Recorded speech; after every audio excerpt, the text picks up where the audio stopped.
달빛 서재 채널에 오신 것을 환영합니다.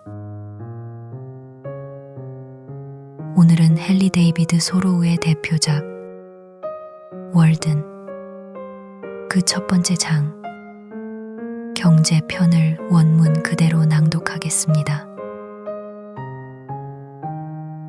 이 장은 소로우가 월든 호숫가의 숲속에 들어가 살기로 결심한 이유, 그리고 인간이 어떻게 해야 비로소 자신의 삶을 주체적으로 살아갈 수 있는지를 사색한 기록입니다. 오늘의 낭독은 한 줄의 생략도 없이 원문 그대로 모든 것을 읽어드리는 영상으로 낭독 시간은 약 4시간입니다.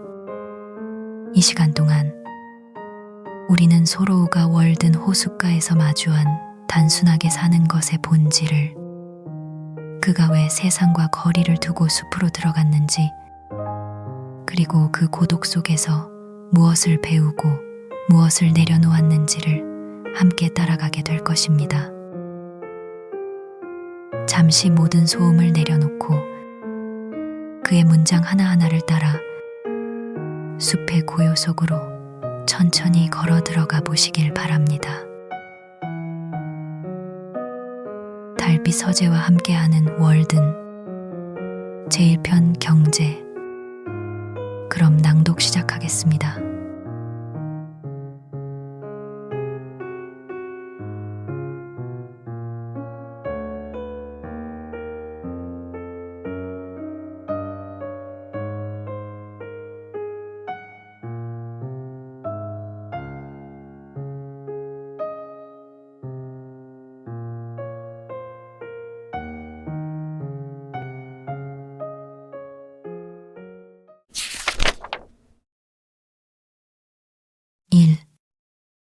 월든에서의 생활과 집필 동기.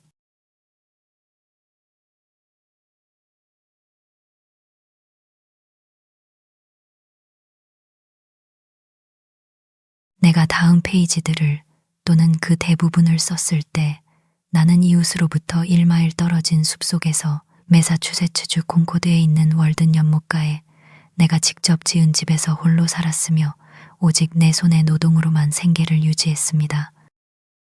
나는 그곳에서 2년 2개월을 살았습니다. 현재 나는 다시 문명화된 삶 속에 잠시 머무르는 자입니다.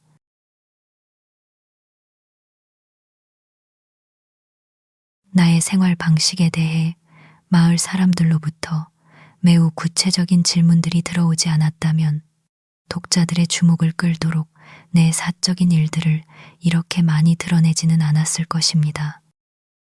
어떤 사람들은 이를 신뢰라고 할 수도 있겠지만 나에게는 전혀 신뢰처럼 보이지 않고 오히려 상황을 고려하면 매우 자연스럽고 적절합니다. 어떤 이들은 내가 무엇을 먹고 사는지, 외롭지 않은지, 두렵지 않은지 등을 물었습니다. 또 어떤 이들은 내 수입 중 얼마를 자선 활동에 썼는지, 그리고 가족이 많은 어떤 이들은 내가 몇 명의 불우한 아이들을 부양했는지에 대해 알고 싶어 했습니다. 그러므로 나에게 특별한 관심이 없는 독자들에게는 내가 이 책에서 이 질문들 중 일부에 답하려고 하는 것을 너그러이 용서해 주시기를 부탁드립니다. 대부분의 책에서는 나, 즉 1인칭이 생략되지만 이 책에서는 유지될 것입니다. 자기중심주의라는 측면에서 볼 때 이것이 주된 차이점입니다. 우리는 결국 언제나 1인칭이 말하고 있다는 사실을 보통 기억하지 못합니다. 내가 그만큼 잘 아는 다른 누군가가 있다면 나 자신에 대해 이렇게 많이 이야기하지 않을 것입니다. 불행히도 나는 나의 좁은 경험 때문에 이 주제에 국한될 수밖에 없습니다. 더욱이 나는 모든 작가에게 언젠가는 다른 사람들의 삶에 대해 들은 이야기가 아니라 자기 자신의 삶에 대한 솔직하고 진실된 이야기를 요구합니다. 마치 먼 나라에서 친척에게 보내는 편지 같은 이야기 말입니다. 왜냐하면 그가 진실하게 살았다면 그 삶은 나에게는 먼 나라였음에 틀림없기 때문입니다. 아마도 이 페이지들은 특히 가난한 학생들에게 전해질 것입니다. 나머지 독자들은 자신에게 해당되는 부분만 받아들일 것입니다. 나는 누구도 이 옷, 책을 입으면서 솔기를 잡아 늘리지 않기를 바랍니다. 왜냐하면 그것이 맞는 사람에게는 훌륭한 도움이 될 것이기 때문입니다.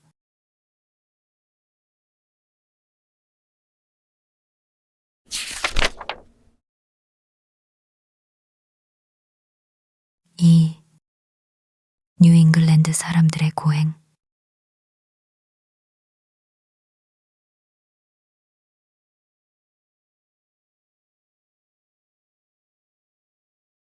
나는 중국인이나 샌드위치 제도 사람들에 대해서가 아니라 이 페이지를 읽고 있는 뉴잉글랜드에 살고 있다고 하는 당신들에 관해 무언가를 말하고 싶습니다. 당신들의 상태, 특히 이 세상, 이 마을에서의 외적인 조건이나 환경이 무엇인지, 지금처럼 그렇게 나쁠 필요가 있는지, 더 나아질 수는 없는지에 대해서 말입니다. 나는 콩코드를 많이 여행했습니다. 그리고 가게, 사무실, 들판 어디에서든 그곳 주민들은 수천 가지 놀라운 방식으로 고행을 하고 있는 것처럼 보였습니다.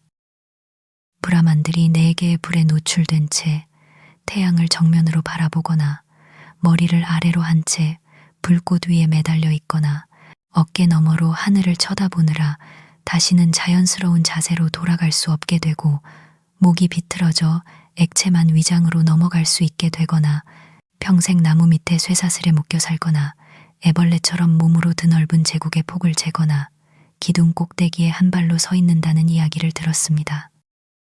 심지어 이러한 의식적인 고행의 형태들도 내가 매일 목격하는 광경보다 더 믿기 어렵고 놀랍지는 않습니다. 헤라클레스의 12가지 과업은 내 이웃들이 감당한 일들에 비하면 사소합니다. 왜냐하면 그것들은 12가지 뿐이었고 끝이 있었기 때문입니다. 하지만 나는 이 사람들이 괴물을 죽이거나 잡는 것을 보지 못했고 어떤 노동도 끝내는 것을 볼 수 없었습니다. 그들에게는 히드라의 목을 잘라도 그 뿌리를 뜨거운 쇠로 찢어주는 친구 이올라스가 없습니다. 하나의 머리가 짓눌리자마자 2개의 머리가 솟아납니다.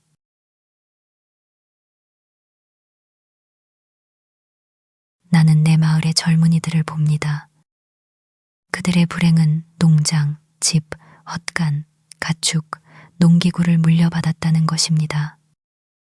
왜냐하면 이러한 것들은 얻기는 쉽지만 떨쳐버리기는 더 어렵기 때문입니다. 차라리 그들이 탁 트인 목장에서 태어나 늑대의 젖을 먹고 자랐더라면 자신이 어떤 밭에서 일해야 하는지를 더 맑은 눈으로 볼 수 있었을 것입니다. 누가 그들을 땅의 노예로 만들었을까요? 인간은 겨우 한 줌의 흙을 먹도록 운명 지어졌는데 왜 그들은 60에이커의 땅을 먹어야 합니까? 왜 태어나자마자 무덤을 파기 시작해야 합니까? 그들은 이 모든 것을 자신 앞에 밀어놓고 할 수 있는 한 최선을 다해 한 인간의 삶을 살아야 합니다. 나는 자신의 집 밑에 거의 깔리고 질식하여 75피트 곱하기 40피트짜리 헛간과 도저히 치워지지 않는 아우게이아스 외양간, 그리고 경작지, 목초지, 숲이 있는 100에이커의 땅을 앞에 밀고 가며 인생길을 기어가는 가엾은 불멸의 영혼을 얼마나 많이 만났던가요. 불필요한 상속된 짐과 싸울 필요가 없는 무일푼의 사람들도 몇 입방피트의 살점, 몸을 다스리고 경작하는 것만으로도 충분히 힘든 노동을 발견합니다.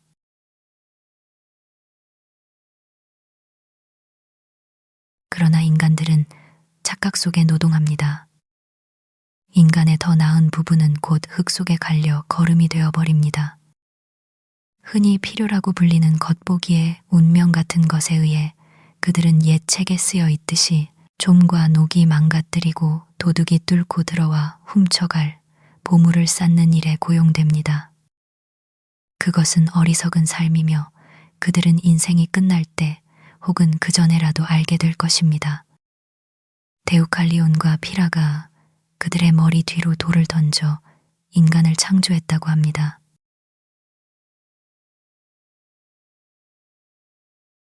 그리하여 우리는 고난을 겪는 강인한 종족이 되었고 우리가 어떤 기원에서 태어났는지 증명합니다. 혹은 롤리경이 그의 웅장한 방식으로 운율을 맞추었듯이 그때부터 우리의 종족은 고통과 근심을 견디는 냉혹한 마음을 갖게 되었고 우리 몸이 돌 같은 본성을 지녔음을 증명한다네. 그것이 바로 눈먼 복종의 결과입니다. 그들은 어설픈 신탁에 따라 머리 뒤로 돌을 던졌고 그것이 어디에 떨어지는지 보지 않았습니다.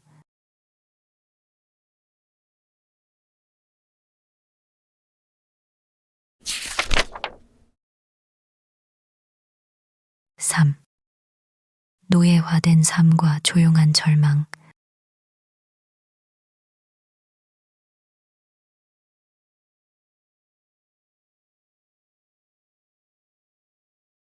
대부분의 사람들은 심지어 비교적 자유로운 이 나라에서도 순전히 무지와 실수로 인해 인위적인 걱정거리와 과도하게 거친 노동으로 너무 바빠서 삶의 더 고상한 열매를 따지 못합니다. 그들의 손가락은 과도한 노고로 인해 너무나 둔해지고 너무나 떨려서 그러한 일, 고상한 열매를 따는 일을 할 수 없습니다. 사실상 노동하는 사람에게는 날마다 진정한 고결함을 가질 여가가 없습니다. 그는 인간다운 관계를 유지할 여유가 없습니다. 그의 노동은 시장에서 가치가 떨어질 것입니다. 그는 기계 외에 다른 어떤 것이 될 시간이 없습니다. 성장을 위해 필요한 자신의 무지를, 지식을 너무 자주 사용해야 하는 그가 어떻게 잘 기억할 수 있겠습니까? 우리는 그를 판단하기 전에 때때로 그에게 무료로 음식을 주고 옷을 입히고 활력소를 주어 회복시켜야 합니다. 우리의 본성 중 가장 고귀한 자질들은 과일의 꽃처럼 가장 섬세한 취급에 의해서만 보존될 수 있습니다. 그러나 우리는 우리 자신이나 서로를 그렇게 부드럽게 대하지 않습니다.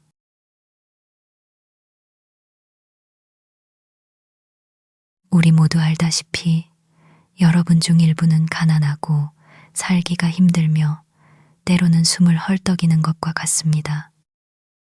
나는 이 책을 읽는 여러분 중 일부는 실제로 먹은 모든 저녁 식사값이나 빠르게 닳고 있거나 이미 닳아버린 코트와 신발값을 지불할 수 없으며 빌린 시간이나 훔친 시간을 보내기 위해 이 페이지에 왔고 채권자들의 한 시간을 훔치고 있을 것이라고 확신합니다. 여러분 중 많은 사람들이 얼마나 비열하고 비굴한 삶을 사는지 아주 분명합니다. 왜냐하면 나의 시력은 경험에 의해 날카로워졌기 때문입니다. 언제나 한계선상에서 사업에 뛰어들려 노력하고 빚에서 벗어나려고 노력하며 살고 있습니다. 라틴어로 타인의 녹쇠, 즉 빚이라고 불리는 매우 오래된 수렁입니다. 그들의 동전 일부가 녹쇠로 만들어졌기 때문입니다. 이 타인의 녹쇠에 의해 계속 살고 죽고 묻히고 있습니다. 항상 내일을 기약하며 갚겠다고 약속하지만 오늘 파산한 상태로 죽어갑니다. 몇 가지 방식으로 호의를 얻으려 하고 고객을 얻으려 노력합니다. 다만 교도소에 갈 정도의 범죄만 아닐 뿐입니다. 거짓말을 하고 아첨하고 투표하고 깍듯한 예의라는 호두껍질 속에 몸을 움츠리거나 얇고 허황된 너그러움이라는 분위기로 확장합니다. 이 모든 것은 이웃을 설득하여 당신에게 그의 신발, 모자, 코트, 마차를 만들게 하거나 그를 위해 식료품을 수입하게 하려는 것입니다. 병들 날을 대비하여 무언가를 저축하기 위해 낡은 괴짝이나 벽 틈새의 양말 속에 또는 더 안전하게 벽돌 은행에 넣어둘 무언가를 마련하기 위해 스스로 병들게 만듭니다. 얼마나 많든 적든 어디에 두든 상관없습니다.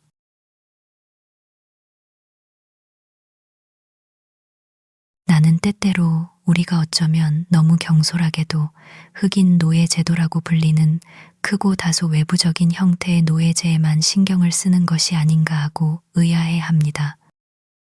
북부와 남부 모두를 노예로 만드는 날카롭고 교묘한 주인들이 너무나 많기 때문입니다. 남부에 감독관을 두는 것도 힘들지만 북부에 감독관을 두는 것은 더 나쁩니다. 그러나 최악은 스스로 자신의 노예 감독관이 되는 것입니다. 인간 안에 신성이 있다고 말해 보십시오. 낮이나 밤이나 시장으로 향하는 마부를 길 위에서 보십시오. 그 안에 어떤 신성이 움직이고 있습니까? 그의 가장 고귀한 의무는 말들에게 먹이를 주고 물을 주는 것입니다. 선적 이익에 비하면 그의 운명은 그에게 무엇입니까? 그는 메이크어스터 지주를 위해 마차를 몰고 있지 않습니까? 그가 얼마나 신다운가요? 얼마나 불멸인가요? 그가 어떻게 움츠리고 비굴하게 굴며 하루 종일 어떻게 막연히 두려워하는지 보십시오. 그는 불멸하지도 신적이지도 않지만 자신이 스스로에 대해 가진 의견, 즉 자신의 행동으로 얻은 명성의 노예이자 죄수입니다. 여론은 우리 자신의 사적인 의견에 비하면 나약한 폭군입니다. 한 사람이 자신에 대해 생각하는 것, 그것이 그의 운명을 결정하거나 오히려 암시합니다. 상상과 환상의 서인도 제도에서조차 자기 해방을 이루는 것, 그것을 가져올 윌버포스는 어디에 있습니까? 또한 이 땅의 숙녀들이 마지막 날 종말을 대비하여 화장대 쿠션을 짜고 있는 것을 생각해 보십시오. 그들의 운명에 너무 풋내 나는 관심을 보이지 않기 위해서 말입니다. 마치 영혼에 해를 끼치지 않고 시간을 죽일 수 있는 것처럼 말입니다.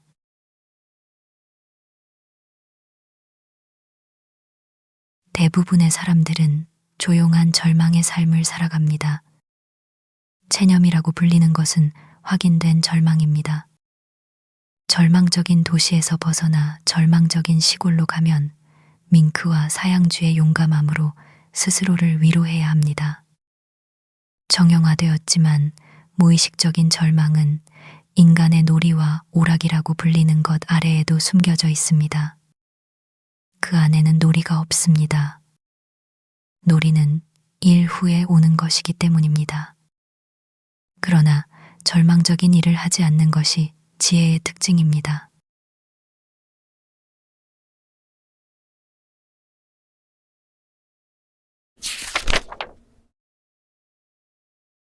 사.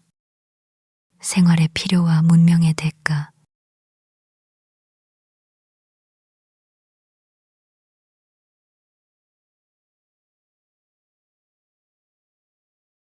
교리문답의 말을 빌려 인간의 주된 목적이 무엇이며 삶의 진정한 필수품과 수단이 무엇인지 생각해 볼 때 사람들은 다른 어떤 방식보다도 현재의 흔한 생활 방식을 선택했기 때문에 그 방식을 따르는 것처럼 보입니다.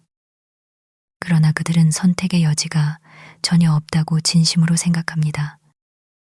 하지만 기민하고 건강한 본성들은 태양이 맑게 떠올랐음을 기억합니다. 우리의 선입견을 포기하기에는 결코 늦지 않습니다. 아무리 오래된 생각이나 행동 방식이라도 증명 없이는 신뢰할 수 없습니다. 오늘날 모두가 되풀이하거나 침묵하며 사실로 받아들이는 것이 내일이면 거짓으로 판명될 수 있습니다. 그것은 누군가가 자신의 밭에 비옥한 비를 뿌려줄 구름이라고 믿었던 단순한 의견의 연기에 불과합니다. 노인들이 할 수 없다고 말하는 것을 당신이 시도해보면 할 수 있음을 알게 됩니다. 오래된 일은 노인에게, 새로운 일은 젊은이에게 주어져야 합니다. 노인들은 한때 불을 계속 피울 새 연료를 가져오는 것조차 충분히 알지 못했을 수도 있습니다. 새로운 사람들은 냄비 밑에 마른 나무를 조금 놓고 속담처럼 노인들을 죽일 속도로 새처럼 지구를 휘젓고 다닙니다. 나이는 스승으로서 젊음보다 나을 것이 없으며 오히려 덜 유능합니다. 왜냐하면 얻은 것보다 잃은 것이 더 많기 때문입니다. 가장 현명한 사람조차도 사는 동안 절대적인 가치를 지닌 무언가를 배웠는지 의심스러울 정도입니다. 현실적으로 노인들은 젊은이들에게 해줄 만한 아주 중요한 조언이 없습니다. 그들 자신의 경험은 너무나 부분적이었고 그들의 삶은 그들이 믿어야 하듯이 사적인 이유로 인해 너무나 비참한 실패였기 때문입니다. 그리고 어쩌면 그들에게는 그 경험을 부정하는 어떤 믿음이 남아 있어서 그들은 단지 과거보다 덜 젊을 뿐일 수도 있습니다. 나는 이 행성에서 약 30년을 살았지만 아직 연장자들로부터 가치 있거나 진심 어린 조언의 첫 음절조차 들어보지 못했습니다. 그들은 나에게 아무것도 말해주지 않았고 아마도 목적에 맞는 어떤 것도 말해줄 수 없을 것입니다. 여기에 삶이 있습니다. 나에게는 대체로 시도되지 않은 실험이지만 그들이 그것을 시도했다는 것이 나에게는 소용이 없습니다. 내가 가치 있다고 생각하는 어떤 경험이 있다면 그것에 대해 나의 멘토들은 아무 말도 하지 않았다는 사실을 되돌아보게 될 것입니다.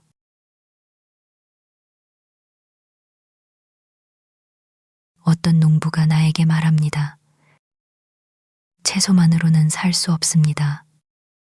뼈를 만들 재료가 없기 때문입니다. 그래서 그는 경건하게 하루의 일부를 뼈의 원료를 몸에 공급하는 데 바칩니다.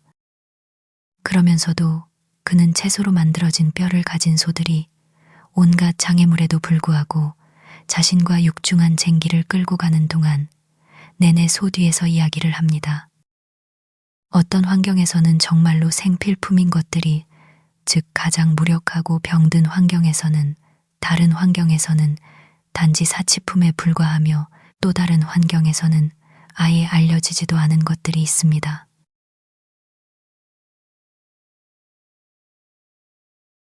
어떤 사람들에게는 인간 삶의 전체 영역이 조상들에 의해 이미 탐색되었다고 생각됩니다.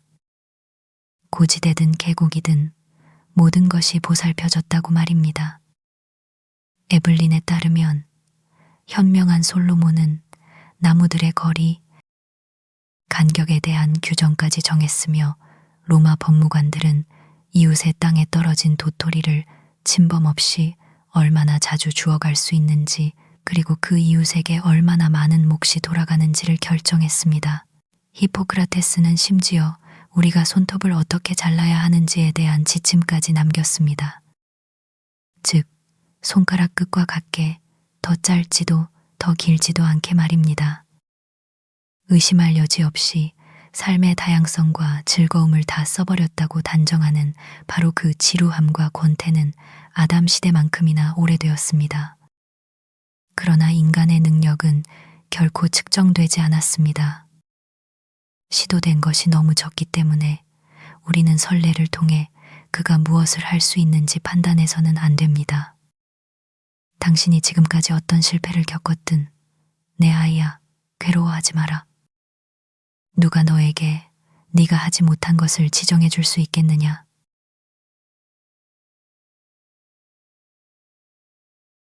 우리는 수많은 단순한 시험을 통해 우리의 삶을 시험해 볼 수 있습니다. 예를 들어 나의 콩을 익게 하는 바로 그 태양이 우리와 같은 지구들의 시스템을 동시에 비춘다는 사실과 같은 것입니다. 내가 이것을 기억했더라면 몇 가지 실수를 막을 수 있었을 것입니다. 이것은 내가 콩을 캘 때 가졌던 관점이 아니었습니다. 별들은 얼마나 놀라운 삼각형의 꼭지점들입니까? 우주의 다양한 거처에 있는 얼마나 멀고 다른 존재들이 같은 순간에 같은 태양을 바라보고 있습니까? 자연과 인간의 삶은 우리의 각기 다른 체질만큼이나 다양합니다. 누가 다른 사람의 삶이 어떤 전망을 제공할지 말할 수 있겠습니까? 우리가 잠시 서로의 눈을 통해 바라볼 수 있다면 이보다 더 큰 기적이 일어날 수 있을까요? 우리는 1시간 안에 세상의 모든 시대를 살 것이며 시대의 모든 세상에서 살게 될 것입니다. 역사, 시, 신화.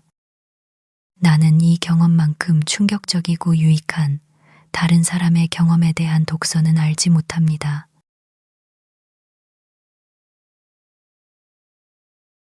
내 이웃들이 좋다고 부르는 것의 대부분은 내 영혼 속에서 나쁘다고 믿습니다. 그리고 내가 무언가를 후회한다면 그것은 아마도 나의 선행일 것입니다. 어떤 악마가 나에게 씌어서 내가 그렇게 착하게 행동했을까요? 당신이 할 수 있는 가장 현명한 말을 해보십시오. 노인이여, 당신은 일종의 명예와 함께 70년을 살았습니다. 나는 이 모든 것으로부터 나를 멀리 초대하는 거부할 수 없는 목소리를 듣습니다. 한 세대는 좌초된 배처럼 다른 세대의 사업을 포기합니다.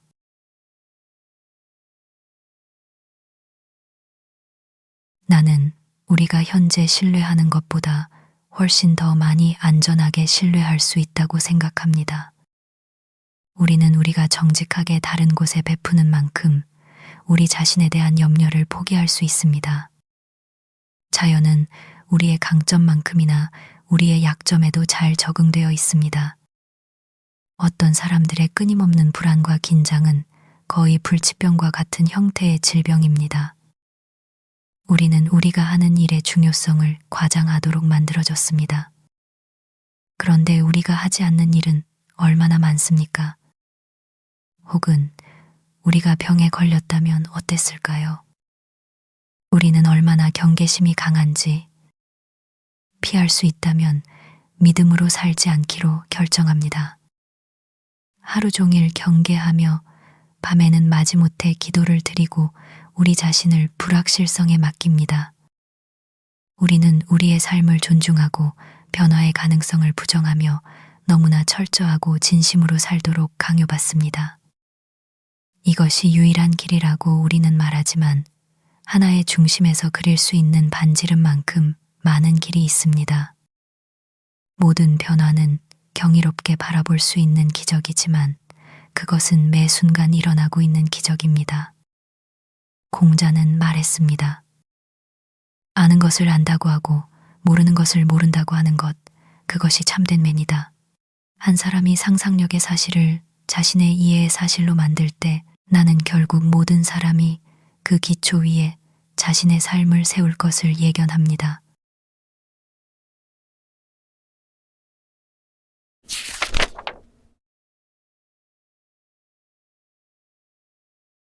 오. 생필품의 재정에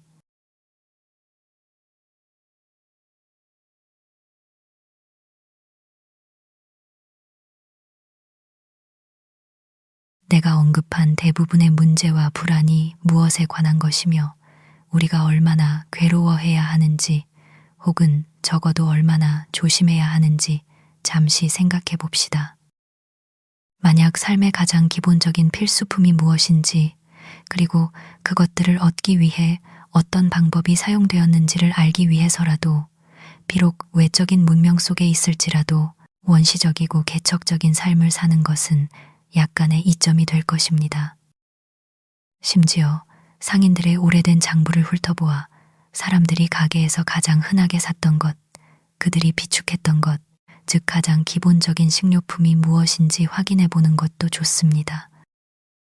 왜냐하면 수세기에 걸친 발전은 인간 존재의 본질적인 법칙에는 거의 영향을 미치지 않았기 때문입니다. 마치 우리의 해골이 조상들의 해골과 구별되지 않는 것처럼 말입니다.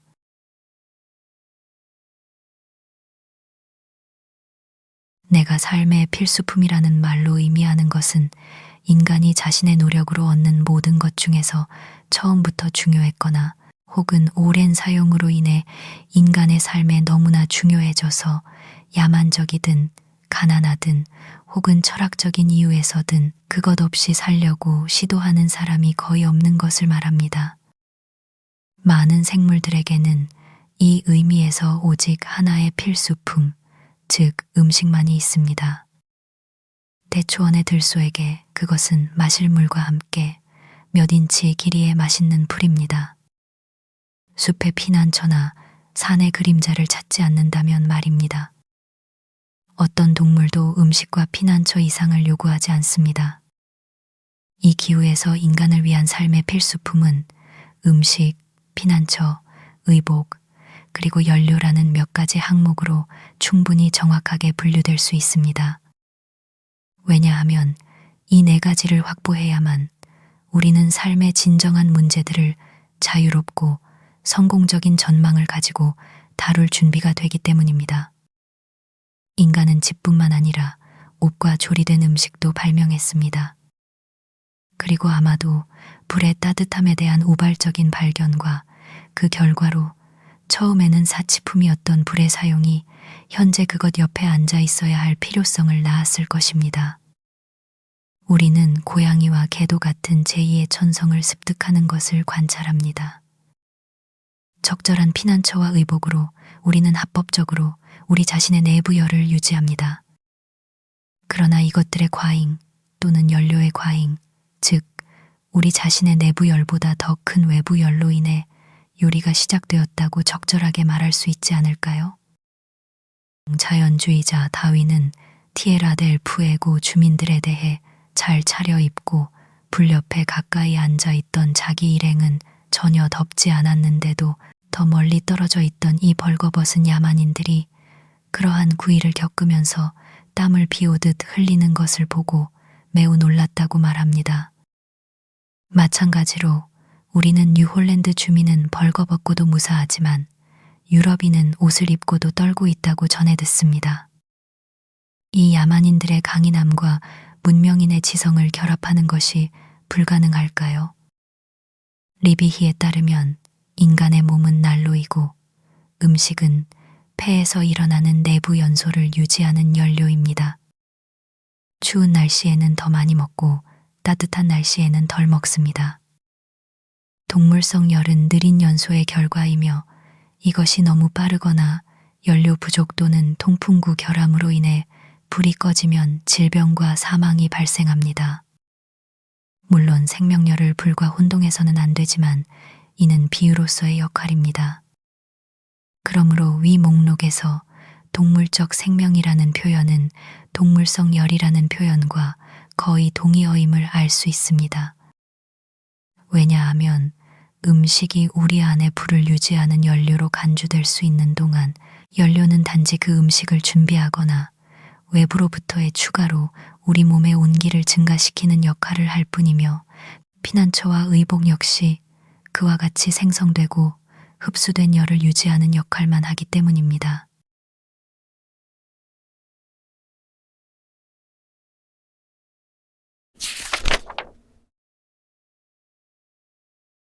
(6) 사치와 진정한 삶.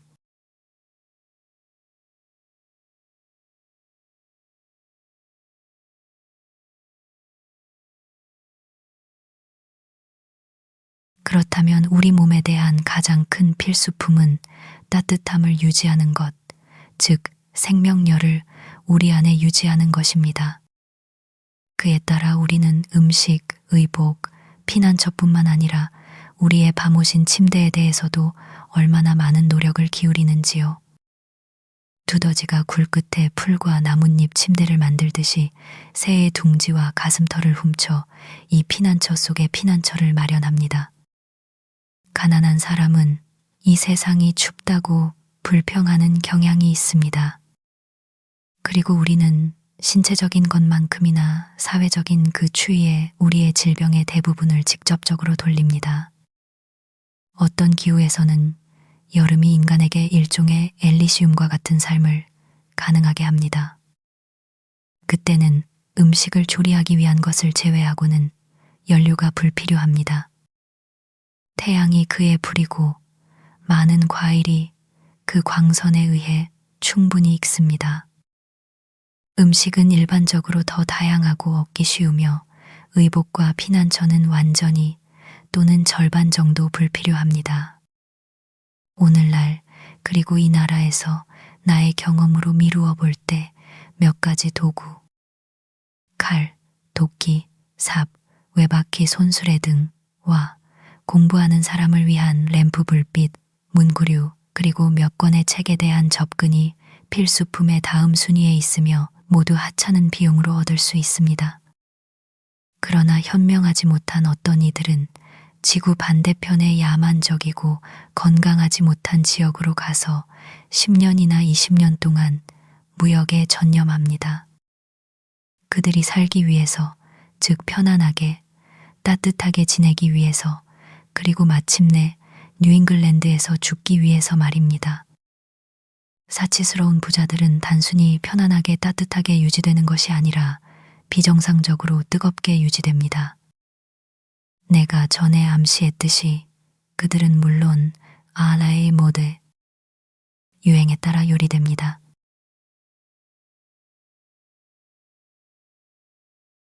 대부분의 사치품과 소위 삶의 안락함이라고 불리는 많은 것들은 필수 불가결하지 않을 뿐만 아니라 인류의 향상에 명백한 방해물이 됩니다. 사치품과 안락함에 관해서는 가장 현명했던 사람들은 가난한 사람들보다 더 단순하고 검소한 삶을 살아왔습니다. 고대 중국, 힌두, 페르시아, 그리스의 철학자들은 외적인 부는 그 누구보다 가난했지만 내적인 부는 그 누구보다 풍요로운 계층이었습니다. 우리는 그들에 대해 많이 알지 못합니다. 우리가 그들에 대해 이만큼이나 알고 있다는 것이 놀랍습니다. 이는 더 현대적인 개혁가들과 그들 종족의 은인들에게도 마찬가지입니다. 우리가 자발적인 가난이라고 부르는 유리한 지점에 있지 않고서는 그 누구도 인간의 삶을 공정하고 현명하게 관찰할 수 없습니다. 사치스러운 삶의 열매는 사치입니다. 농업이든 상업이든 문학이든 예술이든 말입니다. 오늘날에는 철학을 가르치는 교수들은 있지만 철학자들은 없습니다.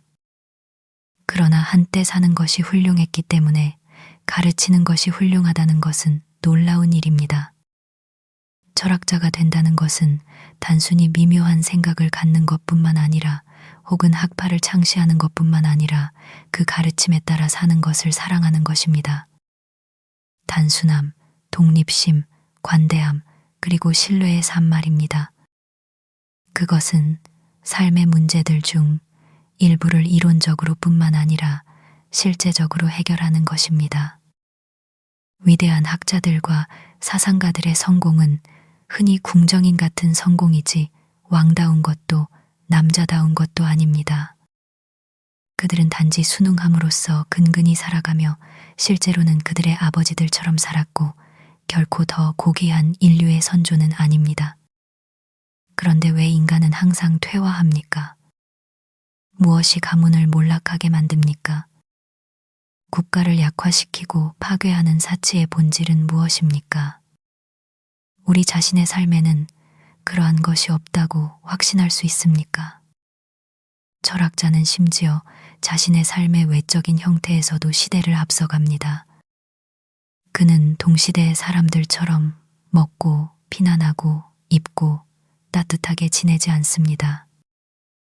사람이 다른 사람들보다 더 나은 방법으로 생명력을 유지하지 않으면서 어떻게 철학자가 될 수 있겠습니까?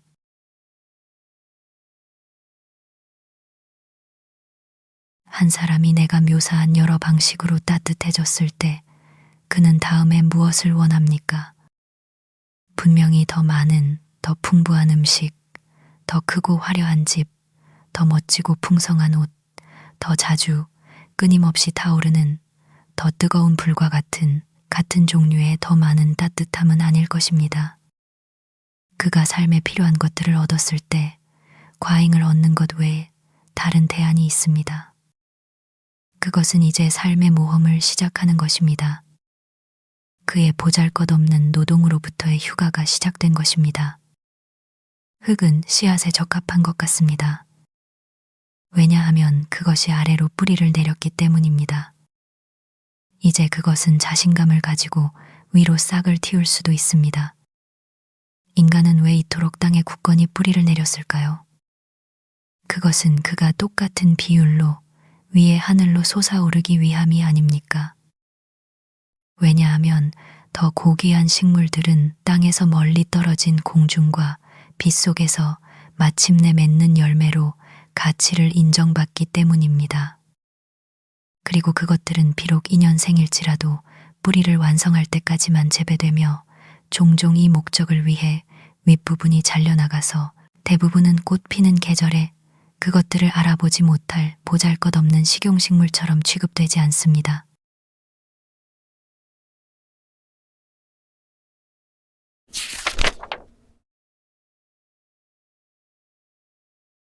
7. 나의 청중과 진정한 사업.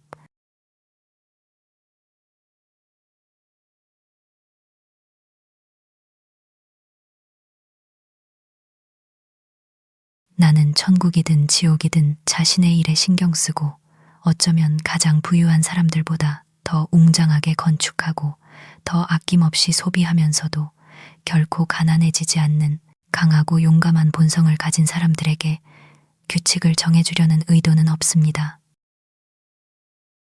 정말로 그런 사람들이 꿈처럼 존재한다면 말입니다. 또한 현재의 상황에서 정확히 격려와 영감을 찾고 그것을 연인들의 애정과 열정으로 소중히 여기는 사람들에게도 말하는 것이 아닙니다. 어느 정도 나 자신도 이 부류에 속한다고 생각합니다. 나는 어떤 상황에서든 잘 일하고 있고 자신이 잘 일하고 있는지 아는 사람들에게 말하는 것이 아닙니다. 나는 주로 자신의 처지나 시대를 한탄하며 불만을 품고 있는 대부분의 사람들에게 말합니다. 그들은 그 상황을 개선할 수 있는데도 말입니다. 어떤 사람들은 자신이 의무를 다하고 있다고 말하기 때문에 그 누구보다도 격렬하고 달래기 힘들게 불평합니다. 또한 나는 겉으로는 부유해 보이지만 사실은 모든 계층 중에서 가장 끔찍하게 가난한 사람들을 염두에 두고 있습니다. 그들은 찌꺼기를 쌓아왔지만 그것을 사용하거나 제거할 줄 모르기에 스스로 자신의 금이나 은으로 된 족쇄를 만든 사람들입니다.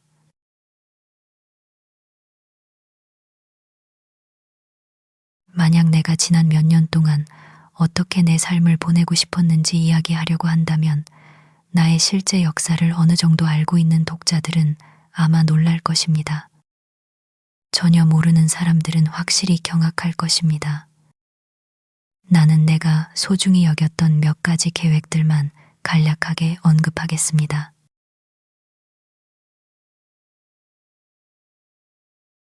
어떤 날씨에든 낮이든 밤이든 나는 순간을 개선하고 그것을 내 막대기에 새기기를 간절히 원했습니다. 즉, 과거와 미래라는 두 영혼이 만나는 지점, 바로 현재의 순간에 발끝을 맞추고 서 있기를 원했습니다. 몇 가지 모호함은 용서해 주십시오. 왜냐하면 나의 일에는 대부분의 사람들이 하는 일보다 더 많은 비밀이 있기 때문입니다. 그리고 그것은 자발적으로 지켜지는 것이 아니라 그 일의 본질 자체와 분리될 수 없습니다. 나는 그것에 대해 아는 모든 것을 기꺼이 말해줄 것이며 결코 내 문에 출입 금지라고 칠하지 않을 것입니다.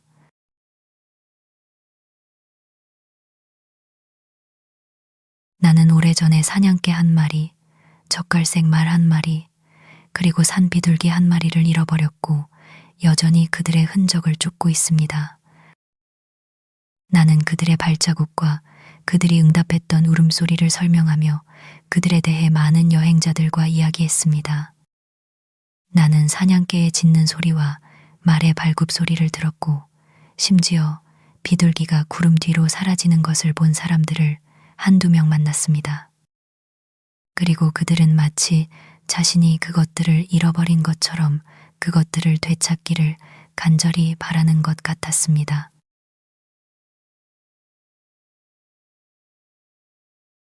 단순히 일출이나 새벽뿐만 아니라 가능하다면 자연 그 자체를 예측하는 것. 이웃들이 각자의 일을 위해 움직이기 전에 나는 얼마나 많은 여름과 겨울 아침에 나의 일을 해왔던가요. 의심할 여지 없이 많은 마을 사람들이 황혼의 보스턴으로 떠나는 농부들이나 일터로 향하는 나무꾼들이 내가 이 일을 마치고 돌아오는 길에 만났을 것입니다. 내가 태양이 떠오르는데 실질적인 도움을 주지는 않았지만 그 자리에 존재하는 것 자체가 가장 중요하다는 것을 의심하지 않습니다.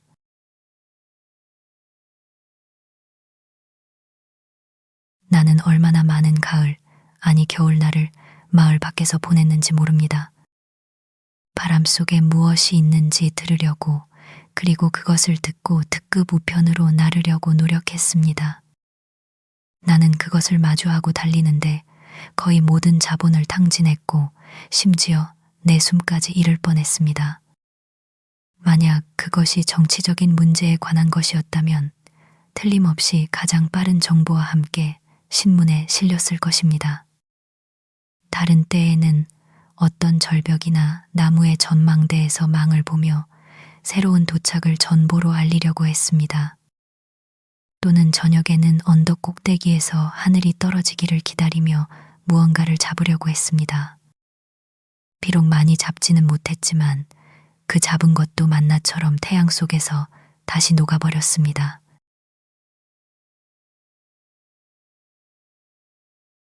오랫동안 나는 구독자가 그리 많지 않은 한 잡지의 기자였는데 그 편집자는 아직도 내 기고문의 대부분을 인쇄할 생각이 없었고 작가들에게 흔히 그렇듯이 나는 수고에 대한 대가로 오직 수고만을 얻었습니다.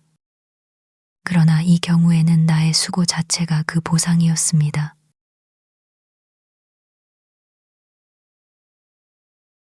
수년 동안 나는 자칭 눈보라와 비바람의 검열관이었고 내 의무를 충실히 수행했습니다. 고속도로는 아닐지라도 숲길과 모든 가로지르는 길의 측량사로서 대중의 발길이 그 유용성을 증명한 곳이라면 어디든 그 길을 열어두고 계곡에 다리를 놓아 사계절 내내 통행 가능하게 했습니다.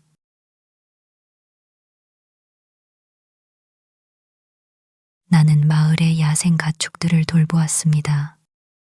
이들은 울타리를 뛰어넘어 충실한 목자에게 많은 골칫거리를 안겨주었습니다. 그리고 나는 농장의 인적이 드문 구석구석을 주시했습니다. 비록 오늘 조나스나 솔로몬이 특정 밭에서 일하는지 항상 알지는 못했지만 그것은 내 일이 아니었습니다. 나는 건조한 계절에 시들었을 수도 있는 붉은 허클베리, 모래체리, 액기풀나무, 붉은 소나무, 검은 물풀의나무, 흰 포도, 그리고 노란 제비꽃에 물을 주었습니다.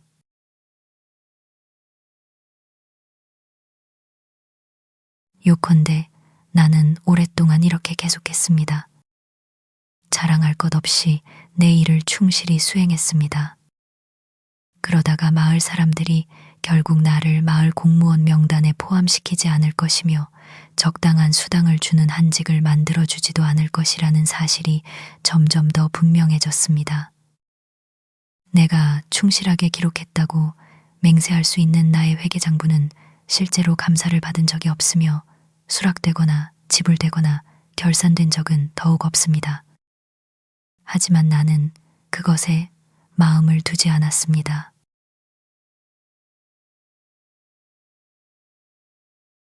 얼마 전 떠돌이 인디언이 우리 동네의 유명한 변호사의 집으로 바구니를 팔러 갔습니다. 바구니 좀 사실래요? 그가 물었습니다. 아니요, 저희는 필요 없어요. 라고 대답했습니다. 뭐라고요? 인디언은 문 밖으로 나가면서 소리쳤습니다. 우리를 굶어 죽게 하겠다는 건가요? 그는 부지런한 백인 이웃들이 너무 잘 사는 것을 보았기 때문에, 즉 변호사는 논쟁만 엮으면 되고 어떤 마법으로 부와 지위가 따라온다는 것을 보았기 때문에 스스로에게 말했습니다. 나도 사업을 할 거야. 바구니를 짤 거야. 이건 내가 할 수 있는 일이야. 그는 바구니를 만들면 자신의 역할은 끝났고 이제 그것을 사는 것은 백인의 몫이라고 생각했습니다. 그는 상대방이 그것을 살 가치가 있도록 만들거나 적어도 그렇게 생각하게 만들거나 아니면 상대방이 살 가치가 있는 다른 무언가를 만들어야 한다는 것을 깨닫지 못했습니다. 나 역시 섬세한 질감의 일종의 바구니를 엮었지만 아무도 그것을 살 가치가 있도록 만들지는 못했습니다. 하지만 그럼에도 불구하고 내 경우에는 그것들을 엮는 것이 가치가 있다고 생각했고, 사람들이 내 바구니를 살 가치가 있도록 만드는 방법을 연구하는 대신 차라리 그것들을 팔 필요성을 피하는 방법을 연구했습니다. 사람들이 칭찬하고 성공적이라고 여기는 삶은 단지 하나의 종류일 뿐입니다. 왜 우리는 다른 종류들을 희생시키면서 하나의 종류를 과장해야 합니까?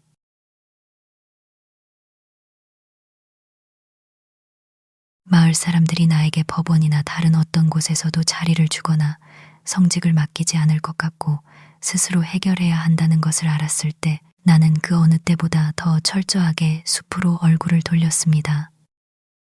그곳에서는 내가 더 잘 알려져 있었기 때문입니다. 나는 즉시 사업을 시작하기로 결정했고, 통상적인 자본을 모으는 것을 기다리지 않고 이미 가지고 있던 미약한 수단을 사용하기로 했습니다. 내가 월든 연못으로 간 목적은 거기서 싸게 살거나 비싸게 살기 위함이 아니라 최소한의 방해로 어떤 개인적인 일을 처리하기 위함이었습니다. 그 일을 성취하는데 약간의 상식, 약간의 기업가 정신, 그리고 사업 수완이 부족하여 방해받는 것은 어리석게 보였지 슬프게 보이지는 않았습니다.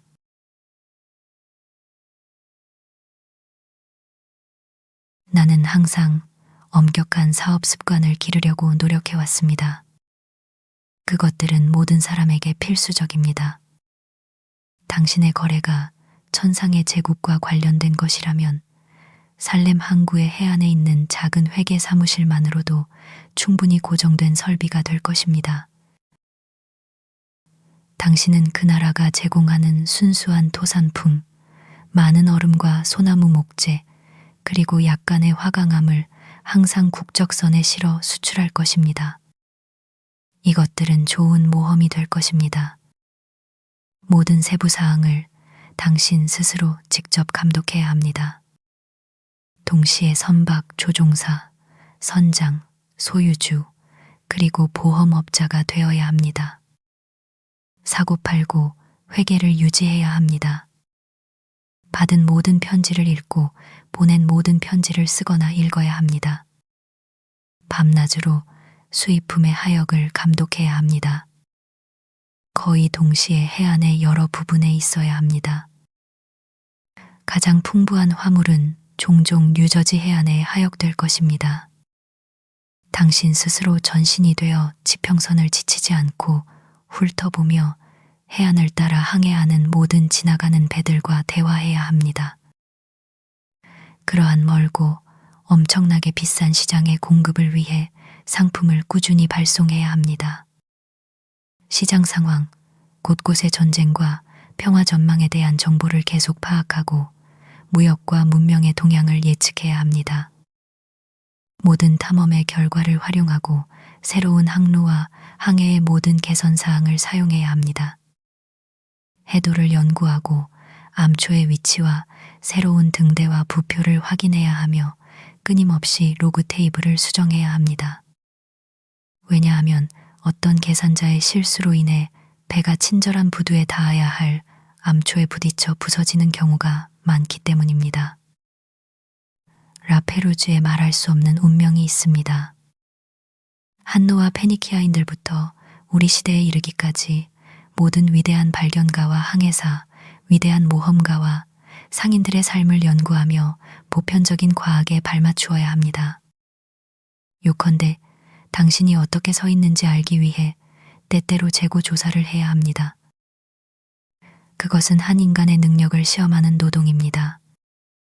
그 안에는 손익, 이자, 포장 무게, 주량 측정 등 모든 종류의 문제들이 있으며 보편적인 지식을 요구합니다.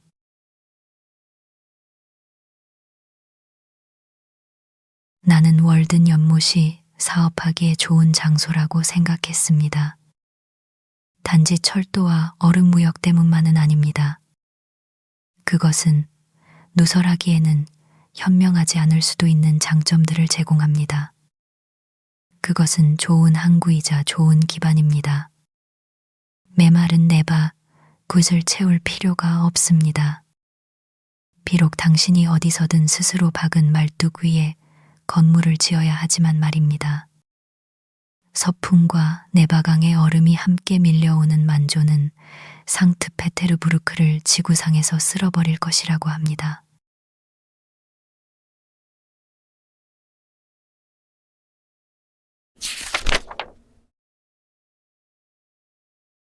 8. 의복의 목적과 패션의 횡포.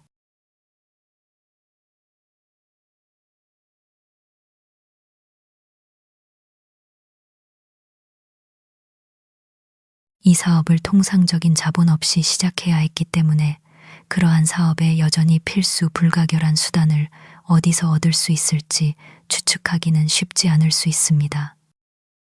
의복에 관해 곧바로 실용적인 부분으로 넘어가자면 우리는 진정한 유용성보다는 새로움에 대한 애정과 타인의 의견에 대한 존중 때문에 옷을 마련하는 경우가 더 많을 것입니다.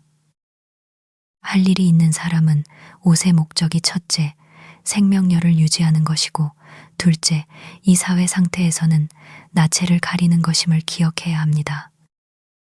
그러면 그는 자신의 옷장에 추가하지 않고도 얼마나 많은 필수적이거나 중요한 일을 성취할 수 있는지 판단할 수 있을 것입니다.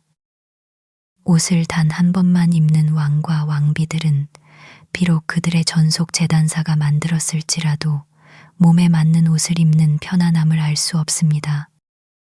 그들은 깨끗한 옷을 걸어두는 나무 인형에 지나지 않습니다. 날마다 우리의 의복은 우리 자신에게 더욱 동화되어 입는 사람의 성품을 찍어내며 마침내 우리는 몸을 내려놓을 때와 같이 지연과 의학적 처치 그리고 어떤 엄숙함 없이는 그것들을 벗어 던지기를 주저하게 됩니다. 나는 옷에 누더기가 있다고 해서 그 사람을 낮게 평가한 적은 없습니다. 그럼에도 불구하고 사람들은 건전한 양심을 갖는 것보다 흔히 유행에 맞거나 적어도 깨끗하고 누더기가 없는 옷을 갖는데 더 큰 불안을 느낀다고 확신합니다.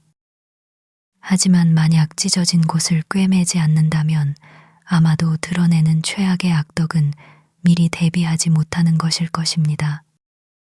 나는 때때로 아는 사람들을 이러한 시험으로 평가해 봅니다. 누가 무릎 위에 누더기나 두 줄의 여분의 솔기만을 꿰매고 다닐 수 있을까요? 대부분의 사람들은 그렇게 하면 자신의 인생 전망이 망가질 것이라고 믿는 것처럼 행동합니다.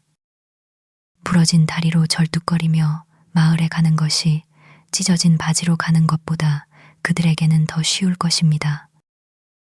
신사분에게 다리 사고가 나면 종종 고칠 수 있습니다. 하지만 그의 바지 다리에 비슷한 사고가 나면 어찌할 도리가 없습니다.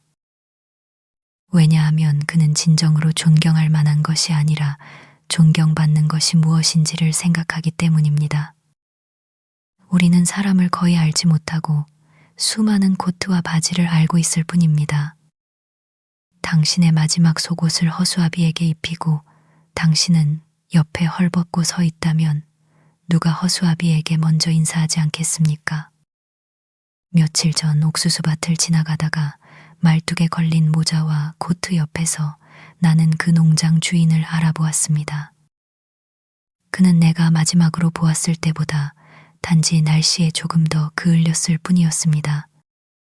나는 주인 집에 옷을 입고 다가오는 모든 낯선 사람에게 짖었지만 벌거벗은 도둑에게는 쉽게 진정되었다는 개에 대해 들은 적이 있습니다. 사람들이 옷을 벗겨줬을 때 상대적인 지위를 얼마나 유지할 수 있을지는 흥미로운 질문입니다. 그런 경우에 당신은 문명인들 중에서 누가 가장 존경받는 계층에 속하는지 확실히 말할 수 있을까요? 마담 파이퍼가 동쪽에서 서쪽으로 세계를 모험적으로 여행했을 때, 아시아 러시아만큼 집 가까이 왔을 때, 그녀는 당국자들을 만나러 갈 때 여행복이 아닌 다른 옷을 입어야 할 필요성을 느꼈다고 말합니다. 왜냐하면 그녀는 이제 옷으로 사람들을 판단하는 문명국에 있었기 때문입니다. 심지어 우리의 민주적인 뉴잉글랜드 마을에서도 부의 우연한 소유와 그것이 오직 옷과 마차로 나타나는 것만이 소유자에게 거의 보편적인 존경을 얻게 합니다.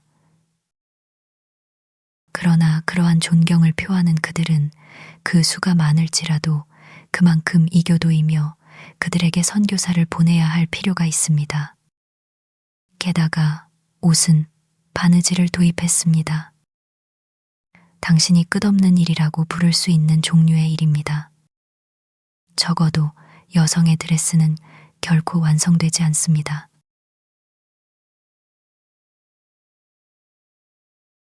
마침내 할 일을 찾은 사람은 그 일을 하기 위해 새 옷을 구할 필요가 없습니다. 창고에 인디터미네이트한 기간 동안 먼지 속에 놓여있던 헌옷이 그에게는 충분할 것입니다. 헌 신발은 영웅의 하인에게 봉사했던 것보다 더 오래 영웅에게 봉사할 것입니다. 영웅에게 하인이 있다면 말입니다. 맨발은 신발보다 더 오래되었으며 그는 그것으로 충분히 해낼 수 있습니다. 오직 사교 모임이나 의회 회의장에 가는 사람들만이 새 코트가 필요합니다. 그 사람이 변할 때마다 갈아입어야 하는 코트 말입니다.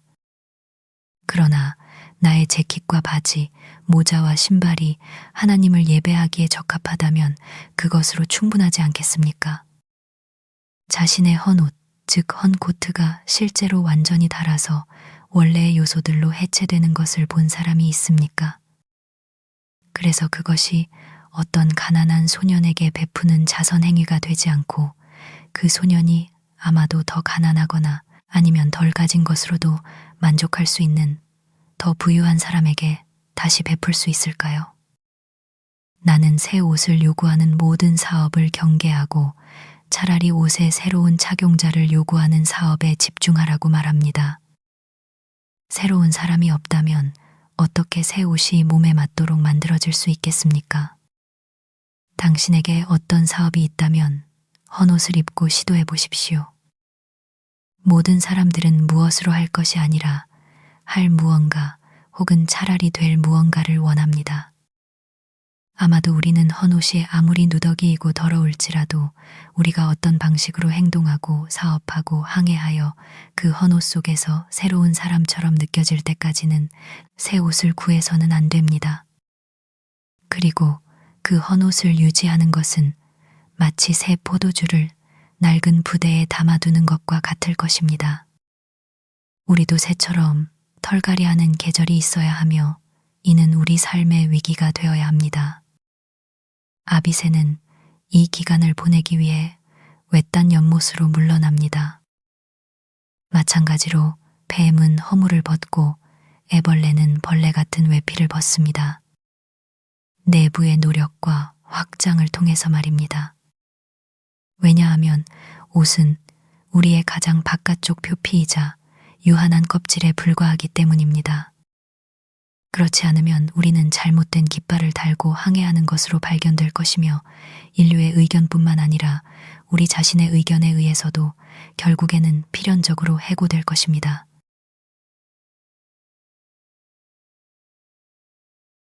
우리는 마치 외생식물처럼 외부로부터의 추가로 성장하는 것처럼 계속해서 옷을 덧입습니다. 우리의 겉옷, 종종 얇고 기발한 옷은 우리의 표피, 즉 가짜 피부이며 우리의 생명에 참여하지 않으므로 치명적인 손상 없이 여기저기 벗겨질 수 있습니다. 우리가 끊임없이 입는 더 두꺼운 옷은 우리의 세포성 피막, 즉 겉껍질입니다. 하지만 우리의 셔츠는 우리의 속껍질, 즉 진정한 나무 껍질이며 이것은 나무의 둘레를 잘라내어 인간을 파괴하지 않고는 제거될 수 없습니다. 나는 모든 인종이 어떤 계절에는 셔츠와 동등한 무언가를 입는다고 믿습니다. 사람은 어둠 속에서도 스스로에게 손을 댈 수 있을 만큼 단순하게 옷을 입는 것이 바람직합니다.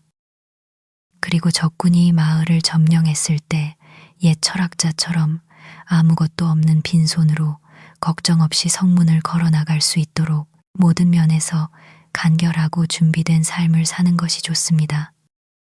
하나의 두꺼운 의복이 대부분의 목적에 있어서 3개의 얇은 의복만큼 좋고, 저렴한 의복은 정말로 고객에게 맞는 가격으로 얻을 수 있습니다. 두꺼운 코트는 $5에 살 수 있으며 5년 동안 지속될 수 있고, 두꺼운 바지는 $2, 소가죽 부츠는 한 쌍에 $1.50, 여름 모자는 25센트, 겨울 모자는 62.5센트에 살 수 있습니다. 혹은 명목상의 비용으로 집에서 더 나은 것을 만들 수도 있습니다. 그렇다면 자신의 노력으로 벌어 입은 그러한 옷차림을 하고서 현명한 사람들이 그에게 존경을 표하지 않을 만큼 가난한 사람이 어디 있겠습니까?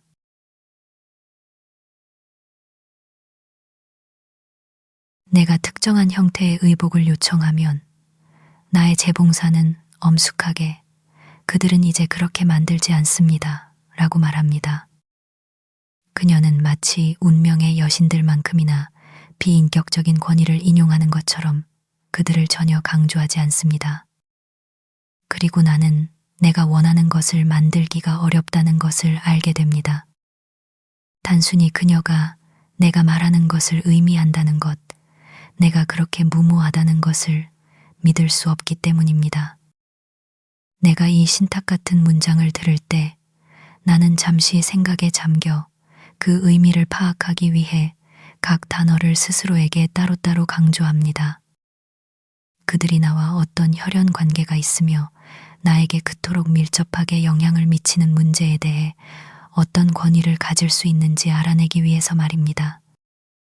그리고 마침내 나는 그녀에게 똑같은 신비함으로, 그리고 그들에 대한 강조 없이 대답하고 싶어집니다. 맞습니다. 그들은 최근에는 그렇게 만들지 않았지만 지금은 만듭니다. 그녀가 나의 성품을 측정하지 않고 단지 어깨폭만을 측정한다면 마치 코트를 걸기 위한 모처럼 이 측정이 무슨 소용이 있습니까? 우리는 우아함의 새 여신이나 운명의 새 여신을 숭배하는 것이 아니라 패션을 숭배합니다. 그녀는 완전한 권위를 가지고 실을 잣고 짜고 자릅니다. 파리의 우두머리 원숭이가 여행자 모자를 쓰면 미국의 모든 원숭이들이 똑같이 따라합니다. 나는 때때로 이 세상에서 인간의 도움을 받아 완전히 단순하고 정직한 일을 성취하는 것에 대해 절망합니다. 그들은 먼저 강력한 압축기를 통과해야 하고 그들의 낡은 개념들이 짠해져서 다시는 쉽게 일어설 수 없게 되어야 합니다. 그리고 나서도 그 무리 중에는 아무도 모르는 사이에 알이 부화되어 머릿속에 구더기를 품고 있는 사람이 있을 것입니다. 불조차도 이러한 것들을 죽이지 못하기 때문에 당신은 노력을 헛되이 했을 것입니다. 그럼에도 불구하고 우리는 어떤 이집트 밀이 미라를 통해 우리에게 전해졌다는 사실을 잊지 않을 것입니다.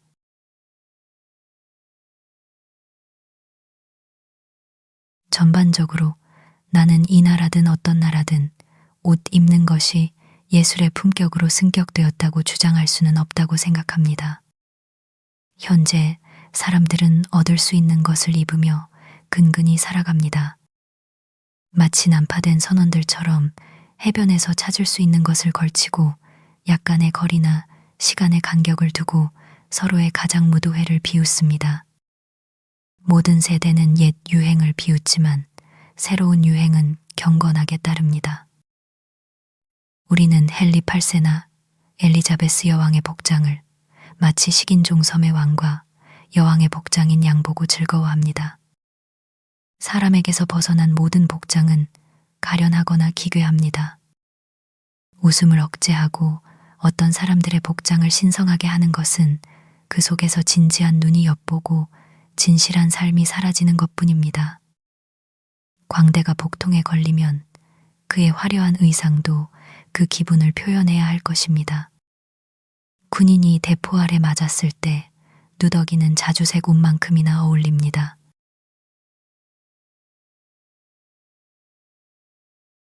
새로운 패턴에 대한 남성과 여성의 유치하고 야만적인 취향은 이 세대가 오늘날 요구하는 특정 모양을 발견하기 위해 얼마나 많은 사람들을 만화경을 통해 흔들고 곁눈질하게 만드는지 모릅니다.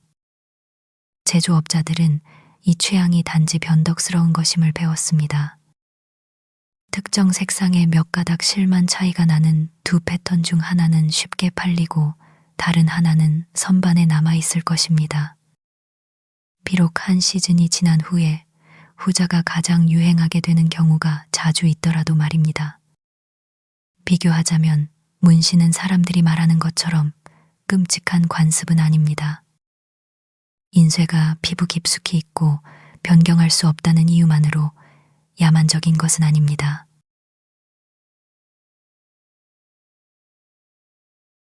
나는 우리의 공장 시스템이 사람들이 의복을 얻을 수 있는 최선의 방식이라고 믿을 수 없습니다. 노동자들의 상황은 매일 영국 노동자들의 상황과 더 비슷해지고 있습니다. 그리고 이것은 놀라운 일이 아닙니다. 왜냐하면 내가 듣거나 관찰한 바로는 주요 목표는 인류가 잘, 그리고 정직하게 옷을 입는 것이 아니라 의심할 여지 없이 기업들이 부유해지는 것이기 때문입니다. 장기적으로 볼 때 인간은 그들이 겨냥하는 것만을 마칩니다. 그러므로 그들이 즉시 실패하더라도 더 높은 목표를 겨냥하는 것이 낫습니다.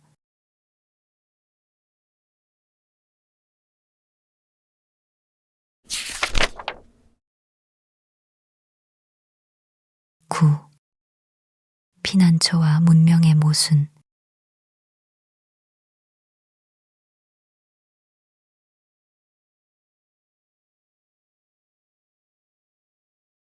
피난처에 관해서는 비록 이보다 더 추운 나라에서 오랜 기간 동안 그것 없이 지낸 사람들의 사례가 있지만 이것이 이제 삶의 필수품이라는 것을 부정하지 않겠습니다. 사무엘 라잉은 피부옷을 입고 머리와 어깨 위로 뒤집어 쓰는 가죽 주머니 속에 있는 라플란드 사람들은 어떤 양모옷을 입고 노출된 사람의 생명을 앗아갈 정도의 추위 속에서 밤마다 눈 위에서 잠을 잘 것이라고 말합니다. 그는 그들이 그렇게 잠든 것을 보았습니다. 그러나 그는 덧붙입니다. 그들은 다른 사람들보다 더 강인하지는 않습니다. 하지만 아마도 인간은 이 땅에서 오래 살지 않고도 집의 편의성, 즉 가정의 안락함을 발견했을 것입니다. 이 문구는 원래 가족의 만족보다는 집의 만족을 의미했을 수 있습니다. 비록 집이 주로 겨울이나 우기와 관련되어 생각되고 양산을 위한 것을 제외하고 1년의 3분의 2가 불필요한 기후에서는 이러한 만족이 극히 부분적이고 가끔씩일지라도 말입니다. 우리 기후에서는 여름에 그것은 예전에는 거의 오직 밤의 덮개였습니다. 인디언 신문에서는 위그니엠이 하루 행군의 상징이었으며 나무 껍질에 새겨지거나 그려진 위그니엠의 열은 그들이 그만큼 여러 번 야영했음을 의미했습니다. 인간은 자신의 세계를 좁히고 자신에게 맞는 공간에 벽을 둘러야 할 만큼 크고 강인하게 만들어지지 않았습니다. 그는 처음에는 벌거벗고 야외에 있었습니다. 그러나 맑고 따뜻한 날씨, 낮 동안에는 충분히 쾌적했지만 우기와 겨울은 자결하는 태양은 말할 것도 없이 그가 집이라는 피난처로 자신을 서둘러 옷 입히지 않았다면 그의 종족을 싹부터 잘라버렸을 수도 있습니다. 우화에 따르면 아담과 이브는 다른 옷보다 먼저 나무 그늘을 입었습니다. 인간은 집, 따뜻함의 장소, 안락함의 장소를 원했습니다. 처음에는 신체적인 따뜻함, 그 다음에는 애정의 따뜻함이었습니다.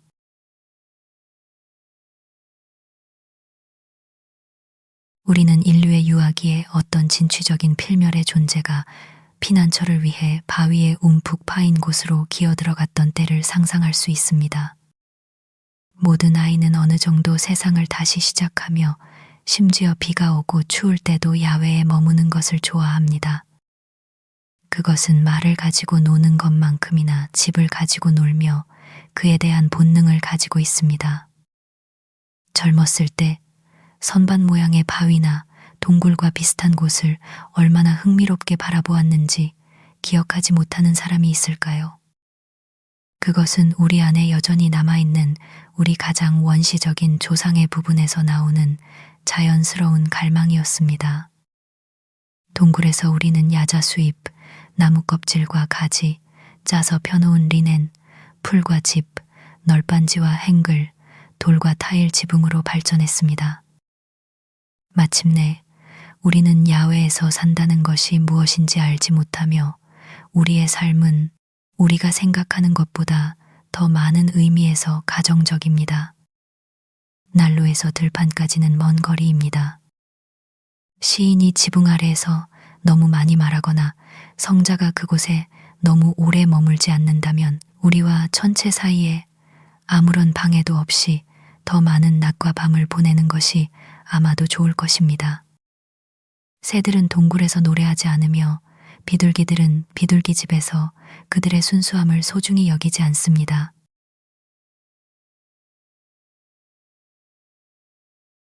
그러나 사람이 주택을 건축하려고 한다면 조금의 양키의 수완을 발휘해야 합니다. 그렇지 않으면 결국 자신을 굽이놓은 실마리 없는 미로, 박물관, 자선병원, 감옥 혹은 화려한 영묘 속에서 발견할 수 있기 때문입니다.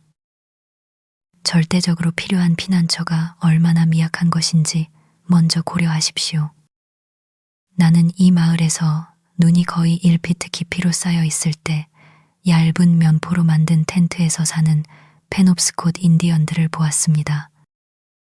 그리고 나는 그들이 바람을 막기 위해 눈이 더 깊었으면 좋겠다고 생각했습니다. 이전에 나의 적절한 추구를 위한 자유가 남겨진 채 정직하게 생계를 꾸리는 방법이 나를 지금보다 훨씬 더 괴롭혔을 때 불행히도 나는 다소 무감각해졌습니다. 나는 철도 옆에 놓인 길이 6피트, 폭 3피트의 큰 상자를 보곤 했습니다. 노동자들이 밤에 도구를 넣어 잠그는 상자였는데 이것은 나에게 심하게 몰린 모든 사람이 $1에 그러한 상자를 얻을 수 있고 적어도 공기를 통하게 하기 위해 몇 개의 송곳 구멍을 뚫고 비가 올 때나 밤에 그 안에 들어가 뚜껑을 걸어 잠그면 그의 사랑 속에서 자유를 얻고 영혼 속에서 자유로울 수 있다는 생각을 일깨워 주었습니다. 이것은 최악의 대안도 아니었고 결코 경멸할 만한 대안도 아니었습니다. 당신은 원하는 만큼 늦게까지 앉아 있을 수 있었고 일어날 때마다 집주인이나 가주가 집세를 받으러 따라다니는 일 없이 밖으로 나갈 수 있었습니다. 더 크고 호화로운 상자.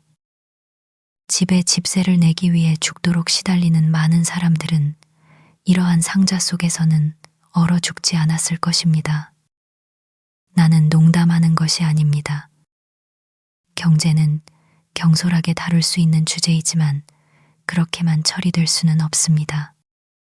대부분 야외에서 생활했던 거칠고 강인한 민족을 위한 편안한 집은 한때 여기에서 자연이 그들의 손에 제공한 재료만으로 거의 전적으로 만들어졌습니다. 매사추세츠 식민지에 복속된 인디언들의 감독관이었던 쿠키는 1674년에 다음과 같이 썼습니다. 그들의 집 중 가장 좋은 것은 나무 껍질로 매우 깔끔하게 단단하고 따뜻하게 덮여 있습니다. 나무 껍질은 수액이 오르는 계절에 몸통에서 벗겨내어 젖었을 때 무거운 목재의 압력으로 큰 조각으로 만들었습니다. 더 보잘것없는 종류는 일종의 부들로 만든 돗자리로 덮여 있으며 역시 상당히 단단하고 따뜻하지만 이전 것만큼 좋지는 않습니다. 나는 60피트 또는 100피트 길이와 30피트 폭의 집을 본 적이 있습니다. 나는 종종 그들의 위그넴에서 잤는데 그것들이 가장 좋은 영국 집만큼 따뜻하다는 것을 알았습니다. 그는 덧붙여 그 집들은 보통 카펫이 깔려 있고 내부에는 잘 만들어진 수놓은 돗자리로 안감이 되어 있었고 다양한 도구들이 갖춰져 있었다고 합니다. 인디언들은 지붕 구멍 위에 매달린 돗자리로 바람의 영향을 조절할 정도까지 발전했으며 끈으로 그것을 움직였습니다. 그러한 오두막은 처음에는 기껏해야 하루나 이틀 만에 지어졌고 몇 시간 안에 해체하고 다시 세울 수 있었습니다. 그리고 모든 가족은 하나를 소유하거나 혹은 그러한 집의 자기 구역을 소유했습니다.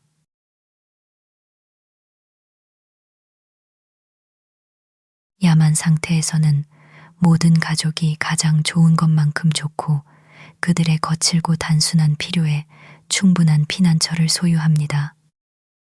그러나 나는 현대 문명 사회에서는 하늘의 새들이 둥지를 가지고 여우들이 굴을 가지고 야만인들이 위그넴을 가지고 있음에도 불구하고 가족의 절반 이상이 피난처를 소유하고 있지 못하다고 말해도 지나치지 않을 것이라고 생각합니다. 문명이 특히 만연한 대도시에서는 피난처를 소유한 사람들의 수가 전체의 아주 작은 부분에 불과합니다.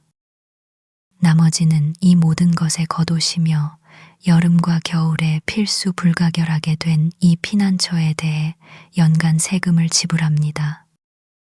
이 돈이면 인디언 위그옌 마을을 살 수 있었겠지만 이제는 그들이 살아있는 동안 가난하게 유지하는 데 도움이 됩니다. 나는 여기서 소유하는 것과 비교한 세입의 불리함을 주장하려는 것은 아닙니다. 하지만 야만인이 자신의 피난처를 소유하는 것은 비용이 거의 들지 않기 때문이고 문명인은 보통 그것을 소유할 여유가 없기 때문에 세입을 하며 장기적으로 볼 때 세입할 여유도 그보다 나을 것이 없다는 것은 분명합니다. 그러나 누군가 대답할 것입니다. 단지 이 세금을 지불함으로써 가난한 문명인은 야만인의 거처에 비하면 궁전인 거처를 확보한다고 말입니다. 연간 25달러에서 100달러의 임대료. 이것이 시골 요율입니다는 그에게 수세기에 걸친 개선의 혜택, 넓은 아파트, 깨끗한 페인트와 벽지, 럼퍼드 벽난로, 뒤쪽 회반죽, 베네치아 블라인드, 구리 펌프, 스프링 자물쇠, 편리한 지하 저장고, 그리고 다른 많은 것들을 누릴 자격을 줍니다. 하지만 이러한 것들을 누린다고 하는 사람이 왜 그렇게 흔히 가난한 문명인이며 그것들을 가지지 않은 야만인은 왜 야만인으로서 부유합니까? 만약 문명이 인간 상태의 진정한 발전이라고 주장된다면 나는 현명한 사람들만이 그 혜택을 개선할지라도 그렇다고 생각합니다. 그것이 집을 더 비싸게 만들지 않으면서 더 나은 주택을 만들었음을 보여주어야 합니다. 그리고 어떤 것의 비용은 내가 삶이라고 부를 그것과 교환하기 위해 즉시 또는 장기적으로 요구되는 양입니다. 이 근처의 평균적인 집은 아마도 800달러가 될 것이며 이 금액을 저축하는 데는 노동자의 삶에서 10년에서 15년이 걸릴 것입니다. 가족이라는 짐이 없을지라도 말입니다. 모든 사람의 노동의 금전적 가치를 하루 1달러로 추정하면 어떤 이들은 더 많이 받지만 다른 이들은 더 적게 받기 때문입니다. 따라서 그의 위근인 집을 벌기 전에 그는 보통 인생의 절반 이상을 소비했음에 틀림없습니다. 그가 대신 집세를 낸다고 가정하면 이것은 단지 악 중에서 의심스러운 선택일 뿐입니다. 야만인이 이러한 조건으로 자신의 위근임을 궁전과 교환하는 것이 현명했을까요?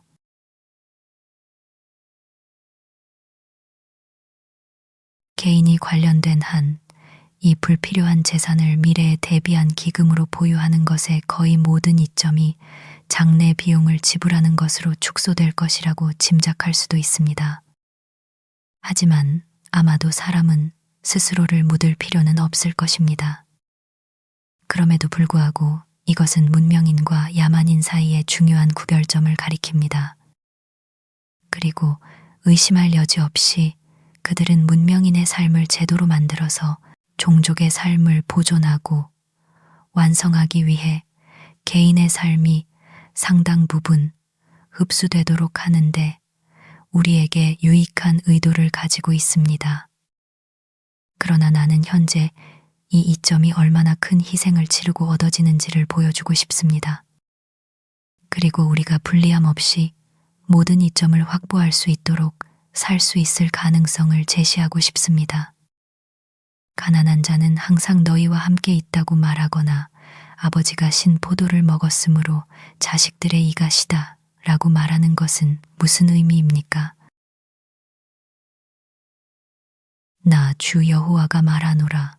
너희가 다시는 이스라엘 중에서 이 속담을 사용하지 못하리라. 보라, 모든 영혼이 다 내게 속한지라. 아버지의 영혼이나 아들의 영혼이나 다 내게 속하였으니 범죄하는 그 영혼은 죽으리라. 내 이웃들, 즉 적어도 다른 계층만큼 잘 사는 콩코드의 농부들을 생각해 볼 때 나는 그들이 대부분 20년, 30년 혹은 40년 동안 애써 일해왔음을 발견합니다. 그들이 보통 빚을 지고 물려받았거나 혹은 빌린 돈으로 샀던 자신의 농장의 진정한 소유자가 되기 위해서 말입니다. 그리고 우리는 그 노동의 3분의 1을 그들의 집 비용으로 간주할 수 있습니다. 그러나 그들은 보통 아직 그것을 갚지 못했습니다. 때로는 그 부담금이 농장 자체의 가치를 능가하여 농장 자체가 하나의 큰 부담이 되는 것도 사실입니다. 그런데도 사람들은 그 농장을 잘 안다며 물려받는 사람이 있습니다. 세금 평가관들에게 문의했을 때 나는 마을에서 농장을 빚 없이 완전히 소유한 사람을 즉시 12명도 될 수 없다는 것을 알고 놀랐습니다. 이 농가들의 역사를 알고 싶다면 그들이 저당 잡힌 은행에 문의하십시오. 자신의 노동으로 농장 값을 실제로 지불한 사람은 너무나 희귀해서 모든 이웃이 그를 가리킬 수 있을 정도입니다. 나는 콩코드에 그런 사람이 3명이나 될지 의심스럽습니다. 상인들에 대해 말해진 것, 즉 압도적인 다수, 심지어 100명 중 7명이 파산한다는 것은 농부들에게도 똑같이 사실입니다. 그러나 상인들에 관해서는 그들 중 1명이 적절하게 말하기를 그들의 파산의 상당 부분은 진정한 금전적 실패가 아니라 단지 불편하다는 이유로 약속을 이행하지 못한 실패라고 합니다. 즉, 도덕적 인격이 무너진 것입니다. 그러나 이것은 문제에 훨씬 더 나쁜 양상을 부여하며 게다가 나머지 3명조차도 영혼을 구하는 데 성공하지 못하고 오히려 정직하게 실패한 사람들보다 더 나쁜 의미에서 파산했을 가능성이 있음을 시사합니다. 파산과 채무 불이행은 우리 문명의 많은 부분이 도약하고 공중제비를 도는 도약판이지만 야만인은 기아라는 탄력 없는 널빤지 위에 서 있습니다. 그럼에도 불구하고 미들섹스 가축품 평회는 농업기계의 모든 관절이 유연한 것처럼 매년 성대하게 개최됩니다.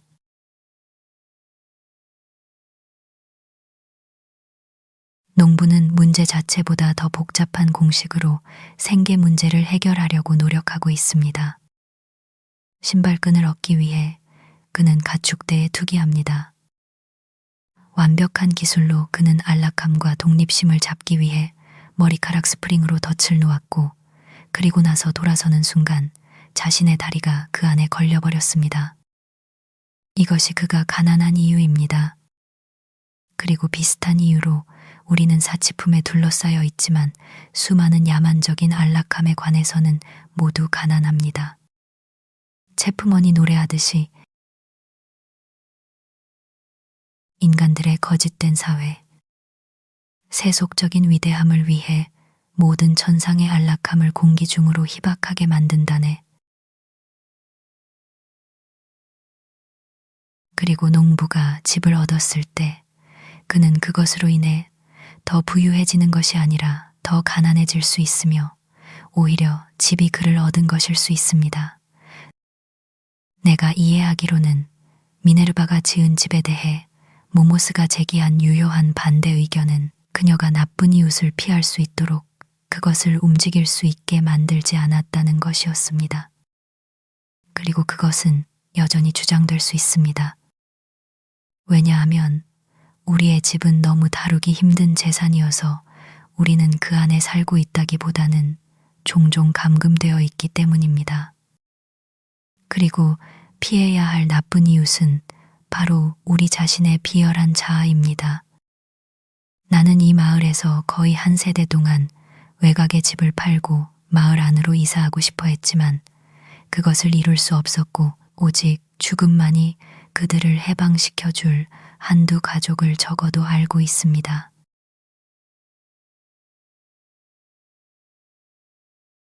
대부분의 사람들이 마침내 모든 개선 사항이 갖춰진 현대적인 집을 소유하거나 세입할 수 있다고 가정합시다. 문명이 우리의 집을 개선하는 동안 그것은 그 안에 살아야 할 사람들을 동등하게 개선하지 못했습니다. 그것은 궁전을 만들었지만 귀족과 왕을 만드는 것은 그리 쉽지 않았습니다. 그리고 만약 문명인의 추구가 야만인의 추구보다 더 가치롭지 않다면, 만약 그가 삶의 대부분을 단지 가장 기본적인 필수품과 안락함을 얻는 데 사용한다면 왜 그는 이전 사람보다 더 나은 거처를 가져야 합니까?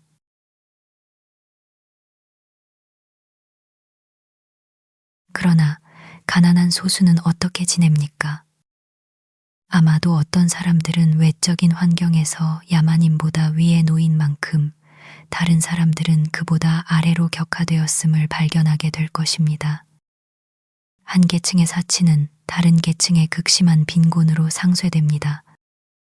한쪽에는 궁전이 있고 다른 쪽에는 구빈원과 조용한 가난한 사람들이 있습니다.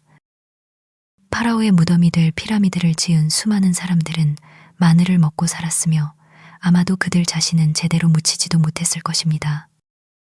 궁전의 처마 장식을 완성한 석공은 밤에 위그넴보다 못한 오두막으로 돌아갈 수도 있습니다. 문명의 통상적인 증거가 존재하는 나라에서도 주민들의 아주 큰 부분이 야만인들의 상태만큼 타락하지 않았다고 가정하는 것은 실수입니다. 나는 지금 타락한 부자가 아니라 타락한 가난한 사람들을 언급합니다. 이를 알기 위해 나는 문명의 마지막 개선 사항인 우리 철도를 따라 도처의 경계를 이루는 판잣집을 넘어 더 멀리 볼 필요가 없습니다. 나는 매일의 산책에서 인간들이 돼지우리 같은 곳에서 살고 있으며 빛을 얻기 위해 겨울 내내 문을 열어두고 있고 눈에 띄거나 상상할 수 있는 뗏나무 더미도 없으며 남녀노소의 몸이 추위와 비참함으로부터 움츠러드는 오랜 습관으로 인해 영구적으로 수축되어 있고 모든 사지와 능력의 발달이 저해되는 것을 봅니다. 이 세대를 구별하는 작업들을 수행하는 노동계층을 살펴보는 것이 확실히 공평합니다. 정도의 차이는 있지만 세계의 거대한 구빈원인 영국의 모든 직종의 노동자들의 상태도 마찬가지입니다. 또는 나는 지도상에서 밝게 빛나는 계몽된 지역 중 하나로 표시된 아일랜드를 언급할 수도 있습니다. 아일랜드 사람들의 신체 상태를 북미 인디언, 남태평양 섬 주민 또는 문명인과의 접촉으로 타락하기 전에 다른 야만 민족의 신체 상태와 비교해 보십시오. 그럼에도 불구하고 나는 그들의 통치자들이 문명화된 통치자들의 평균만큼 현명하다고 의심하지 않습니다. 그들의 상태는 문명과 함께 어떤 비참함이 공존할 수 있는지를 증명할 뿐입니다. 나는 이제 우리나라의 주요 수출품을 생산하고 그들 자신이 남부의 주요 생산품인 남부주들의 노동자들에 대해 언급할 필요도 거의 없습니다. 그러나 나는 보통의 환경에 있다고 하는 사람들에게만 국한하여 말하겠습니다.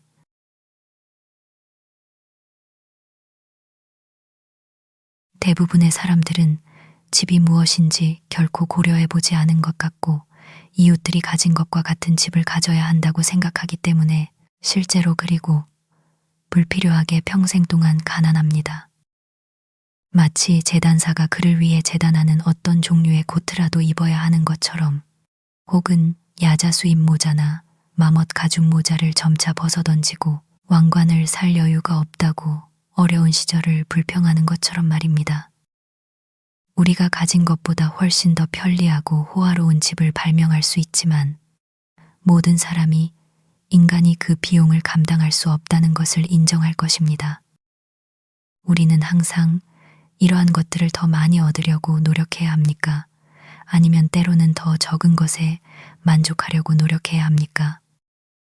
존경받는 시민은 이렇게 심각하게 교훈과 모범을 통해 젊은이가 죽기 전에 일정 수의 불필요한 발열, 신발, 우산, 그리고 빈 손님을 위한 빈 객실을 마련해야 할 필요성을 가르쳐야 합니까? 우리의 가구가 아랍인이나 인디언의 가구만큼 단순해서는 안 될 이유가 무엇입니까? 우리가 하늘에서 온 사자들로 신격화한 인류의 은인들을 생각할 때 나는 그들의 뒤에 어떤 수행원이나 유행하는 가구를 가득 실은 수레를 마음속에 떠올리지 않습니다. 혹은 만약 내가 허용한다면 우리의 가구가 아랍인의 가구보다 더 복잡해야 한다는 것을 허용한다면 이것이 이상한 허용이 아닐까요? 그것은 우리가 도덕적으로나 지적으로 그들보다 우월한 정도에 비례해야 합니다. 현재 우리의 집은 그것들로 어수선하고 더럽혀져 있습니다. 솜씨 좋은 주부라면 대부분을 먼지 구덩이로 쓸어버리고 아침일을 미루지 않을 것입니다. 아침일, 오로라의 붉은 빛과 맵논의 음악을 두고 이 세상에서 인간의 아침일은 무엇이어야 합니까? 내 책상 위에는 석회암 조각 3개가 있었지만 내 마음의 가구는 여전히 먼지가 쌓여 있는데 그것들이 매일 먼지를 닦아내야 한다는 것을 알고는 겁이 났고 역겨워서 창밖으로 던져버렸습니다. 그렇다면 어떻게 내가 가구가 갖춰진 집을 가질 수 있겠습니까? 나는 차라리 야외에 앉아 있겠습니다. 사람이 땅을 파헤친 곳을 제외하고는 잔디에는 먼지가 쌓이지 않기 때문입니다.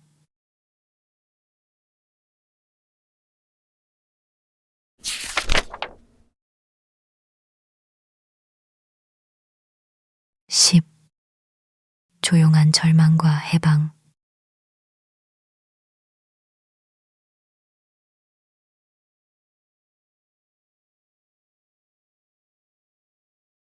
사치스럽고 방탕한 사람들이 대중이 그토록 부지런히 따르는 유행을 만듭니다. 소위 가장 좋은 집에 머무는 여행자는 곧 이것을 발견합니다.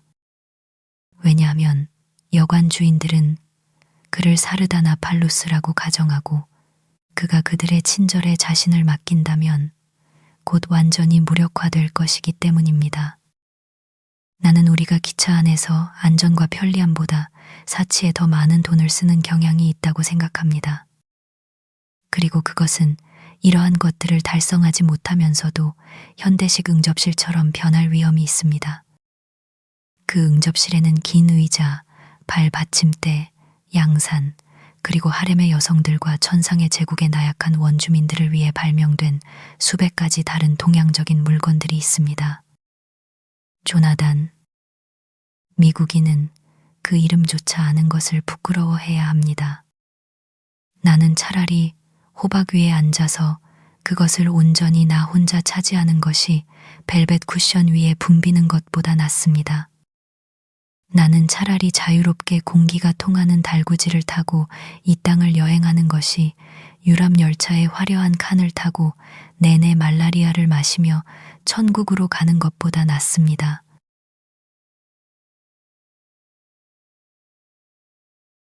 원시시대 인간 삶의 바로 그 단순함과 적나라함은 적어도 이러한 이점을 암시합니다.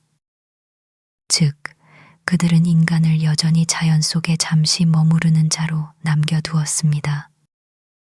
그는 음식과 잠으로 원기를 회복하면 다시 그의 여정을 숙고했습니다.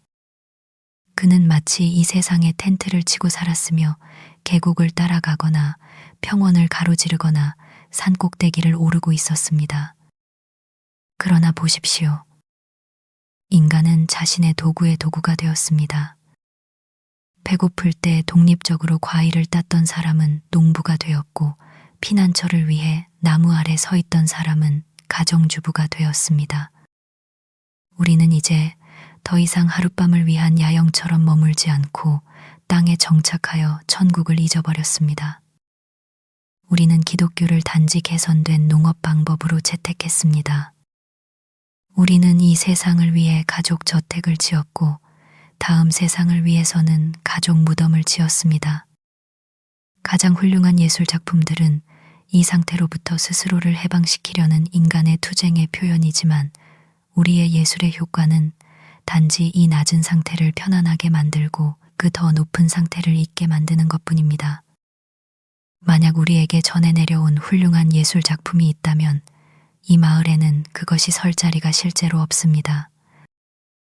왜냐하면 우리의 삶, 우리의 집, 그리고 거리는 그것을 위한 적절한 받침대를 제공하지 않기 때문입니다. 그림을 걸 못도 없고 영웅이나 성인의 흉상을 받을 선반도 없습니다. 나는 우리의 집들이 어떻게 지어지고 돈이 지불되거나 지불되지 않으며 그 내부 경제가 어떻게 관리되고 유지되는지를 생각할 때 방문객이 벽난로 위에 장식품을 감탄하는 동안 바닥이 무너져 그를 지하 저장고, 즉 단단하고 정직하지만 흙으로 된 기초로 떨어뜨리지 않는 것이 놀랍습니다. 나는 이 소위 부유하고 세련된 삶이 뛰어넘어진 것임을 깨닫지 않을 수 없으며 그것을 장식하는 미술을 즐기는데 진전이 없습니다. 나의 주인은 오직 뛰어넘기에만 집중되어 있기 때문입니다. 왜냐하면 나는 인간의 근육만으로 기록된 가장 위대한 진정한 도약은 평지에서 25피트를 뛰어넘었다고 하는 특정 떠돌이 아랍인들의 도약임을 기억하기 때문입니다. 인위적인 지지대 없이 인간은 그 거리를 넘어서 다시 땅으로 돌아올 것이 확실합니다. 그러한 엄청난 부적절함의 소유자에게 내가 던지고 싶은 첫 번째 질문은 누가 당신을 떠받치고 있습니까? 당신은 실패하는 7명 중 1명입니까? 아니면 성공하는 3명 중 1명입니까? 이 질문들에 답해 주십시오. 그러면 아마도 내가 당신의 값싼 장신구들을 보고 그것들이 장식적이라고 생각할 수 있을 것입니다. 마을 앞에 놓인 수레는 아름답지도 유용하지도 않습니다. 우리가 아름다운 물건으로 집을 장식하기 전에 벽은 벗겨져야 하고 우리의 삶은 벗겨져야 하며 아름다운 가사와 아름다운 생활이 기초로 놓여야 합니다. 그런데 지금 아름다움에 대한 취향은 집도 없고 가정주부도 없는 야외에서 가장 많이 길러집니다.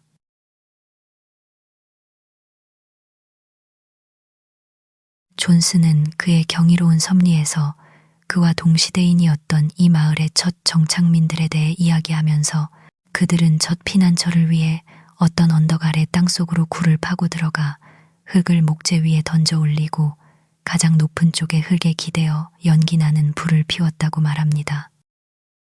그는 주님의 축복으로 땅이 그들을 먹일 빵을 내놓을 때까지 그들은 집을 마련하지 않았다고 말합니다. 그리고 첫 해의 수확은 너무 적어서 그들은 오랫동안 빵을 아주 얇게 잘라 먹어야 했다고 합니다. 뉴네덜란드 지방의 비서는 1650년에 그곳에 땅을 얻고자 하는 사람들을 위해 네덜란드어로 글을 쓰면서 더 구체적으로 진술합니다. 뉴네덜란드, 특히 뉴잉글랜드에 있는 사람들은 처음에는 원하는 대로 농가를 지을 자금이 없는 경우 지하 저장고처럼 땅의 깊이 6, 7피트, 원하는 만큼 길고 넓게 사각형 구덩이를 파고 벽을 따라 안쪽을 나무로 둘러싸고 흙이 무너지는 것을 방지하기 위해 나무를 나무 껍질이나 다른 것으로 덮습니다. 이 지하 저장고에 널빤지로 바닥을 깔고 천장으로 위쪽을 널빤지로 마감한 후 석가래로 지붕을 얹고 석가래를 나무 껍질이나 푸른 잔디 조각으로 덮어서 그들이 그들의 온 가족과 함께 이 집에서 2년, 3년, 4년 동안 건조하고 따뜻하게 살 수 있었습니다. 가족의 크기에 맞게 그 지하 저장고에 칸막이가 설치되는 것은 물론입니다. 식민지 초기에 뉴잉글랜드의 부유하고 주요한 사람들은 두 가지 이유로 첫 주택을 이러한 방식으로 시작했습니다. 첫째, 건축의 시간을 낭비하지 않고 다음 계절에 식량이 부족하지 않도록 하기 위해서였습니다. 둘째, 그들이 본국에서 대거 데려온 가난한 노동자들을 낙담시키지 않기 위해서였습니다. 3, 4년이 지나 나라가 농업에 적합해졌을 때 그들은 수천 달러를 들여 멋진 집을 지었습니다.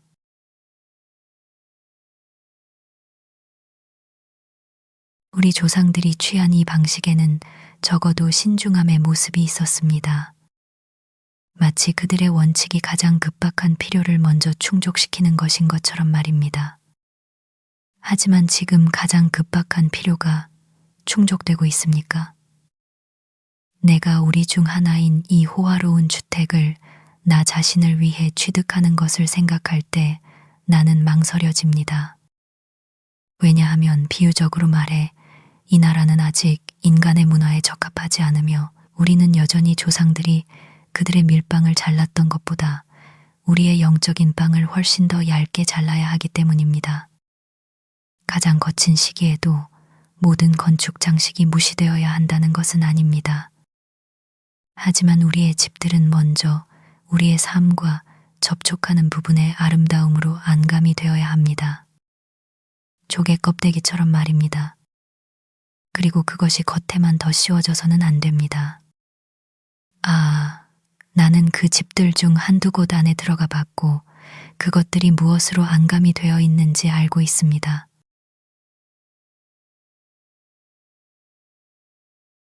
우리가 오늘날 동굴이나 위그넴에서 살거나 가죽옷을 입을 만큼 퇴화하지는 않았지만 인류의 발명과 산업이 제공하는 이점들을 비록 그 대가가 매우 비싸더라도 받아들이는 것이 확실히 더 낫습니다.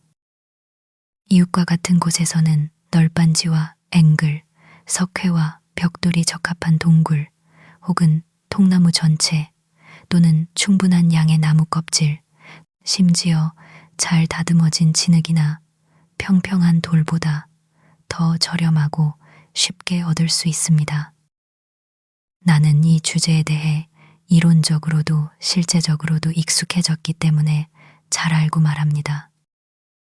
약간의 더 많은 지혜를 가지고 우리는 이러한 재료들을 사용하여 현재 가장 부유한 사람들보다 더 부유해질 수 있으며 우리의 문명을 축복으로 만들 수 있을 것입니다. 문명인은 더 경험이 많고 현명한 야만인입니다. 하지만 이제 나의 실험으로 서둘러 넘어가겠습니다.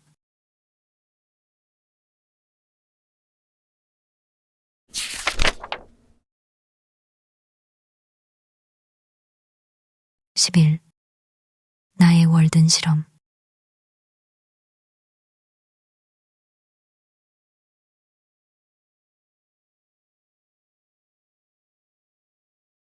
(1845년 3월) 말쯤 나는 도끼를 빌려 내가 집을 지을 예정이었던 곳과 가장 가까운 월든 연못 옆 숲으로 가서 아직 젊은 키 크고 화살처럼 곧은 흰 소나무들을 목재용으로 베기 시작했습니다. 빌리지 않고 시작하기는 어렵습니다. 하지만 아마도 동료 인간들이 당신의 사업에 관심을 가질 수 있도록 허용하는 것이 가장 관대한 방식일 것입니다. 도끼 주인은 그것을 놓아주면서 그것이 자신의 눈에 사과, 애지중지하는 거라고 말했습니다. 하지만 나는 받은 것보다 더 날카롭게 돌려주었습니다. 내가 일했던 곳은 쾌적한 언덕 경사면이었고 소나무 숲으로 덮여 있었습니다. 그 사이로 나는 연못과 소나무와 히코리 나무가 솟아오르고 있는 숲속의 작은 빈터를 내다보았습니다. 연못의 얼음은 아직 녹지 않았지만 일부 열린 공간이 있었고 전체가 어두운 색으로 물에 흠뻑 젖어 있었습니다. 내가 그곳에서 일하는 동안 며칠 동안 약간의 눈발이 날렸습니다. 그러나 대부분의 경우 내가 집으로 돌아가는 길에 철도 위로 나왔을 때 그 노란 모래 더미는 아련한 분위기 속에서 빛나며 펼쳐져 있었고 레일은 봄 햇살에 빛났습니다. 그리고 나는 이미 우리와 함께 또 한 해를 시작하기 위해 돌아온 종달새와 피위새 그리고 다른 새들의 소리를 들었습니다. 그것들은 즐거운 봄날이었고 땅뿐만 아니라 인간의 불만의 겨울도 녹고 있었고 무기력했던 삶이 기지개를 켜기 시작했습니다. 어느 날 도끼날이 빠져서 나는 제끼를 만들기 위해 푸른 히코리 나무를 베어 돌로 박았고 나무를 불리기 위해 전체를 연못 구멍에 담가 두었을 때 줄무늬 뱀 한 마리가 물속으로 기어 들어가는 것을 보았습니다. 그리고 그는 내가 그곳에 머무는 동안 혹은 15분 이상 동안 불편함 없이 바닥에 누워 있었습니다. 아마도 그가 아직 무기력한 상태에서 완전히 벗어나지 못했기 때문일 것입니다. 나에게는 비슷한 이유로 인간들도 그들의 현재 낮고 원시적인 상태에 머물러 있는 것처럼 보였습니다.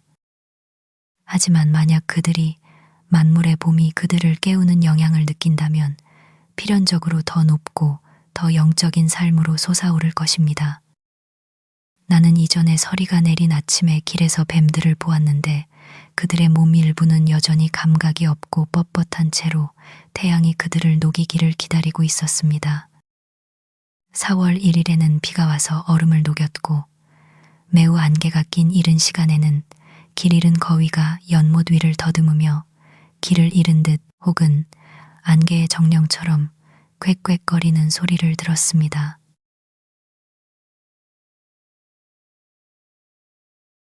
그래서 나는 며칠 동안 계속해서 목재를 베고 다듬었으며 좁은 도끼 하나로 석가래와 천장보도 다듬었습니다.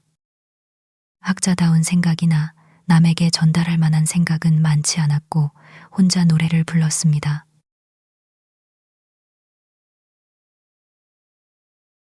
사람들은 많은 것을 안다고 말하지만 보라, 그것들은 날개를 달았네. 예술과 과학 그리고 수많은 도구들, 불어오는 바람, 그것이 모두가 아는 전부라네.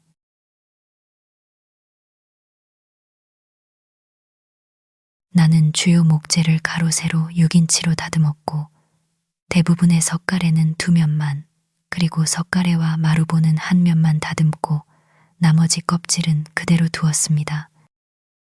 그래서 그것들은 제재된 것만큼 고닫고 훨씬 더 강했습니다. 각 나무는 그루터기에 의해 조심스럽게 장부 맞춤되거나 촉이 끼워졌는데 이때쯤 나는 다른 도구들을 빌렸기 때문입니다. 숲에서의 나의 날들은 그리 길지 않았습니다. 그러나 나는 보통 빵과 버터로 된 점심 식사를 가지고 갔고 정오에는 내가 잘라낸 푸른 소나무 가지들 사이에 앉아 그것이 쌓여있던 신문을 읽었습니다. 그리고 내 손에는 두꺼운 송진이 묻어 있었기 때문에 빵에는 그 향기가 스며들었습니다. 내가 일을 마치기 전에 나는 소나무의 적이라기보다는 친구가 되었습니다. 비록 내가 그것들 중 일부를 배웠지만 그것과 더 잘 알게 되었기 때문입니다. 때때로 숲속을 거니는 사람이 내 도끼 소리에 이끌려왔고 우리는 내가 만든 나무 조각들 위로 즐겁게 대화했습니다.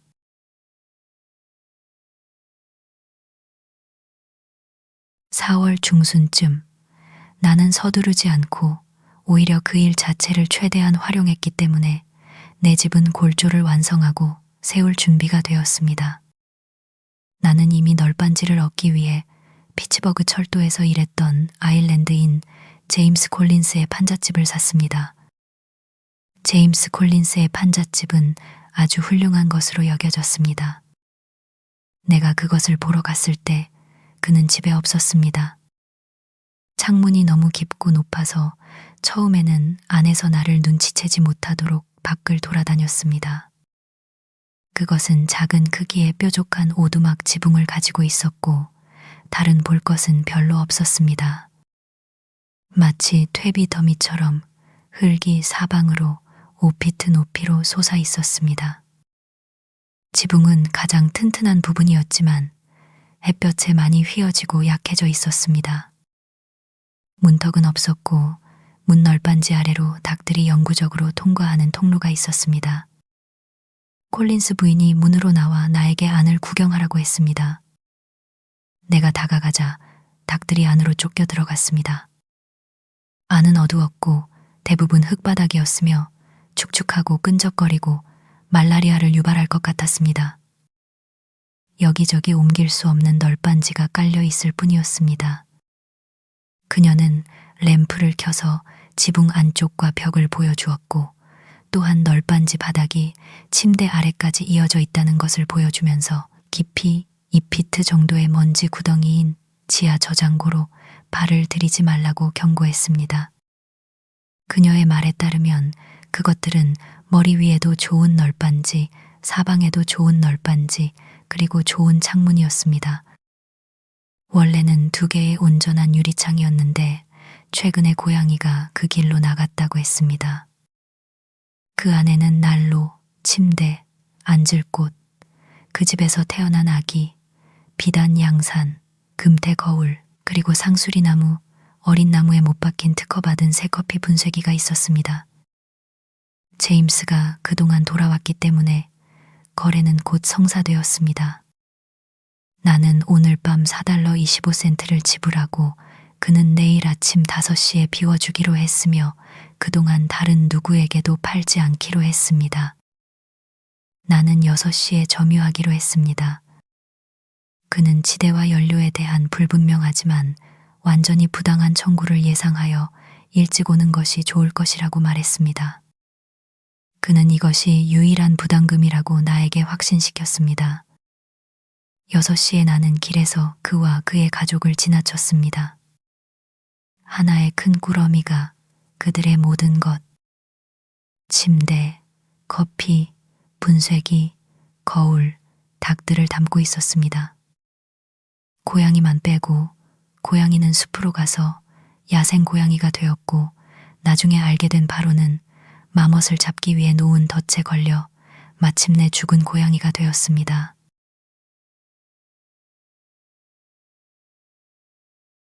나는 그날 아침에 곧바로 이 집을 해체하고 못을 뽑아 작은 수레로 연못가로 옮겼습니다. 널빤지들을 그곳 잔디 위에 펼쳐 햇볕에 표백되고 다시 휘어지도록 했습니다. 내가 숲길을 따라 수레를 몰고 갈 때 일찍 온 개똥집박이 한 마리가 나에게 한두 음표를 들려주었습니다. 나는 어린 패트릭이라는 사람에게 교활하게도 이웃인 아일랜드인 실리가 수레를 나르는 도중에 여전히 쓸만하고 곧고 박을 수 있는 못, 철사, 그리고 쇠못을 자신의 주머니로 옮겼으며 그리고 나서 내가 돌아올 때면 다가와서 안부를 묻고 봄 생각에 잠긴 채 무관심하게 그 파괴를 올려다보았다는 것을 들었습니다. 그가 말했듯이 일거리가 부족했기 때문입니다.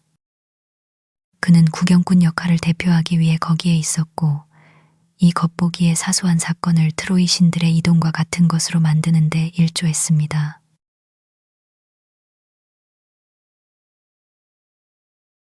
나는 남쪽으로 경사진 언덕 측면에 지하 저장고를 봤습니다. 그곳은 이전에 마멋이 굴을 팠던 곳이었는데 붉은 툇나무와 블랙베리 뿌리 그리고 가장 낮은 식물의 흔적을 지나 깊이 7피트, 가로 세로 6피트의 고운 모래까지 팠습니다. 그곳에서는 어떤 겨울에도 감자가 얼지 않을 것이었습니다. 측면은 경사지게 남겨두었고 돌을 쌓지 않았습니다. 그러나 햇볕이 전혀 비치지 않았기 때문에 모래는 여전히 그 자리를 유지하고 있습니다. 이것은 겨우 2시간의 작업이었습니다. 나는 이 땅 파기 작업에 특별한 즐거움을 느꼈습니다. 왜냐하면 거의 모든 위도에서 인간은 일정한 온도를 위해 땅속으로 파고들기 때문입니다. 도시의 가장 화려한 집 아래에도 여전히 옛날처럼 뿌리 채소를 저장하는 지하 저장고가 발견되며 상부 구조물이 사라진 훨씬 후에도 후손들은 땅속의 그 흔적을 알아볼 것입니다. 집은 여전히 굴 입구에 있는 일종의 현관에 불과합니다.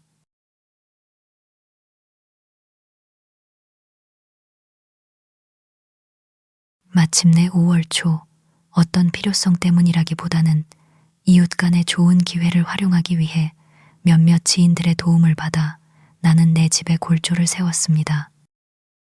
나만큼 그 집을 세워준 사람들의 품성으로 인해 영광을 받은 사람은 없었습니다. 나는 그들이 언젠가 더 높은 구조물을 세우는데 도움을 줄 것이라고 믿습니다. 나는 7월 4일에 집을 점유하기 시작했습니다. 널빤지가 붙고 지붕이 얹히자마자 말입니다. 왜냐하면 널빤지는 조심스럽게 깃털 모양으로 모서리가 가공되어 겹쳐졌기 때문에 비가 전혀 스며들지 않았습니다. 그러나 널빤지를 붙이기 전에 나는 한쪽 끝에 굴뚝의 기초를 놓았습니다. 연못에서 돌 2수레를 팔로 끌어올렸습니다.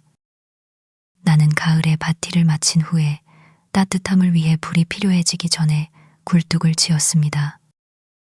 그동안에는 이른 아침에 밖에서 땅바닥 위에서 요리를 했습니다.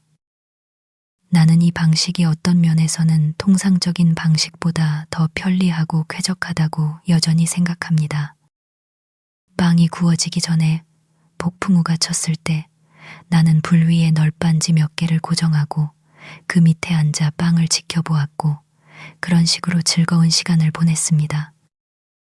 그 시절 내 손이 많이 사용되었을 때 나는 책을 거의 읽지 않았지만 바닥에 놓여있는 작은 종이 조각, 내가 사용한 냄비 받침 또는 식탁보가 나에게 일리아스와 똑같은 오락을 제공했으며 사실상 같은 목적을 충족시켰습니다.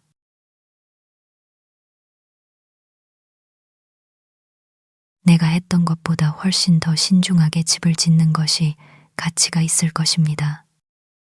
예를 들어 문, 창문, 지하 저장고, 다락방이 인간 본성에 어떤 근거를 가지고 있는지 고려하고 심지어 우리의 일시적인 필요보다 더 나은 이유를 찾을 때까지는 상부 구조물을 짓지 않는 것도 좋습니다. 사람이 자기 자신의 집을 짓는 것에는 새가 자신의 둥지를 짓는 것과 같은 어떤 적합성이 있습니다. 만약 사람들이 자신의 손으로 거주지를 건설하고 자신과 가족을 위해 충분히 단순하고 정직하게 식량을 마련한다면 새들이 그렇게 바쁠 때 보편적으로 노래하는 것처럼 시적인 능력이 보편적으로 발달하지 않겠습니까?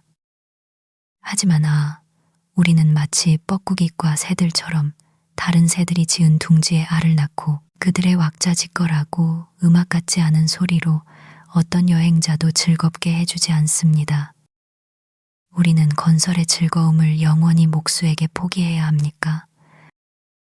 건축은 대다수 사람들의 경험에서 얼마나 중요한 의미를 가집니까?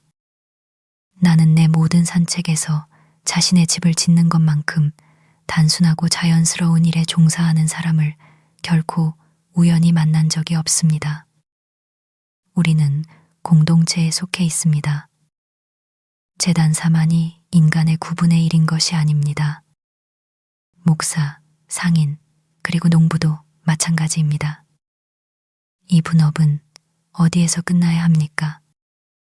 그리고 그것이 궁극적으로 봉사하는 목적은 무엇입니까? 의심할 여지 없이 다른 사람이 나를 위해 생각할 수도 있습니다. 그러나 그렇다고 해서 그가 나 자신이 스스로 생각하는 것을 배제하도록 하는 것이 바람직한 것은 아닙니다.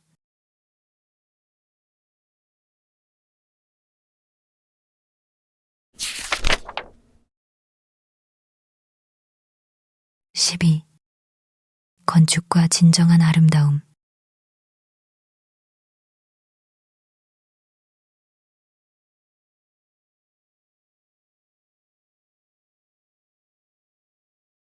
이 나라에는 소위 건축가라고 불리는 사람들이 있으며 나는 적어도 한 명은 건축 장식의 진실의 핵심, 필연성, 그리고 그로 인한 아름다움을 갖게 하려는 생각을 가진 사람에 대해 들었습니다.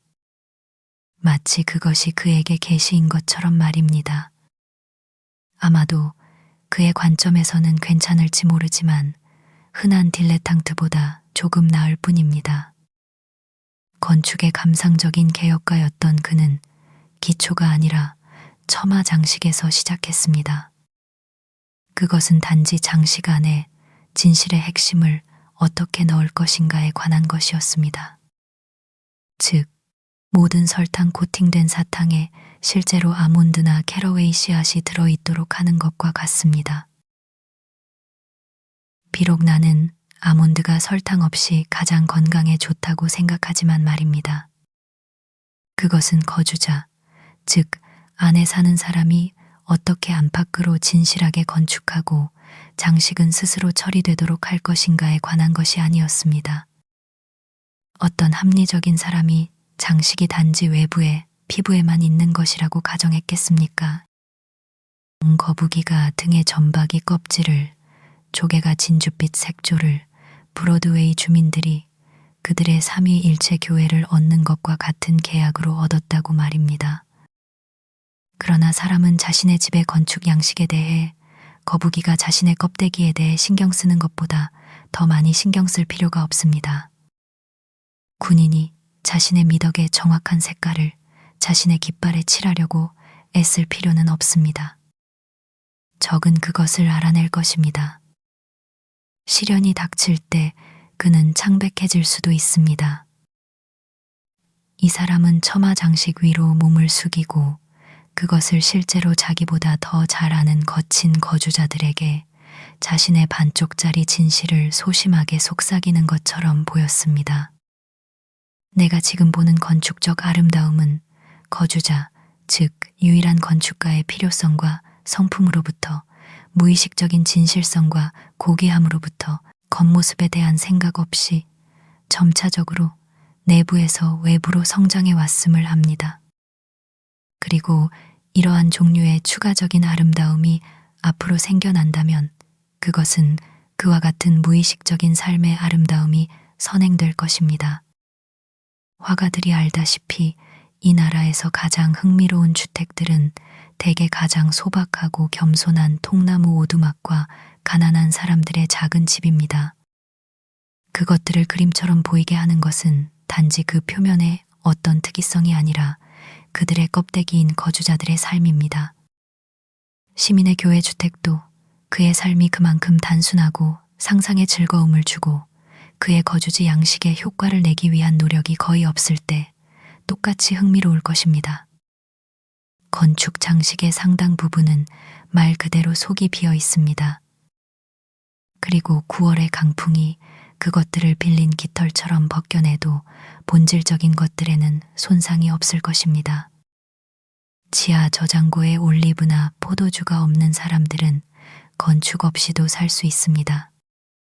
만약 문학의 문체 장식에 대해 똑같이 법석을 떤다면, 그리고 우리의 성경 건축가들이 우리의 교회 건축가들만큼 처마 장식에 시간을 쓴다면 어떨까요? 문예 부흥과 미술, 그리고 그것들을 가르치는 교수들이 그렇게 만들어집니다. 대체 몇 개의 막대기가 그의 위나 아래로 기울어져 있는지, 그리고 그의 상자에 어떤 색깔이 칠해져 있는지가 한 인간에게 얼마나 중요합니까? 만약 그가 어떤 진지한 의미에서 그것들을 기울이고 칠했다면 중요할 수도 있습니다. 그러나 거주자로부터 영혼이 떠났기 때문에 그것은 자신의 관을 만드는 것과 같습니다. 무덤의 건축 말입니다. 그리고 목수는 관 제작자의 다른 이름일 뿐입니다. 어떤 사람은 삶에 대한 절망이나 무관심 속에서 당신 발밑에 흙 한 움큼을 집어 그 색깔로 당신의 집을 칠하라고 말합니다. 그는 자신의 마지막 좁은 집을 생각하고 있는 것입니까? 차라리 동전을 던져 결정하는 것이 낫습니다. 그에게는 얼마나 많은 여가가 있어야 합니까? 왜 당신은 흙 한 움큼을 집어듭니까? 차라리 당신의 집을 당신의 안색으로 칠하십시오. 당신을 위해 창백해지거나 붉어지게 하십시오. 작은 집 건축 양식을 개선하려는 사업이라니, 당신이 내 장식을 준비하면 내가 그것을 착용하겠습니다.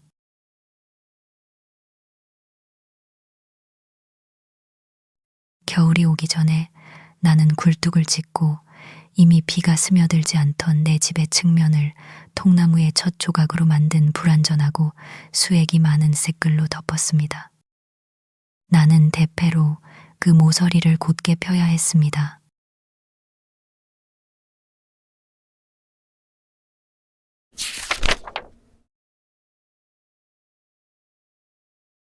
13. 자급자족의 재정 명세서.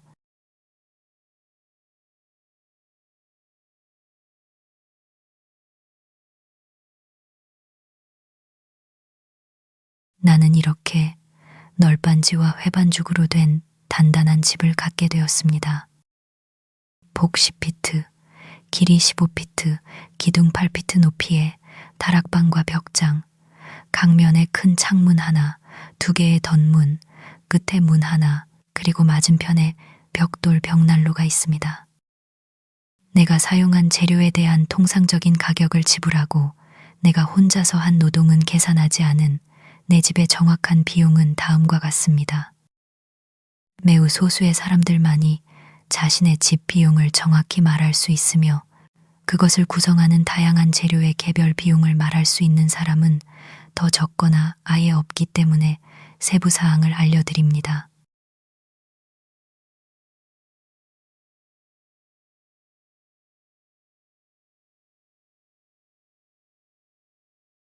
이것들은 내가 점유권으로 주장한 목재, 돌, 그리고 모래를 제외한 모든 재료입니다. 또한 나는 집을 짓고 남은 재료로 만든 작은 장작 창고를 옆에 두고 있습니다. 나는 내 현재 집만큼 만족스럽고 비용이 더 들지 않는다면 콩코드의 메인 스트리트에 있는 어떤 집보다 웅장함과 사치에서 뛰어난 집을 지을 생각입니다.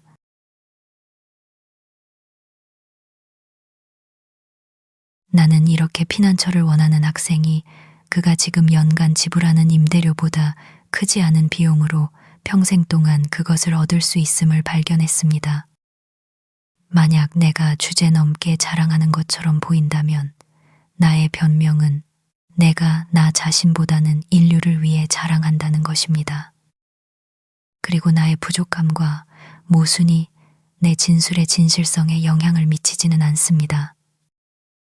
내가 밀에서 분리하기 어렵다고 느끼는, 그러나 나도 다른 사람만큼이나 안타까워하는 많은 허위와 위선에도 불구하고 나는 이 점에 있어서 자유롭게 숨쉬고 기지개를 켤 것입니다.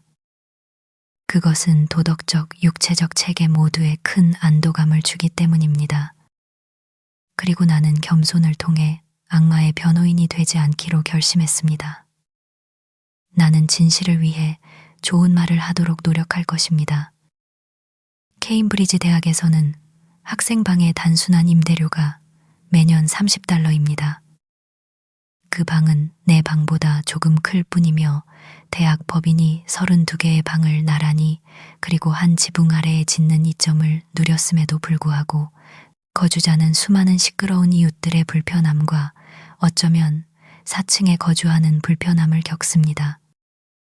나는 만약 우리가 이러한 면에서 더 많은 진정한 지혜를 가졌다면 더 많은 것이 이미 습득되었을 것이므로 굳이 덜 교육이 필요했을 뿐만 아니라 교육을 받는 데 드는 금전적 비용이 크게 사라졌을 것이라고 생각하지 않을 수 없습니다.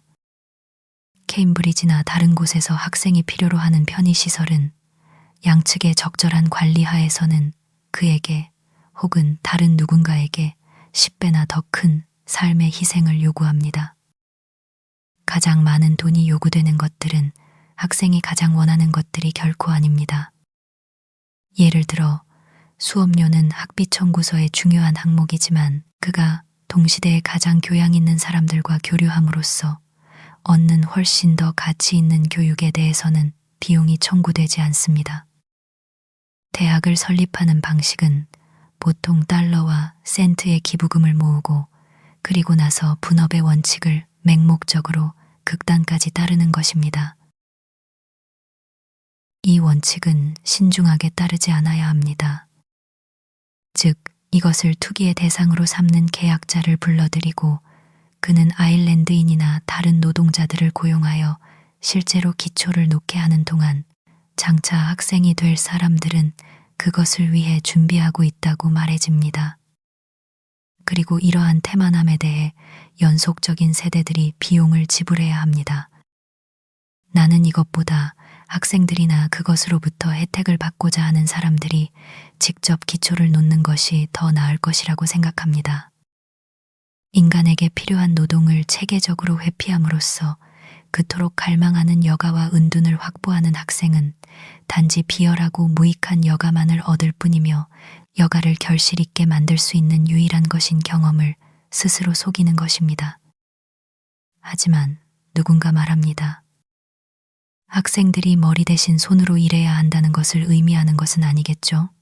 나는 정확히 그것을 의미하는 것은 아닙니다. 하지만 그가 그것과 매우 비슷하다고 생각할 수 있는 무언가를 의미합니다. 나는 그들이 공동체가 이러한 값비싼 게임을 지원하는 동안 삶을 흉내내거나 단지 연구만 하지 말고 처음부터 끝까지 진심으로 살아야 한다는 것을 의미합니다. 젊은이들이 삶의 실험을 즉시 시도하는 것보다 어떻게 삶을 더 잘 배울 수 있겠습니까? 나는 이것이 수학만큼이나 그들의 정신을 훈련시킬 것이라고 생각합니다. 예를 들어 내가 한 소년이 예술과 과학에 대해 알기를 원한다면 나는 흔한 방식을 따르지 않을 것입니다. 그 방식은 단지 그를 어떤 교수 근처로 보내는 것입니다. 그곳에서는 삶의 기술 외의 모든 것이 공언되고 실행됩니다. 망원경이나 현미경을 통해서 세상을 관찰하고 결코 자신의 자연적인 눈으로는 보지 않습니다. 화학을 공부하면서 빵이 어떻게 만들어지는지 배우지 않고 역학을 공부하면서 그것을 어떻게 버는지 배우지 않습니다. 해왕성의 새로운 위성을 발견하면서 자신의 눈 속의 티끌이나 자신이 누구의 위성인지 감지하지 못하거나 식초 한 방울 속의 괴물을 관찰하는 동안 주변에 들끓는 괴물들에게 잡아먹히게 됩니다. 한 달이 끝났을 때 누가 가장 많이 발전했을까요? 자신이 채굴하고 재련한 광석으로 자신의 접는 칼을 만들고 이를 위해 필요한 만큼만 독서를 한 소년일까요? 아니면 그동안 연구소의 야금학 강의에 참석하고 아버지로부터 로저스 칼을 받은 소년일까요? 누가 손가락을 다칠 가능성이 더 높을까요? 대학을 떠날 때 나는 항해술을 공부했다는 말을 듣고 놀랐습니다. 내가 항구를 한 바퀴만 돌았더라도 그것에 대해 더 많이 알았을 텐데, 심지어 가난한 학생조차도 정치 경제학만을 공부하고 배우는 반면 철학과 동의어인 생활 경제학은 우리 대학에서 진심으로 가르쳐지지도 않습니다.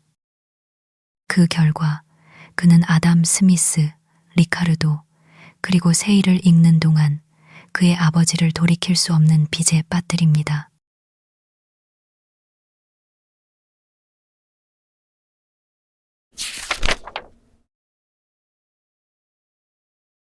(14) 현대적 개선의 환상.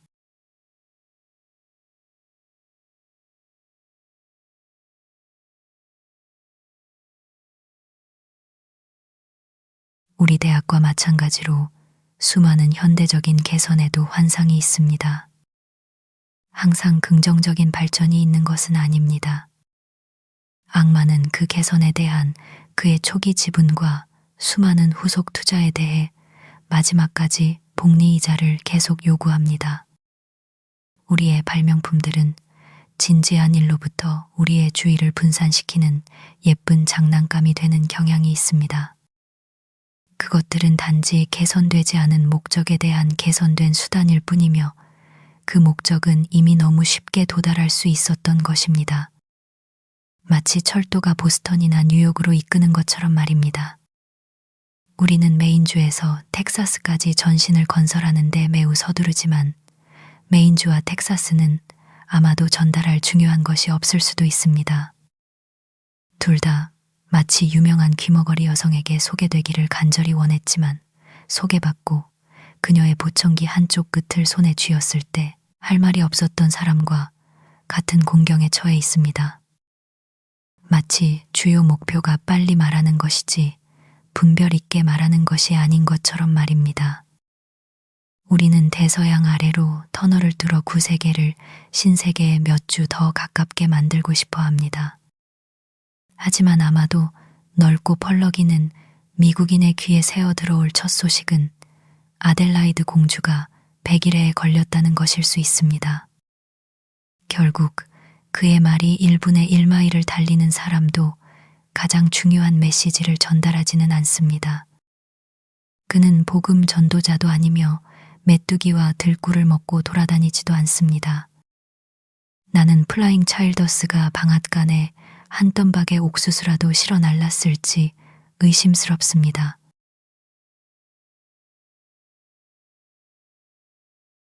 누군가 나에게 말합니다. 나는 당신이 돈을 모으지 않는 것이 이상합니다. 당신은 여행하는 것을 좋아합니다. 오늘 기차를 타고 피츠버그에 가서 시골을 볼 수 있을 텐데요. 하지만 나는 그것보다 더 현명합니다. 나는 가장 빠른 여행자는 걸어가는 사람이라는 것을 배웠습니다. 나는 내 친구에게 말합니다. 누가 먼저 도착하는지 시도해 봅시다. 거리는 30마일입니다. 요금은 90센트입니다. 그것은 거의 하루 품셈입니다. 나는 이 길에서 노동자들의 품풍이 하루 60센트였던 때를 기억합니다. 좋습니다. 나는 지금 걸어서 출발하여 밤이 되기 전에 그곳에 도착할 것입니다. 나는 일주일 내내 그 속도로 여행해 왔습니다.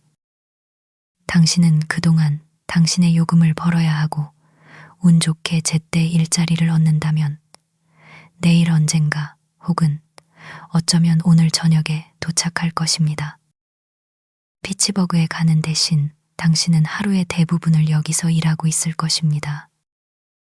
따라서 철도가 전 세계를 돌아다닌다 하더라도 나는 당신보다 앞서 나갈 것이라고 생각합니다. 그리고 그 종류의 시골 구경과 경험을 얻는 것에 관해서는 나는 당신과의 교제를 완전히 끊어야 할 것입니다.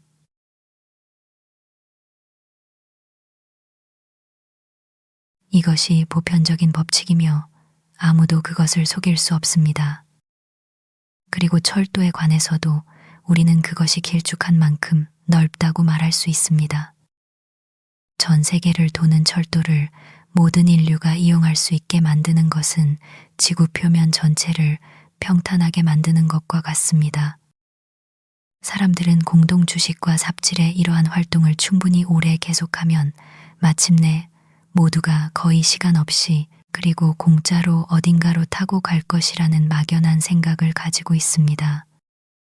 그러나 군중이 역으로 몰려가고 차장이 모두 탑승이라고 외칠 때 연기가 날아가고 증기가 응축되면 소수만이 타고 있지만 나머지는 치여 죽었다는 것을 알게 될 것입니다.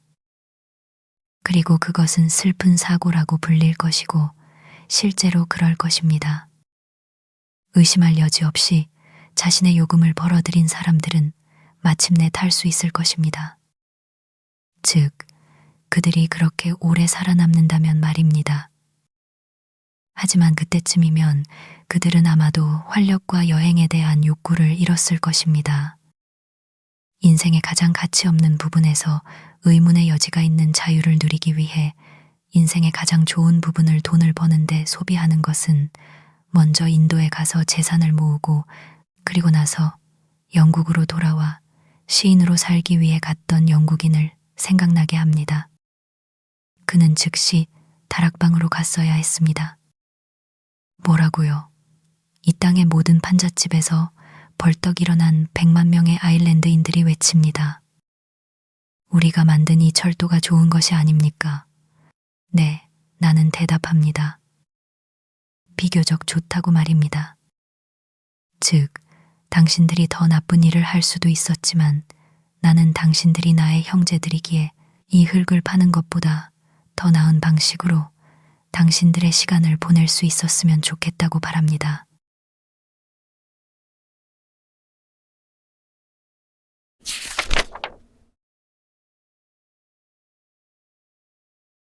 15.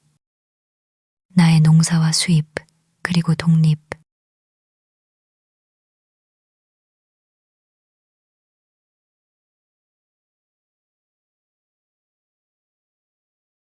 내가 집을 완성하기 전에 나의 이례적인 지출을 충당하기 위해 정직하고 즐거운 방법으로 $10나 $12를 벌고 싶어서 집 근처에 가볍고 모래가 많은 토양야기 0.5에이커에 주로 콩을 심었고 작은 부분에는 감자, 옥수수, 완두콩, 그리고 순무를 심었습니다.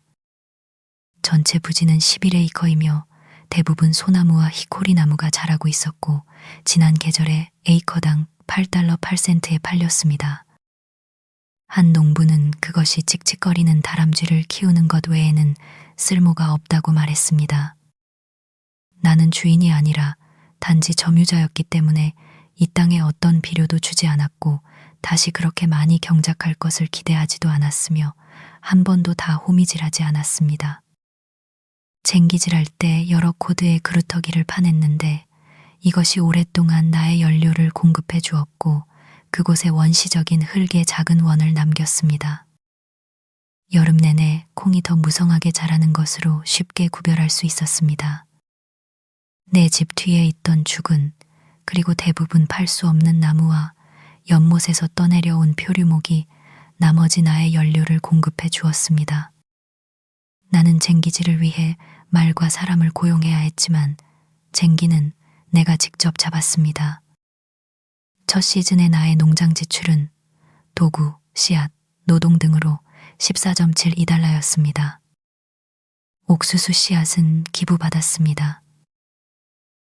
이것은 당신이 충분히 먹을 만큼 이상을 심지 않는 한 말할 것도 없이 비용이 들지 않습니다. 나는 콩 12부셀과 감자 18부셀, 그리고 약간의 완두콩과 단옥수수를 얻었습니다. 노란 옥수수와 순무는 너무 늦어서 아무것도 얻지 못했습니다. 농장에서의 나의 총수입은 $23.44였습니다.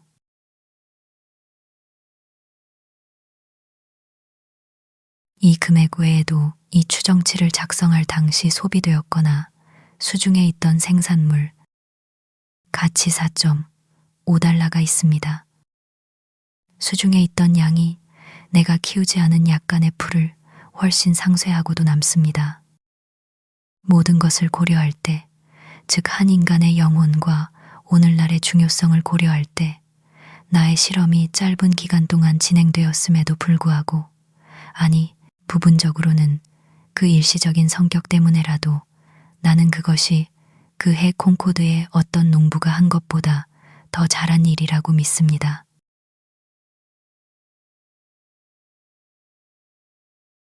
다음 해에는 나는 더 잘했습니다. 왜냐하면 내가 필요한 모든 땅 약 3분의 1에이커를 삽으로 팠기 때문입니다. 그리고 나는 수많은 유명한 농업 서적들, 아서영을 포함하여 어떤 것에도 전혀 위압되지 않고 2해의 경험으로부터 배웠습니다. 만약 누군가 단순하게 살고 자신이 재배한 작물만 먹으며 먹는 것보다 더 많이 재배하지 않고 그것을 덜 충분한 양의 더 호화롭고 비싼 물건과 교환하지 않는다면 그는 몇 평방 로드의 땅만 경작하면 될 것이며 소를 사용하여 쟁기질하는 것보다 삽으로 파는 것이 더 저렴하고 오래된 땅에 비료를 주는 것보다 때때로 새로운 장소를 선택하는 것이 더 저렴하다는 것을 알았습니다. 그리고 그는 여름의 자투리 시간에 마치 왼손으로 하는 것처럼 모든 필요한 농장 일을 할 수 있을 것입니다. 따라서 그는 지금처럼 소, 말, 소, 돼지에게 얽매이지 않을 것입니다. 나는 이 점에 대해 편견 없이 현재의 경제적, 사회적 배열의 성공이나 실패에 관심 없는 사람으로서 말하고 싶습니다. 나는 콩코드의 어떤 농부보다 더 독립적이었습니다. 왜냐하면 나는 집이나 농장에 뱃을 내리지 않았기 때문입니다. 나는 내 천재성의 경향을 매 순간 따를 수 있었는데 그것은 매우 꼬불꼬불한 것입니다. 게다가 나는 이미 그들보다 더 잘 지내고 있었지만 만약 내 집이 불타거나 농작물이 실패했더라도 나는 이전과 거의 다름없이 잘 지냈을 것입니다.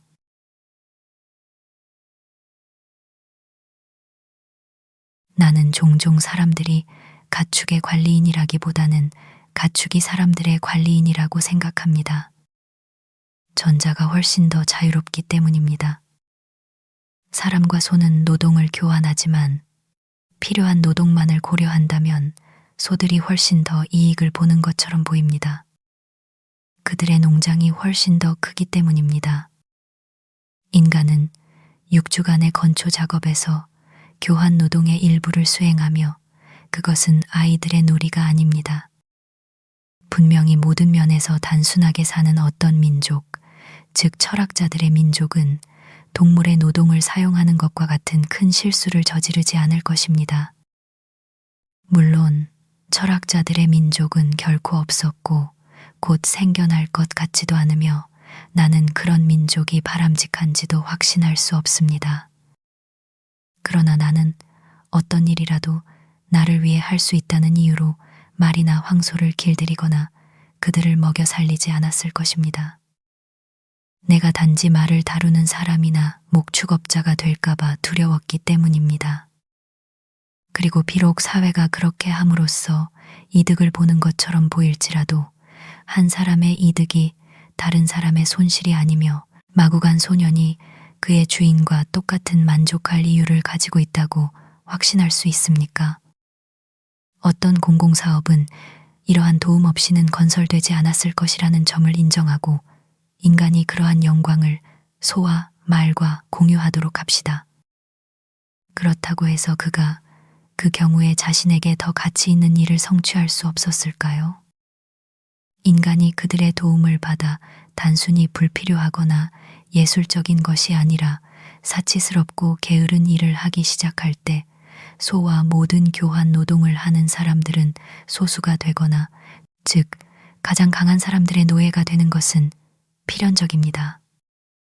따라서 인간은 자신 안의 동물뿐만 아니라 이것의 상징으로서 자신 밖의 동물을 위해서도 일합니다. 우리가 벽돌이나 돌로 된 많은 견고한 집을 가지고 있지만 농부의 번영은 여전히 헛간이 집을 얼마나 가리는지에 의해 측정됩니다. 이 마을은 이 근방에서 소, 암소, 그리고 말을 위한 가장 큰 집들을 가지고 있다고 하며 공공 건물에 있어서도 뒤처지지 않습니다. 그러나 이 카운티에는 자유로운 예배나 자유로운 연설을 위한 홀이 거의 없습니다. 국가들은 그들의 건축물에 의해서가 아니라 심지어 추상적인 사고의 능력에 의해서 그들 자신을 기념하려고 노력해야 하지 않을까요? 바가바드 기타는 동양의 모든 유적보다 얼마나 더 훌륭합니까? 탑과 사원은 왕자들의 사치품입니다. 단순하고 독립적인 정신은 어떤 왕자의 명령에도 힘쓰지 않습니다. 천재성은 어떤 황제의 종속물도 아니며 그 재료가 은이나 금이나 대리석인 것도 사소한 정도를 제외하고는 아닙니다. 도대체 무엇을 위해 그렇게 많은 돌이 망치질됩니까? 내가 아르카디아에 있었을 때 나는 돌을 망치질하는 것을 보지 못했습니다.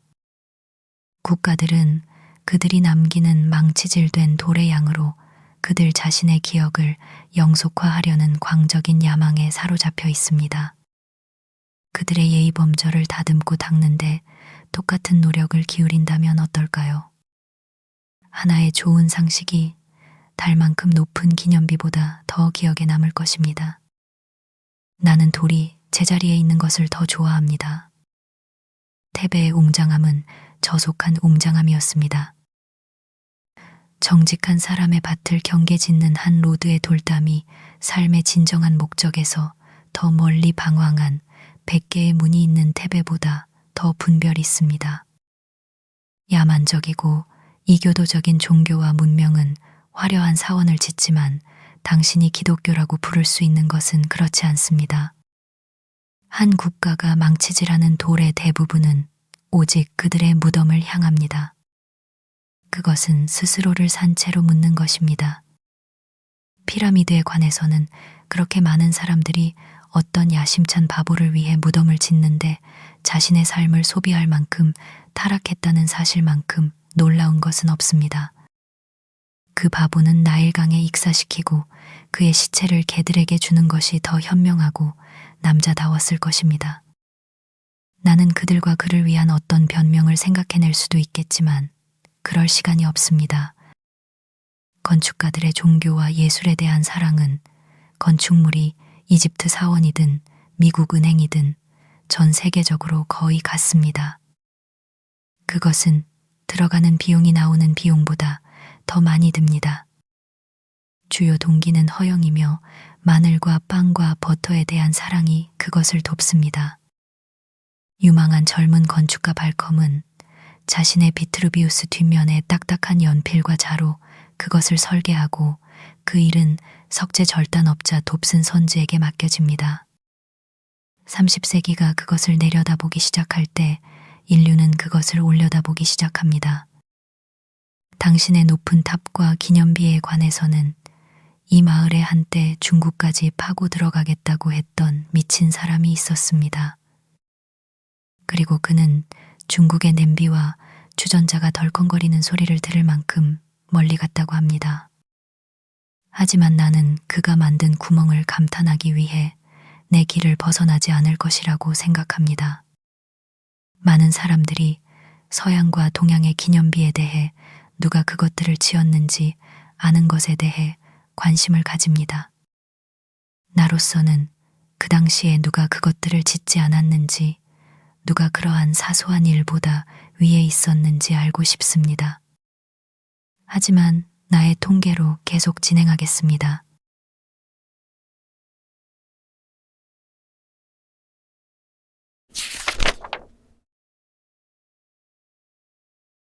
(16) 나의 재정 통계.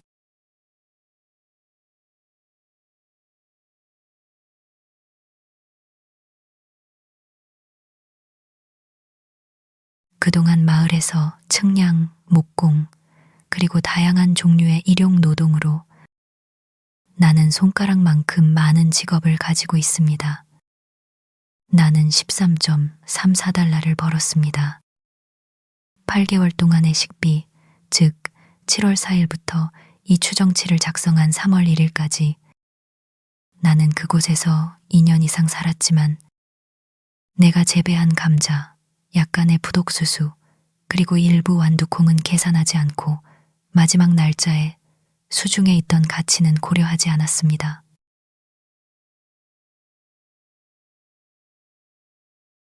그렇습니다. 나는 총 8달러 70살을 먹었습니다.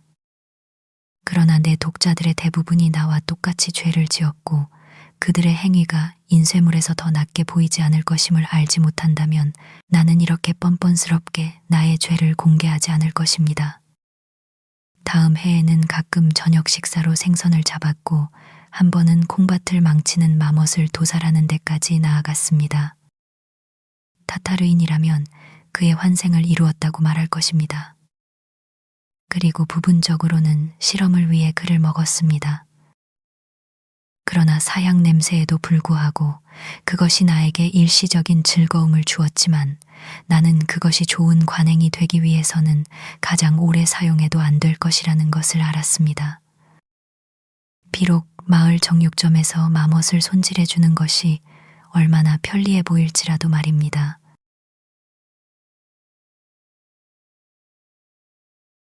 같은 기간 동안의 의류 및 일부 잡비는 이 항목으로는 거의 추론할 수 없지만 8달러 40에 달했습니다.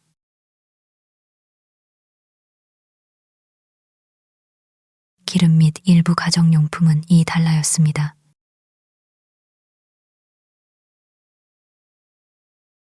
따라서 세탁과 수선 비용을 제외한 모든 금전적 지출은 세탁과 수선은 대부분 집 밖에서 이루어졌고 그 비용 청구서는 아직 받지 못했습니다. 그리고 이것들이 이 세상에서 돈이 필연적으로 나가는 모든 방법이며 그 이상입니다.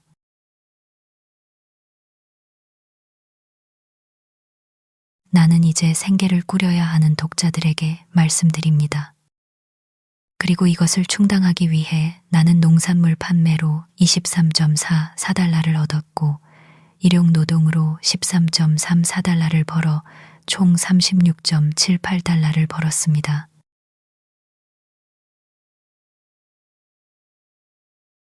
총 수입 36.78달러를 총 지출 61.99달러에서 뺐을 때 25.21달러의 부족분이 한쪽에 남습니다. 이것은 내가 시작할 때 가지고 있던 수단과 거의 같으며 발생할 경비의 적도입니다. 그리고 다른 한쪽에는 이렇게 확보된 여가, 독립, 그리고 건강 외에도 내가 원하는 만큼 오래 거주할 수 있는 편안한 집이 있습니다.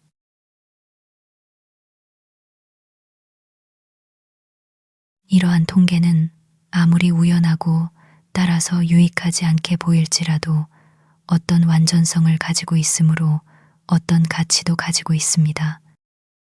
나는 설명하지 않은 채 받은 것이 아무것도 없습니다. 위 추정치에서 나의 식비는 돈으로만 일주일에 약 27센트가 들었음을 알 수 있습니다. 이 기간 이후 거의 2년 동안 나의 음식은 이스트 없는 호밀과 옥수수 가루, 감자, 쌀, 아주 약간의 소금에 절인 돼지고기, 닭밀, 그리고 소금이었고 나의 음료는 물이었습니다. 내가 그토록 인도 철학을 사랑했으니 주로 쌀을 먹고 사는 것이 적합했습니다. 일부 고집 센 흠잡는 사람들의 반론에 대처하기 위해 내가 가끔 외식을 했다면 항상 그랬고 앞으로도 기회가 있기를 바랍니다.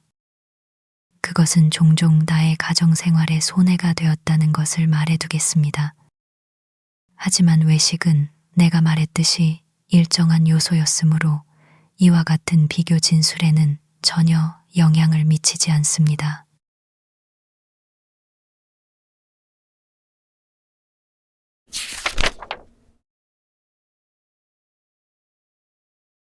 (17) 음식과 단순한 삶.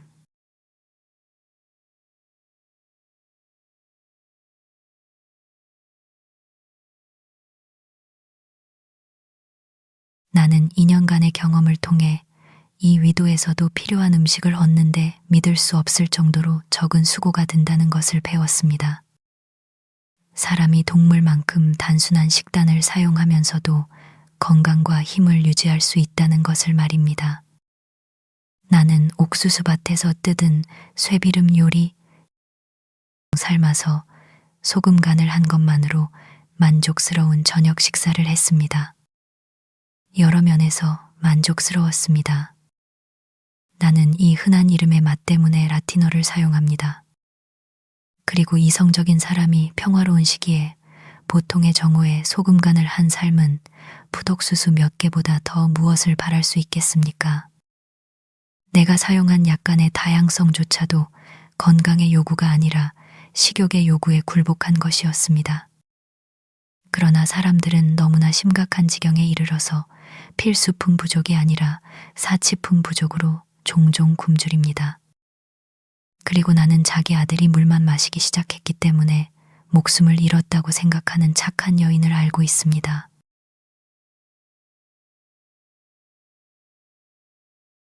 독자께서는 내가 이 주제를 식이요법적 관점보다는 경제적 관점에서 다루고 있다는 것을 이해하실 것입니다. 그리고 당신이 잘 갖춰진 식료품 저장실을 가지고 있지 않다면 나의 금욕을 시험하려고 하지 않을 것입니다.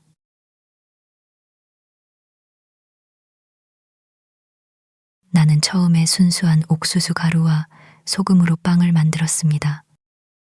진짜 호미빵이었는데 집을 지을 때 잘라낸 통나무 끝이나 홍글 위에서 불 앞에서 구웠습니다. 하지만 그것은 연기가 나고 소나무 향이 나는 경향이 있었습니다. 밀가루도 시도했지만 마침내 호밀과 옥수수 가루의 혼합물이 가장 편리하고 좋다는 것을 알았습니다. 추운 날씨에는 이집트인이 부화하는 알을 조심스럽게 돌보고 뒤집는 것처럼 이것으로 작은 빵 여러 개를 연속적으로 굽는 것이 적지 않은 즐거움이었습니다. 그것들은 내가 익힌 진짜 곡물 열매였고 나의 감각에는 다른 고귀한 과일들과 같은 향기가 있었는데 나는 그것들을 천에 싸서 가능한 한 오래 유지했습니다. 나는 고대의 필수적인 제빵 기술을 연구했습니다. 구할 수 있는 권위 있는 자료들을 참고하고 무발효빵의 원시적인 시대와 첫 발명으로 거슬러 올라갔습니다. 그때는 견과류와 고기의 야만적인 식단에서 인간이 이 식단의 온화함과 세련됨에 처음 도달했고 그리고 나서 반죽이 우연히 시큼해져서 발효 과정을 가르쳤다고 추정되는 것을 통해 그리고 그 이후에 다양한 발효를 거쳐 마침내 좋고 달콤하고 건강한 빵, 즉 생명의 지팡이에 이르기까지 내 연구를 점진적으로 내려왔습니다. 어떤 이들은 빵의 영혼, 즉 그 세포 조직을 채우는 스피리투스라고 생각하며 베스타 여신의 불처럼 종교적으로 보존되는 이스트. 아마도 메이플라워호에 실려 처음 건너온 귀한 병 한가득. 이것이 미국에서 그 일을 해냈고 그 영향은 여전히 땅 위로 곡물 물결 속에서 솟아오르고 부풀어 오르고 퍼져나가고 있습니다. 나는 정기적으로 그리고 충실하게 마을에서 이 씨앗을 구해왔습니다. 마침내 어느 날 아침 내가 규칙을 잊고 이스트를 데워버리는 사고를 쳤는데 이 사고로 나는 이것조차 필수 불가결하지 않다는 것을 발견했습니다. 나의 발견은 합성적 과정이 아니라 분석적 과정이었기 때문입니다. 그리고 나는 그 이후로 그것을 기쁘게 생략했습니다. 비록 대부분의 주부들이 이스트 없이 안전하고 건강한 빵은 있을 수 없다고 진심으로 나에게 확신시켰고 노인들은 생명력이 곧 쇠퇴할 것이라고 예언했지만 말입니다. 그러나 나는 그것이 필수적인 재료가 아니라는 것을 알았고 1년 동안 그것 없이 지낸 후에도 여전히 살아 있습니다. 그리고 나는 때때로 터져서 내용물을 쏟아 나를 당황하게 만들 수 있는 병 한가득을 주머니에 들고 다니는 사소한 일에서 벗어나게 되어 기쁩니다. 그것을 생략하는 것이 더 단순하고 더 품이 있습니다. 인간은 다른 어떤 동물보다 모든 기후와 환경에 자신을 적응시킬 수 있는 동물입니다. 나는 또한 내 빵에 베이킹 소다나 다른 산 또는 알칼리를 넣지 않았습니다. 내가 그리스도 탄생 약 2세기 전에 마르쿠스 포르키우스 카토가 제시한 레시피에 따라 그것을 만든 것 같습니다. 이것은 내가 이해하기로는 반죽한 빵을 이렇게 만들라. 손과 반죽 그릇을 잘 씻으라. 가루를 그릇에 넣고 물을 조금씩 넣으며 잘 반죽하라.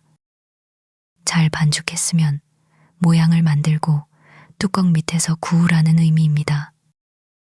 즉, 베이킹 냄비에서 말입니다. 이스트에 대한 말은 한마디도 없습니다. 그러나 나는 항상 이 생명의 지팡이를 사용한 것은 아닙니다. 한때는 지갑이 비어 있어서 한 달 이상 그것을 보지 못했습니다.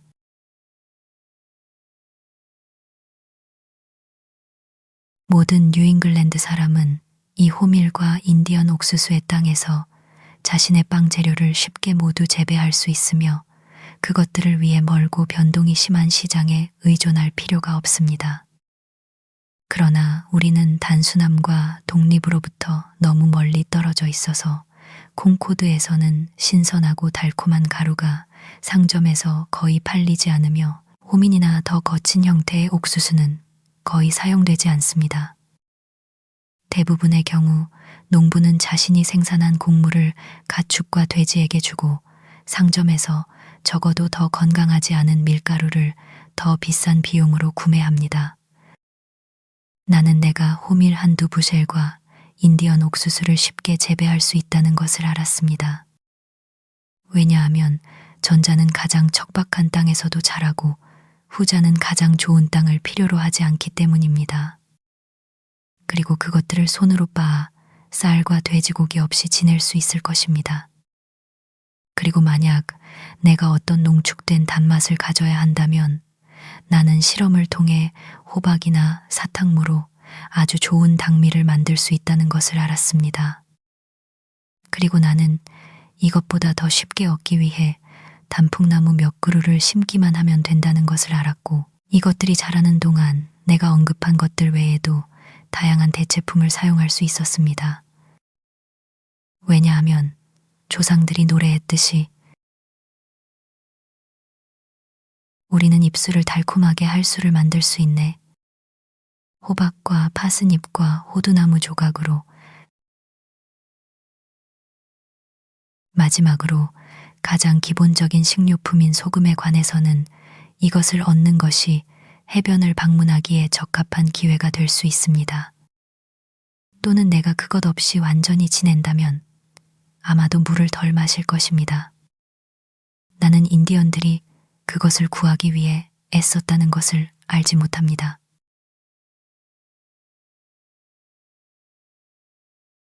따라서 나는 나의 음식에 관한 한 모든 교역과 물물 교환을 피할 수 있었고, 이미 피난처를 가지고 있었으므로 의복과 연료만 얻으면 되었습니다. 내가 지금 입고 있는 바지는 농부의 가족에서 짜인 것입니다. 감사하게도 인간에게는 여전히 그만한 미덕이 있습니다. 왜냐하면 나는 인간에서 농부로의 타락만큼이나 농부에서 노동자로의 타락이 크고 기억할 만하다고 생각하기 때문입니다. 그리고 새로운 나라에서는 연료는 짐입니다. 거주지에 관해서는 내가 여전히 점유하는 것이 허용되지 않았다면 나는 내가 경작한 땅이 팔린 가격과 같은 가격, 즉 $8 8센트에 1에이커를 구매할 수도 있었을 것입니다. 그러나 현재로서는 나는 그 위에 점유함으로써 땅의 가치를 높였다고 생각했습니다.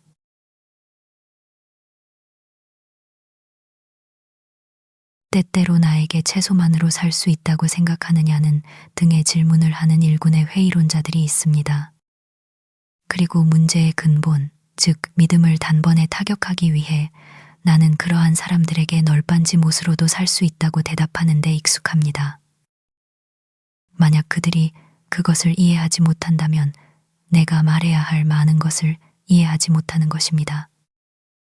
나로서는 이러한 종류의 실험이 시도되는 것을 듣게 되어 기쁩니다. 예를 들어 한 젊은이가 2주일 동안 단단한 생옥수수를 옥수수대째 먹으며 치아를 모든 절구통으로 사용하려고 시도했다는 것과 같은 것입니다. 다람쥐 종족은 같은 것을 시도했고 성공했습니다. 인류는 이러한 실험에 관심이 있습니다. 비록 그것을 할 수 없거나 방앗간의 3분의 1 지분을 소유한 몇몇 노파들은 놀랄지 모르지만 말입니다.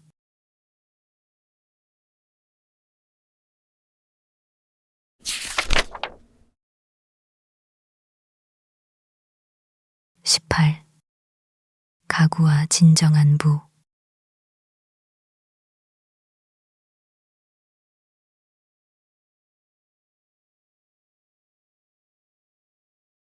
내가 직접 만든 부분과 나머지 비용에 대해 내가 설명하지 않은 것이 없는 나의 가구는 다음과 같이 구성되어 있었습니다.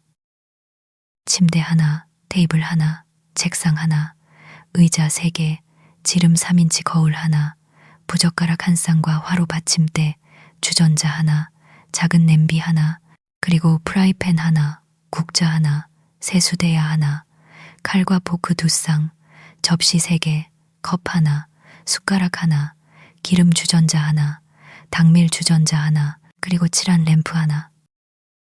아무도 너무 가난해서 호박 위에 앉아 있을 필요는 없습니다. 그것은 게으름입니다. 내가 가장 좋아하는 의자는 마을 다락방에 많이 있으며 가져가기만 하면 얻을 수 있습니다. 가구. 감사하게도 나는 가구 창고의 도움 없이도 앉고 설 수 있습니다. 철학자가 아닌 어떤 사람이 자신의 가구가 수레에 실려 텅 빈 상자들의 초라한 명세서로서 하늘의 빛과 사람들의 눈에 노출된 채 시골로 올라가는 것을 보고 부끄러워하지 않겠습니까? 그것이 스폴딩의 가구입니다. 나는 그러한 짐을 검사해서 그것이 소위 부자의 것인지 가난한 사람의 것인지 결코 알 수 없었습니다. 주인은 항상 빈곤에 시달리는 것처럼 보였습니다. 사실 당신이 그런 것을 더 많이 가질수록 당신은 더 가난합니다. 각 짐은 마치 12개의 판잣집 내용물을 담고 있는 것처럼 보입니다. 그리고 하나의 판잣집이 가난하다면 이것은 12배로 가난합니다. 우리가 움직이는 목적이 항상 우리의 가구, 우리의 허물을 제거하고 마침내 이 세상을 떠나 새롭게 가구가 갖춰진 다른 세상으로 가고 이것을 불태우기 위해서가 아닙니까? 이 모든 덫이 사람의 벨트에 묶여 있어서 우리의 선이 던져진 거친 시골을 그것들을 끌고 다니지 않고는 움직일 수 없는 것과 같습니다. 덫에 꼬리를 남기고 간 여우는 운이 좋았습니다. 사양쥐는 자유로워지기 위해 세 번째 다리를 갉아먹을 것입니다. 인간이 활력을 잃은 것도 놀랄 일이 아닙니다. 그가 얼마나 자주 교착 상태에 빠지는지. 선생님, 제가 감히 묻건대 교착 상태란 무엇을 의미합니까? 만약 당신이 선지자라면 사람을 만날 때마다 그가 소유한 모든 것, 그리고 그가 부인하려고 하는 많은 것들, 심지어 그의 주방 가구와 그가 저장하고 불태우지 않을 모든 잡동사니를 그의 뒤에서 보게 될 것입니다. 그리고 그는 그것에 묶여서 그가 할 수 있는 만큼 전진하고 있는 것처럼 보일 것입니다. 나는 가구라는 썰매짐이 따라갈 수 없는 작은 구멍이나 출입구를 통과한 사람이 교착 상태에 빠진 사람이라고 생각합니다.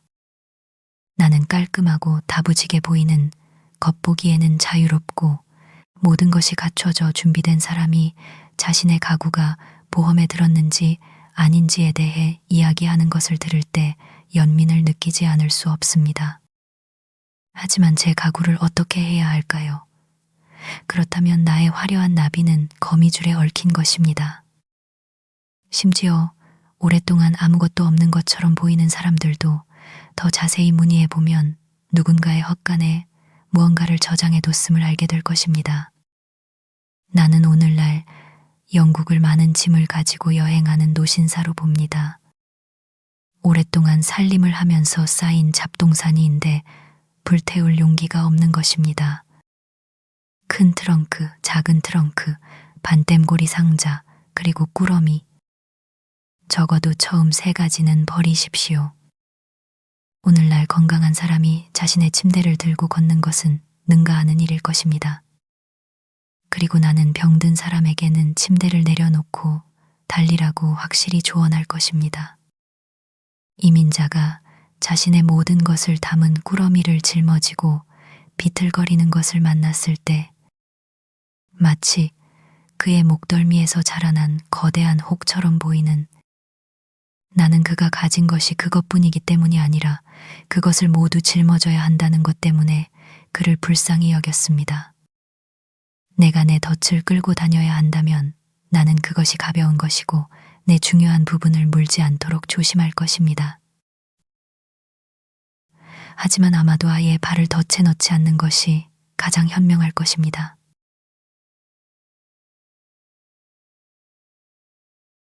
곁들여 말하자면 나에게는 커튼 비용이 들지 않습니다. 왜냐하면 내가 가려야 할 구경꾼은 태양과 달뿐이고 나는 그들이 들여다보는 것을 기꺼이 허용하기 때문입니다. 달은 나의 우유를 시게 하거나 고기를 상하게 하지 않을 것이며 태양은 나의 가구를 손상시키거나 카펫을 바래게 하지 않을 것입니다. 그리고 만약 그가 때때로 너무 따뜻한 친구라면 나는 자연이 제공한 어떤 커튼 뒤로 물러나는 것이 가정생활의 세부 사항에 항목 하나를 추가하는 것보다 여전히 더 나은 경제라는 것을 발견합니다. 한 숙녀가 나에게 발닦기를 제안했지만 나는 집안에 여분의 공간이 없었고 안팎으로 그것을 털 시간도 없었기 때문에 거절했습니다. 나는 차라리 문 앞의 잔디에 발을 닦는 것을 선호했습니다. 악의 시작을 피하는 것이 가장 좋습니다. The evil that men do lives after them. 사람들이 행하는 악은 그들 뒤에 남는다. 평소와 다름없이 유품의 상당 부분은 그의 아버지 시대부터 쌓이기 시작한 잡동사니들이었습니다. 그 중에는 말라붙은 촌충도 있었습니다.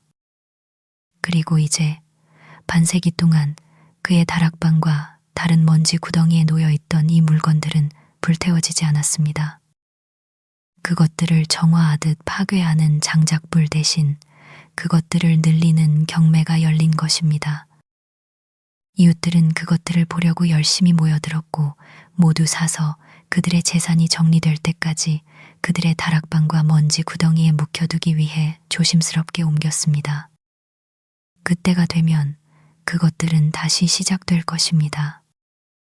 사람이 죽을 때 그는 먼지를 걷어차는 것입니다.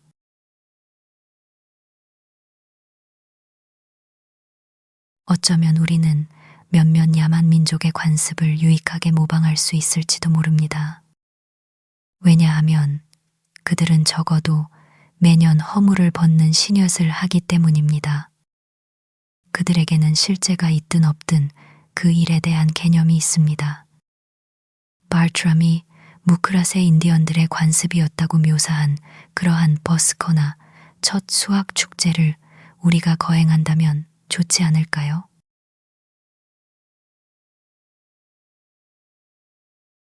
그가 말하길 마을이 버스커를 거행할 때 그들은 미리 새 옷, 새 냄비, 펜, 그리고 다른 가정용품과 가구를 마련해 둔 다음 그들의 모든 낡은 옷과 다른 경멸할 만한 물건들을 모으고 집과 광장, 그리고 온 마을을 더러움으로부터 쓸어 청소합니다. 남은 곡식과 다른 묵은 양식들까지 모두 한 더미에 던져 넣고 불로 태워버립니다. 약을 먹고 사흘간 금식한 후 마을의 모든 불은 꺼집니다. 이 금식 기간 동안 그들은 모든 식욕과 정념의 만족을 삼갑니다. 일반 사면이 선포되며 모든 악인들은 그들의 마을로 돌아올 수 있습니다. 나흘째 아침 대제사장은 마른 나무를 비벼 공공광장에서 새로운 불을 만들어냅니다. 거기서부터 마을의 모든 집은 새롭고 순수한 불꽃을 공급받습니다. 그리고 그들은 새 옥수수와 과일을 먹으며 잔치를 벌이고 사흘 동안 춤추고 노래하며 그 다음 나흘 동안은 이웃 마을에서 마찬가지로 자신들을 정화하고 준비한 친구들을 맞이하고 함께 기뻐합니다.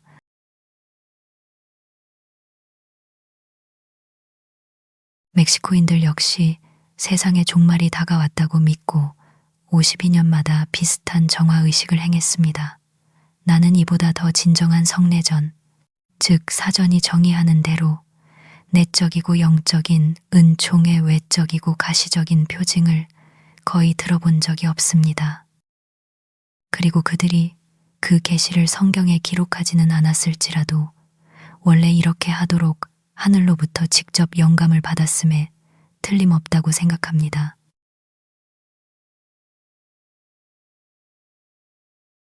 나는 5년 이상을 오직 내 손의 노동만으로 생계를 유지했습니다. 그리고 나는 1년에 약 6주 정도만 일하면 생활비를 모두 충당할 수 있다는 것을 알았습니다.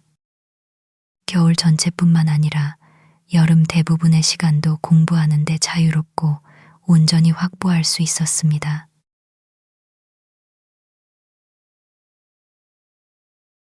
나는 교사 생활을 철저히 시도해 보았는데 내 수입에 비해 지출이 비례하거나 오히려 지나치게 많다는 것을 알게 되었습니다. 왜냐하면 나는 그에 맞춰 옷을 입고 훈련하고 나아가 생각하고 믿어야 했기 때문이며 게다가 내 시간까지 잃었습니다. 내가 동료 인간의 유익을 위해서가 아니라 단지 생계를 위해 가르쳤기 때문에 이것은 실패였습니다.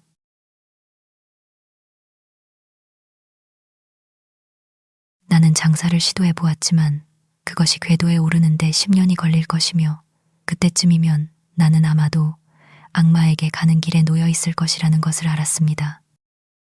나는 실제로 그때쯤에는 소위 좋은 사업이라는 것을 하고 있을까봐 두려웠습니다.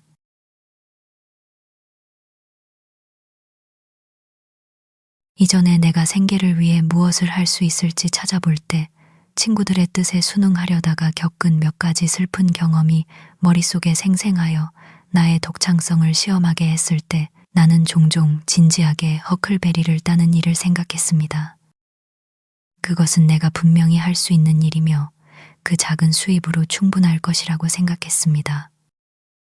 왜냐하면 나의 가장 큰 기술은 가진 것이 거의 없어도 만족하는 것이었기 때문입니다. 그것은 자본이 거의 필요하지 않고 내가 평소의 기분에서 벗어나게 하는 방해도 거의 없을 것이라고 나는 어리석게 생각했습니다.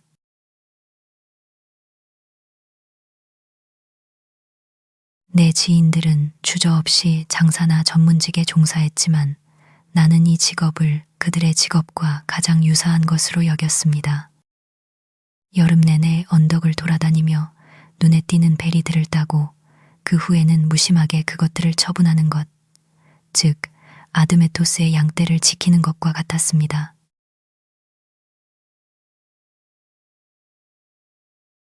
나는 또한 야생 허브를 모으거나 숲을 상기시키기를 좋아하는 마을 사람들, 심지어 도시 사람들에게도 건초마차 가득 상록수를 가져다 줄 수도 있겠다고 꿈꿨습니다.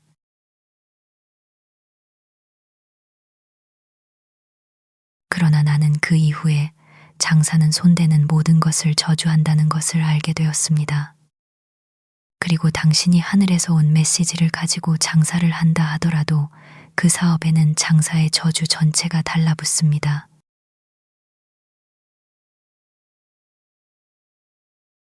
나는 다른 것들보다 어떤 것들을 더 선호했고 특히 나의 자유를 소중히 여겼기 때문에 내가 어렵게 살더라도 잘 성공할 수 있었으므로 아직은 값비싼 카펫이나 다른 훌륭한 가구 혹은 정교한 요리 또는 그리스식이나 고딕 양식의 집을 벌기 위해 내 시간을 쓰고 싶지 않았습니다.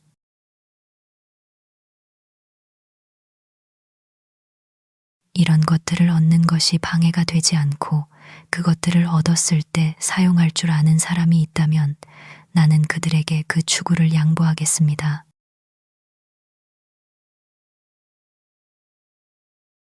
어떤 이들은 근면하며 노동 그 자체를 사랑하는 것처럼 보이거나 어쩌면 그것이 그들을 더 나쁜 말썽으로부터 벗어나게 하기 때문일 수도 있습니다. 그런 사람들에게는 현재로서는 할 말이 없습니다.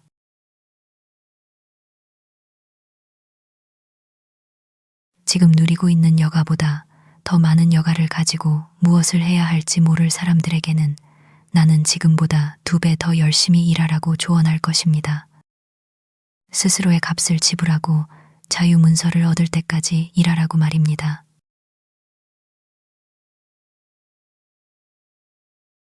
나 자신에게는 일일 노동자의 직업이 가장 독립적인 직업이라는 것을 알았습니다. 특히 그것이 한 사람을 부양하는데 1년에 고작 30일이나 40일만 필요했기 때문입니다.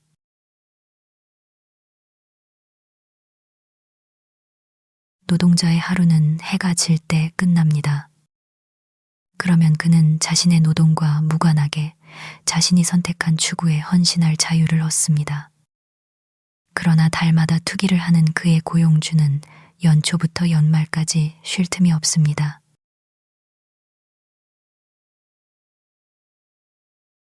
요컨대 나는 믿음과 경험 모두를 통해 우리가 단순하고 현명하게 산다면 이 땅에서 스스로 생계를 유지하는 것이 고난이 아니라 즐거운 오락임을 확신합니다.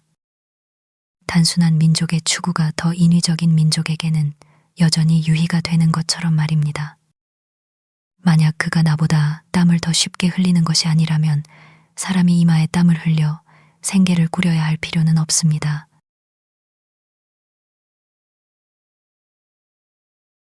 내 지인 중 한 젊은이가 몇 에이커의 땅을 물려받았는데 그는 나처럼 살 수단이 있다면 그렇게 살 것이라고 내게 말했습니다.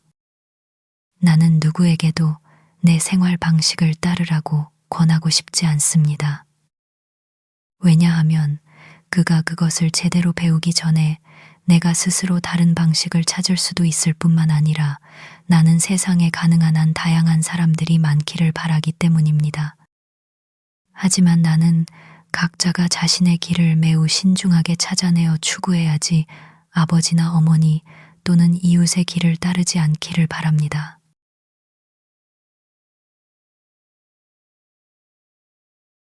젊은이는 집을 짓거나 농사를 짓거나 항해를 할 수 있습니다. 다만 그가 하고 싶다고 내게 말하는 것을 방해받지 않도록 하십시오.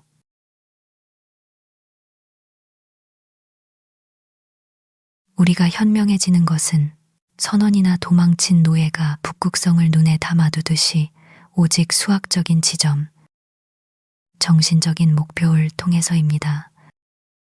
하지만 그것은 우리 삶 전체를 위한 충분한 지침이 됩니다.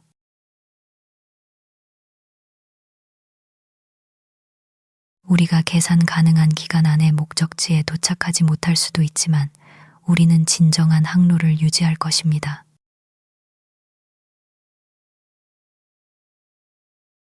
의심할 여지 없이 이 경우 한 사람에게 진실인 것은 1000명에게도 더욱 진실입니다. 마치 큰 집이 작은 집보다 비례적으로 더 비싸지 않듯 지붕 하나가 덮고 지하실 하나가 깔리고 벽 하나가 여러 아파트를 나눌 수 있기 때문입니다.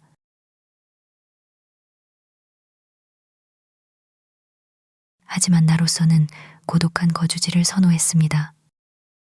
게다가 공동벽의 이점을 다른 사람에게 납득시키는 것보다 전체를 스스로 짓는 것이 보통 더 저렴할 것입니다.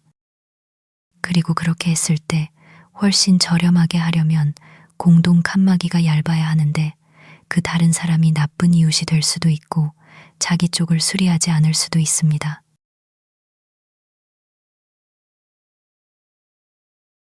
일반적으로 가능한 유일한 협력은 극히 부분적이고 피상적입니다. 그리고 아주 조금의 진정한 협력이 있다 하더라도 그것은 사람들에게 들리지 않는 조화이기 때문에 없는 것과 마찬가지입니다.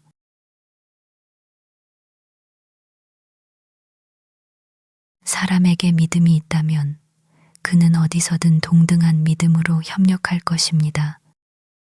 믿음이 없다면 어떤 집단에 합류하든 세상의 나머지 사람들처럼 계속 살 것입니다.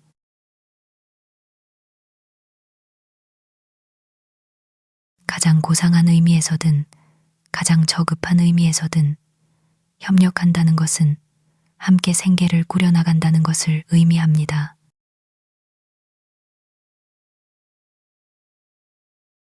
나는 최근에 두 젊은이가 함께 세상을 여행해야 한다는 제안을 들었습니다.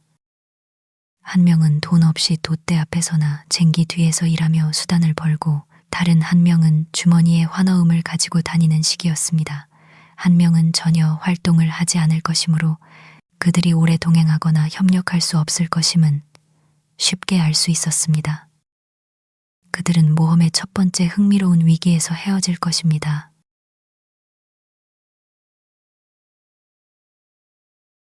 무엇보다 내가 암시했듯이 혼자 가는 사람은 오늘 당장 출발할 수 있습니다. 그러나 다른 사람과 함께 여행하는 사람은 그 다른 사람이 준비될 때까지 기다려야 하며 그들이 떠나기까지 오랜 시간이 걸릴 수 있습니다.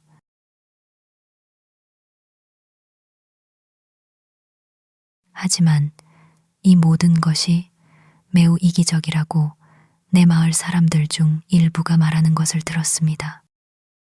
나는 지금까지 박애주의적인 사업에 거의 몰두하지 않았음을 고백합니다.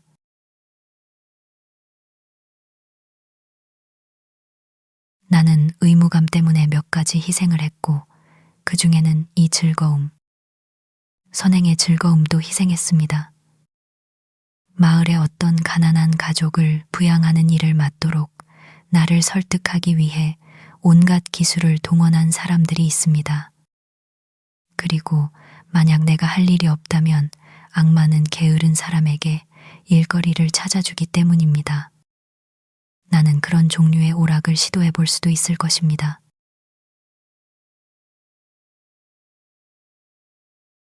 하지만 내가 이 방면에서 스스로에게 만족을 주고 나 자신을 부양하는 것과 똑같이 편안하게 특정한 가난한 사람들을 부양함으로써 그들의 천국을 내게 비치게 하겠다고 생각하여 심지어 그들에게 그런 제안을 하기까지 했을 때 그들은 모두 주저없이 가난하게 남아있는 것을 선호했습니다.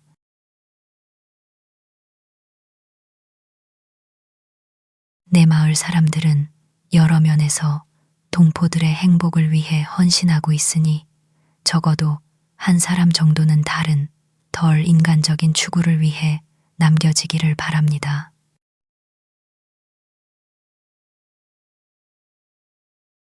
다른 모든 것과 마찬가지로 자선에도 천부적인 재능이 있어야 합니다.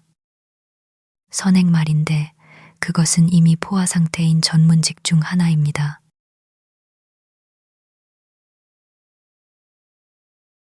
게다가 나는 그것을 공정하게 시도해 보았고 이상하게 보일지 모르나 그것이 내 체질에 맞지 않는다고 확신합니다. 나는 아마도 사회가 내게 요구하는 선행을 하기 위해 우주를 소멸로부터 구하기 위해 의식적으로나 고의적으로 나의 특정한 소명을 포기하지 않을 것입니다. 그리고 나는 다른 곳에서 이와 유사하지만 무한히 더 큰 불변성이 지금 우주를 보존하는 전부라고 믿습니다.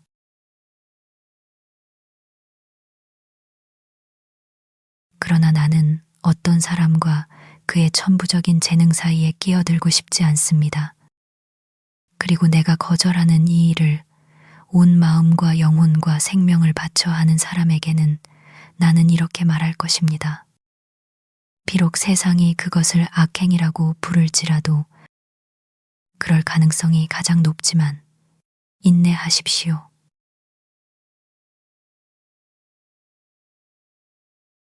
내 경우가 특이하다고는 생각하지 않습니다. 내 독자 중 다수가 비슷한 변호를 할 것이라는 데는 의심의 여지가 없습니다.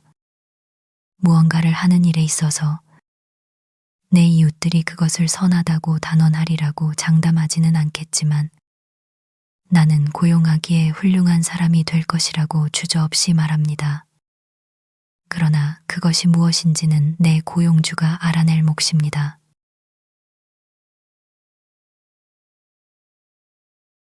내가 행하는 선행은 그 단어의 일반적인 의미에서 나의 주요 경로에서 벗어나 있으며 대부분은 전혀 의도하지 않은 것이어야 합니다.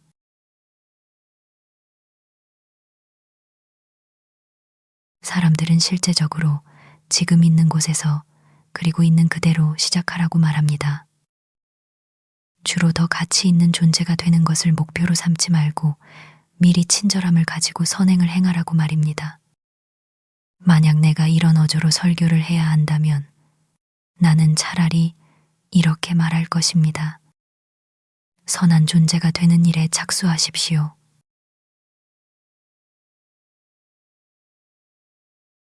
마치 태양이 달이나 육등성의 광채만큼 불을 피운 후 멈춰서서 필멸의 존재가 감히 쳐다볼 수 없을 정도의 밝음에 이를 때까지 온화한 열과 자비로움을 꾸준히 증가시키고 그러는 동안에도 자신의 궤도를 따라 세상을 돌며 선을 행하거나 아니 오히려 더 진실된 철학이 발견했듯이 세상이 그 주위를 돌면서 선을 얻는 것 대신에 도깨비처럼 돌아다니며 모든 오두막 창문을 엿보고 미친 사람들에게 영감을 불어넣고 고기를 상하게 하며 어둠을 보이게 하는 것과 같습니다.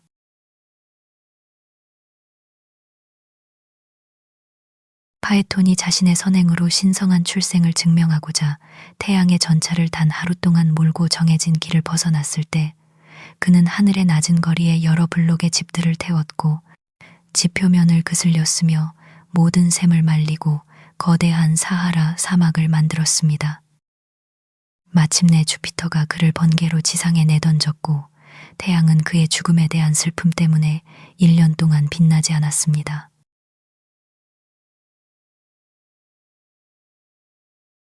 타락한 선함에서 나오는 악취만큼 나쁜 냄새는 없습니다. 그것은 인간적이고 신성한 썩은 고기입니다.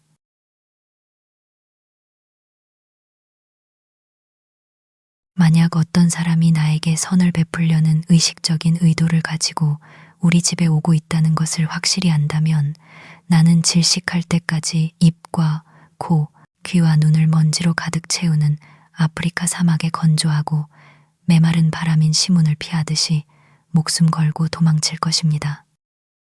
그의 선행의 일부가 내게 행해져 그 독성이 내 피에 섞일까 두려워서입니다.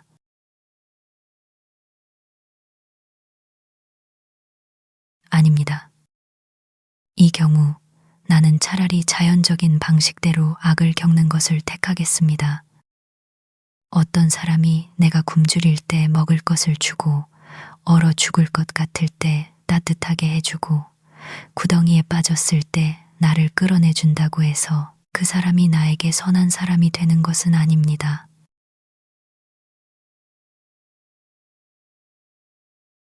나는 그 정도는 해줄 수 있는 뉴펀들랜드 개를 찾아낼 수 있습니다.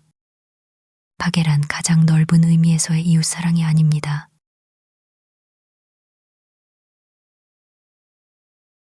하워드는 분명 자기 방식대로 매우 친절하고 훌륭한 사람이었고 그에 대한 보상을 받았을 것입니다. 그러나 비교해 볼 때 그들의 박애가 우리가 가장 도움을 받을 가치가 있을 때, 즉 우리의 가장 좋은 상태에 있을 때 우리를 돕지 못한다면 수백 명의 하워드가 우리에게 무슨 소용이 있겠습니까?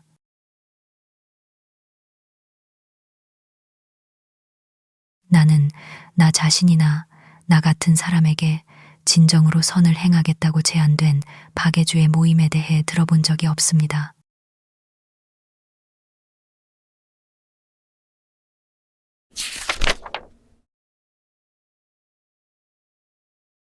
(19) 개혁과 진정한 자선.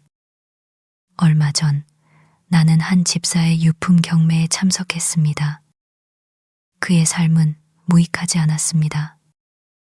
사람들이 행하는 악은 그들 뒤에 남는다. 평소와 다름없이 유품의 상당 부분은 그의 아버지 시대부터 쌓이기 시작한 잡동이들이었습니다. 그 중에는 말라붙은 촌충도 있었습니다.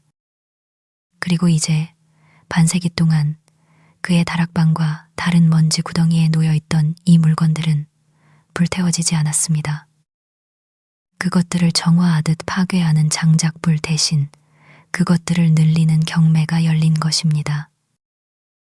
이웃들은 그것들을 보려고 열심히 모여들었고 모두 사서 그들의 재산이 정리될 때까지 그들의 다락방과 먼지 구덩이에 묵혀두기 위해 조심스럽게 옮겼습니다. 그때가 되면 그것들은 다시 시작될 것입니다.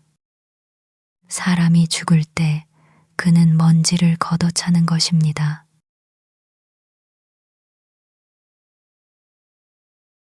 어쩌면 우리는 몇몇 야만 민족의 관습을 유익하게 모방할 수 있을지도 모릅니다. 왜냐하면 그들은 적어도 매년 허물을 벗는 심혈을 하기 때문입니다. 그들에게는 실제가 있든 없든 그 일에 대한 개념이 있습니다. 바트람이 무크라세 인디언들의 관습이었다고 묘사한 그러한 버스커나 첫 수확 축제를 우리가 거행한다면 좋지 않을까요?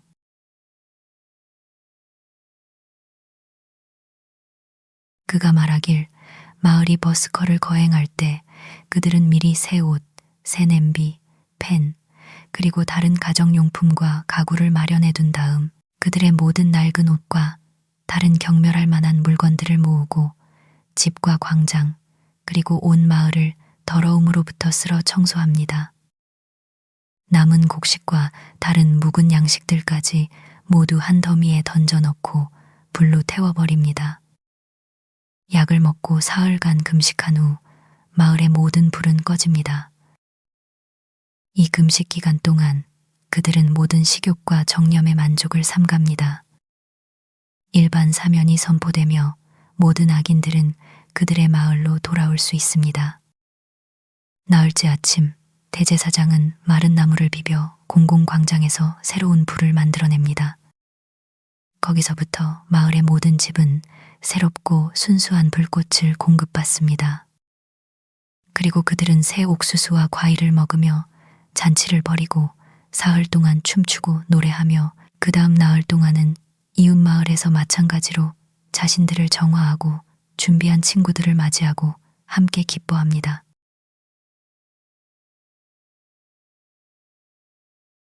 멕시코인들 역시 세상의 종말이 다가왔다고 믿고 52년마다 비슷한 정화의식을 행했습니다.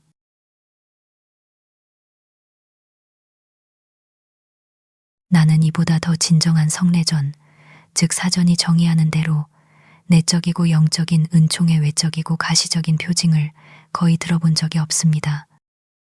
그리고 그들이 그 계시를 성경에 기록하지는 않았을지라도 원래 이렇게 하도록 하늘로부터 직접 영감을 받았음에 틀림없다고 생각합니다.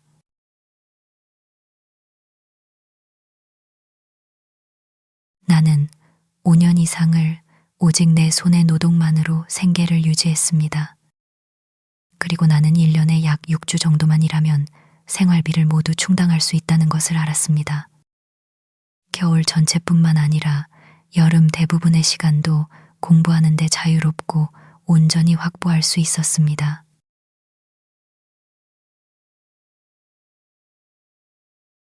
나는 교사 생활을 철저히 시도해 보았는데 내 수입에 비해 지출이 비례하거나 오히려 지나치게 많다는 것을 알게 되었습니다. 왜냐하면 나는 그에 맞춰 옷을 입고 훈련하고 나아가 생각하고 믿어야 했기 때문이며 게다가 내 시간까지 잃었습니다. 내가 동료 인간의 유익을 위해서가 아니라 단지 생계를 위해 가르쳤기 때문에 이것은 실패였습니다.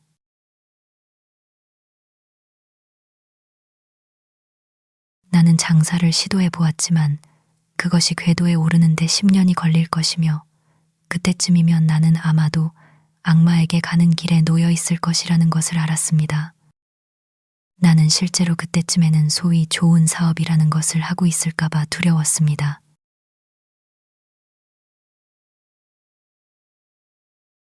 이전에 내가 생계를 위해 무엇을 할 수 있을지 찾아볼 때 친구들의 뜻에 순응하려다가 겪은 몇 가지 슬픈 경험이 머릿속에 생생하여 나의 독창성을 시험하게 했을 때 나는 종종 진지하게 허클베리를 따는 일을 생각했습니다. 그것은 내가 분명히 할 수 있는 일이며 그 작은 수입으로 충분할 것이라고 생각했습니다. 왜냐하면 나의 가장 큰 기술은 가진 것이 거의 없어도 만족하는 것이었기 때문입니다. 그것은 자본이 거의 필요하지 않고 내가 평소의 기분에서 벗어나게 하는 방해도 거의 없을 것이라고 나는 어리석게 생각했습니다.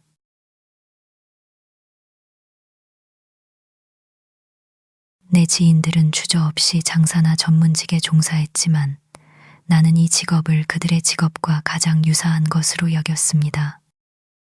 여름 내내 언덕을 돌아다니며 눈에 띄는 베리들을 따고 그 후에는 무심하게 그것들을 처분하는 것, 즉 아드메토스의 양떼를 지키는 것과 같았습니다.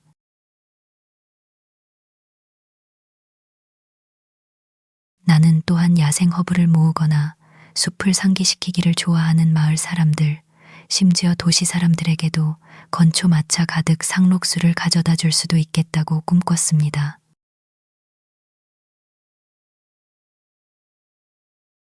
그러나 나는 그 이후에 장사는 손대는 모든 것을 저주한다는 것을 알게 되었습니다. 그리고 당신이 하늘에서 온 메시지를 가지고 장사를 한다 하더라도 그 사업에는 장사의 저주 전체가 달라붙습니다.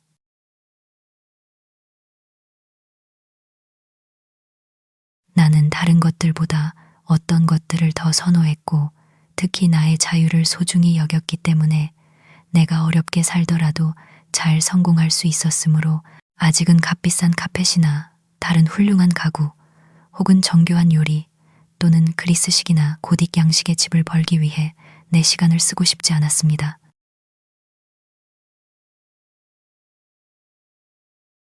이런 것들을 얻는 것이 방해가 되지 않고 그것들을 얻었을 때 사용할 줄 아는 사람이 있다면 나는 그들에게 그 추구를 양보하겠습니다.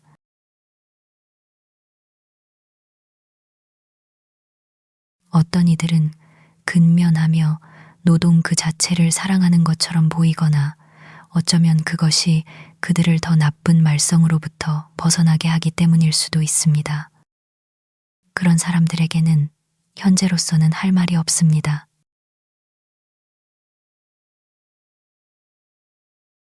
지금 누리고 있는 여가보다 더 많은 여가를 가지고 무엇을 해야 할지 모를 사람들에게는 나는 지금보다 2배 더 열심히 일하라고 조언할 것입니다. 스스로의 값을 지불하고 자유문서를 얻을 때까지 일하라고 말입니다.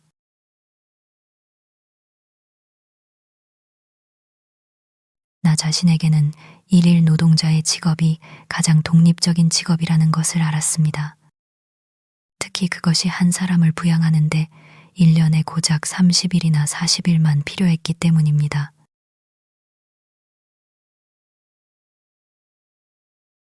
노동자의 하루는 해가 질 때 끝납니다.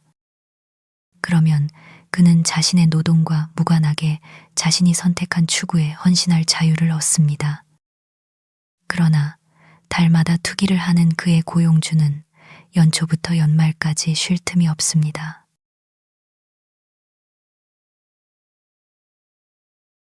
요컨대 나는 믿음과 경험 모두를 통해 우리가 단순하고 현명하게 산다면 이 땅에서 스스로 생계를 유지하는 것이 고난이 아니라 즐거운 오락임을 확신합니다. 단순한 민족의 추구가 더 인위적인 민족에게는 여전히 유희가 되는 것처럼 말입니다. 만약 그가 나보다 땀을 더 쉽게 흘리는 것이 아니라면 사람이 이마에 땀을 흘려 생계를 꾸려야 할 필요는 없습니다.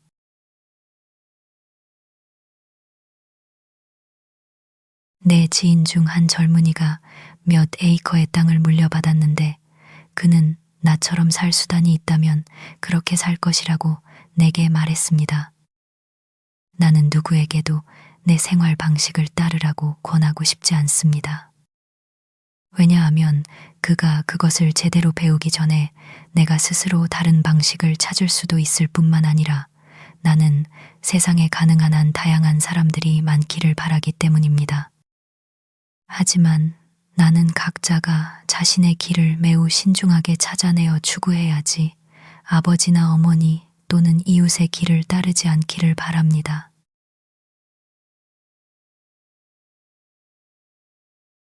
젊은이는 집을 짓거나 농사를 짓거나 항해를 할 수 있습니다. 다만 그가 하고 싶다고 내게 말하는 것을 방해받지 않도록 하십시오.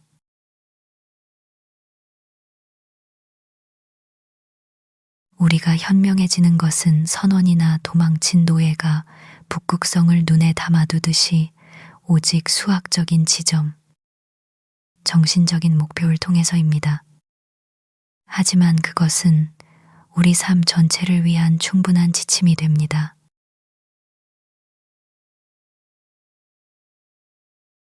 우리가 계산 가능한 기간 안에 목적지에 도착하지 못할 수도 있지만 우리는 진정한 항로를 유지할 것입니다.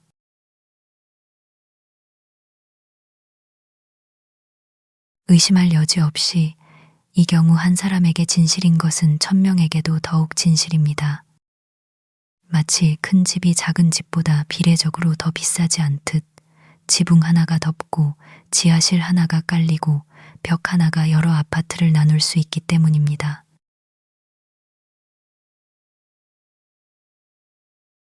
하지만 나로서는 고독한 거주지를 선호했습니다. 게다가 공동벽의 이점을 다른 사람에게 납득시키는 것보다 전체를 스스로 짓는 것이 보통 더 저렴할 것입니다. 그리고 그렇게 했을 때 훨씬 저렴하게 하려면 공동 칸막이가 얇아야 하는데 그 다른 사람이 나쁜 이웃이 될 수도 있고 자기 쪽을 수리하지 않을 수도 있습니다.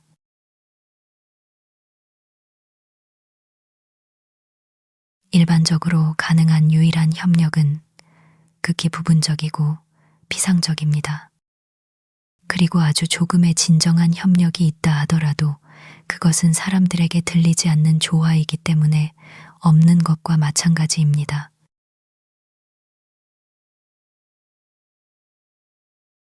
사람에게 믿음이 있다면 그는 어디서든 동등한 믿음으로 협력할 것입니다. 믿음이 없다면 어떤 집단에 합류하든 세상의 나머지 사람들처럼 계속 살 것입니다.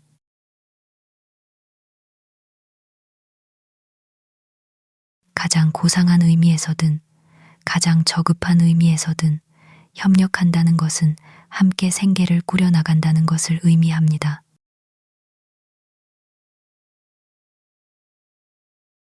나는 최근에 두 젊은이가 함께 세상을 여행해야 한다는 제안을 들었습니다. 한 명은 돈 없이 돛대 앞에서나 쟁기 뒤에서 일하며 수단을 벌고 다른 한 명은 주머니에 환어음을 가지고 다니는 시기였습니다.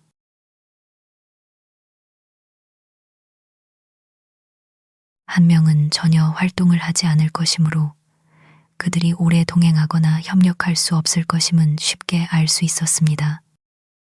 그들은 모험의 첫 번째 흥미로운 위기에서 헤어질 것입니다.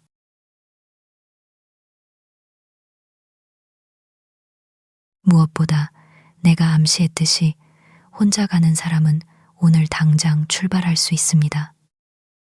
그러나 다른 사람과 함께 여행하는 사람은 그 다른 사람이 준비될 때까지 기다려야 하며 그들이 떠나기까지 오랜 시간이 걸릴 수 있습니다.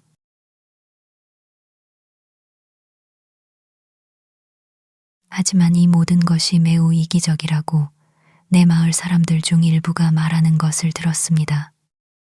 나는 지금까지 박애주의적인 사업에 거의 몰두하지 않았음을 고백합니다.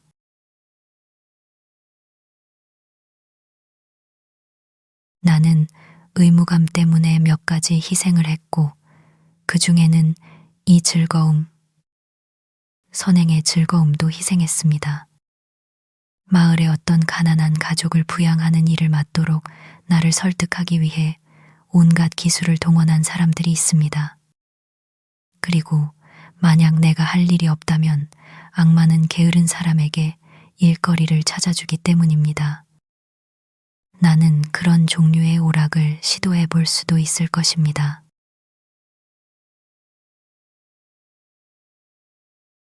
하지만 내가 이 방면에서 스스로에게 만족을 주고 나 자신을 부양하는 것과 똑같이 편안하게 특정한 가난한 사람들을 부양함으로써 그들의 천국을 내게 빚지게 하겠다고 생각하여 심지어 그들에게 그런 제안을 하기까지 했을 때 그들은 모두 주저없이 가난하게 남아있는 것을 선호했습니다.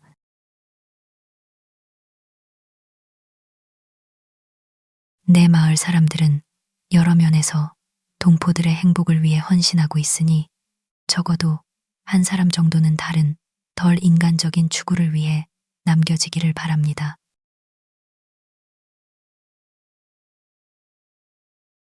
다른 모든 것과 마찬가지로 자선에도 천부적인 재능이 있어야 합니다. 선행 말인데 그것은 이미 포화 상태인 전문직 중 하나입니다.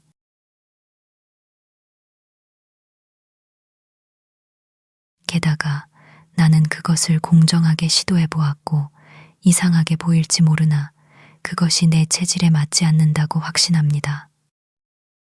나는 아마도 사회가 내게 요구하는 선행을 하기 위해 우주를 소멸로부터 구하기 위해 의식적으로나 고의적으로 나의 특정한 소명을 포기하지 않을 것입니다.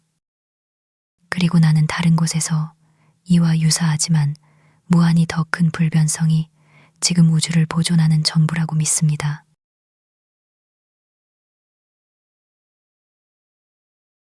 그러나 나는 어떤 사람과 그의 천부적인 재능 사이에 끼어들고 싶지 않습니다.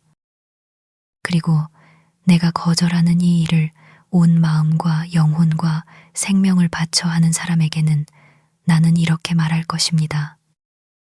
비록 세상이 그것을 악행이라고 부를지라도 그럴 가능성이 가장 높지만 인내하십시오.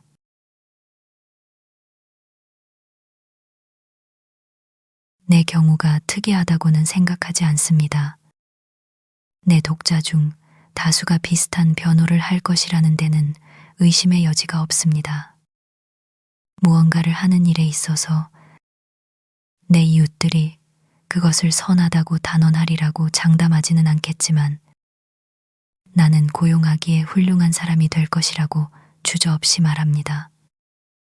그러나 그것이 무엇인지는 내 고용주가 알아낼 몫입니다.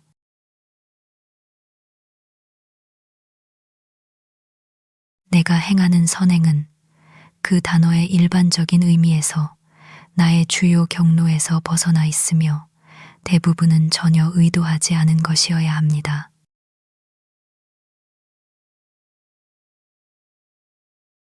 사람들은 실제적으로 지금 있는 곳에서 그리고 있는 그대로 시작하라고 말합니다.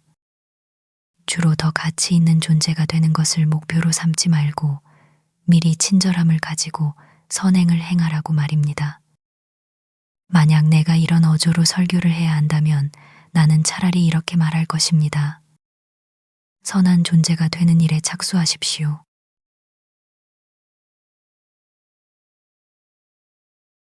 마치 태양이 달이나 육등성의 광채만큼 불을 피운 후 멈춰서서 필멸의 존재가 감히 쳐다볼 수 없을 정도의 밝음에 이를 때까지 온화한 열과 자비로움을 꾸준히 증가시키고 그러는 동안에도 자신의 궤도를 따라 세상을 돌며 선을 행하거나 아니 오히려 더 진실된 철학이 발견했듯이 세상이 그 주위를 돌면서 선을 얻는 것 대신에 도깨비처럼 돌아다니며 모든 오두막 창문을 엿보고 미친 사람들에게 영감을 불어넣고 고기를 상하게 하며 어둠을 보이게 하는 것과 같습니다.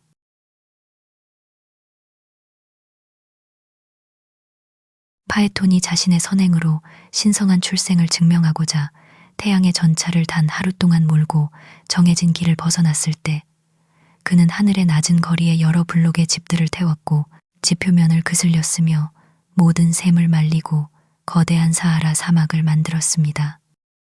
마침내 주피터가 그를 번개로 지상에 내던졌고 태양은 그의 죽음에 대한 슬픔 때문에 1년 동안 빛나지 않았습니다.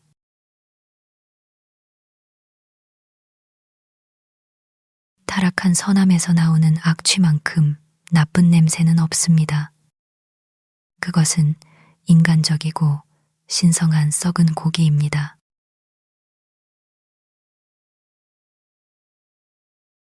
만약 어떤 사람이 나에게 선을 베풀려는 의식적인 의도를 가지고 우리 집에 오고 있다는 것을 확실히 안다면 나는 질식할 때까지 입과 코, 귀와 눈을 먼지로 가득 채우는 아프리카 사막의 건조하고 메마른 바람인 시문을 피하듯이 목숨 걸고 도망칠 것입니다.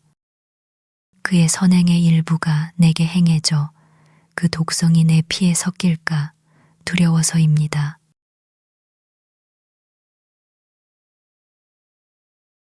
아닙니다. 이 경우 나는 차라리 자연적인 방식대로 악을 겪는 것을 택하겠습니다.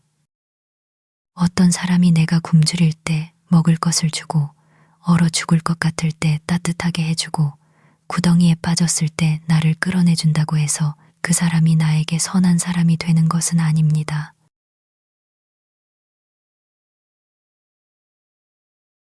나는 그 정도는 해줄 수 있는 뉴펀들랜드 개를 찾아낼 수 있습니다. 박애란 가장 넓은 의미에서의 이웃 사랑이 아닙니다.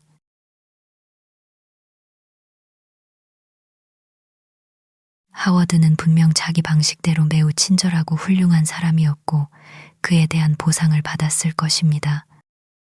그러나 비교해 볼 때 그들의 박애가 우리가 가장 도움을 받을 가치가 있을 때, 즉 우리의 가장 좋은 상태에 있을 때 우리를 돕지 못한다면 수백 명의 하워드가 우리에게 무슨 소용이 있겠습니까?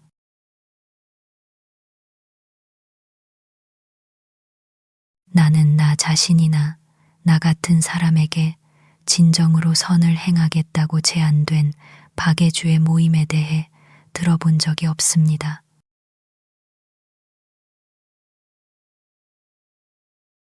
예수회 선교사들은 화형당하면서도 고문하는 사람들에게 새로운 고문 방법을 제안했던 인디언들 때문에 꽤 당황했습니다.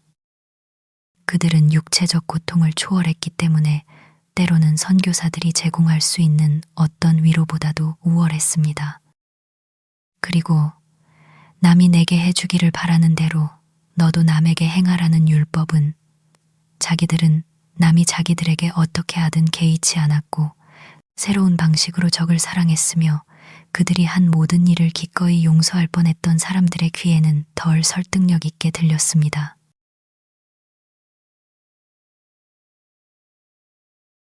가난한 사람들에게 그들이 가장 필요로 하는 도움을 주십시오. 비록 당신의 모범이 그들을 훨씬 뒤처지게 만들지라도 말입니다. 만약 돈을 준다면 당신 자신도 그 돈과 함께 쓰십시오. 단순히 그들에게 돈만 던져주지 마십시오. 우리는 때때로 이상한 실수를 합니다. 종종 가난한 사람은 춥거나 배고프기보다는 더럽고 누더기이며 투박한 경우가 많습니다. 그것은 부분적으로 그의 취향이며 단지 그의 불행만은 아닙니다. 만약 그에게 돈을 준다면 그는 아마 그것으로 더 많은 누더기를 살 것입니다.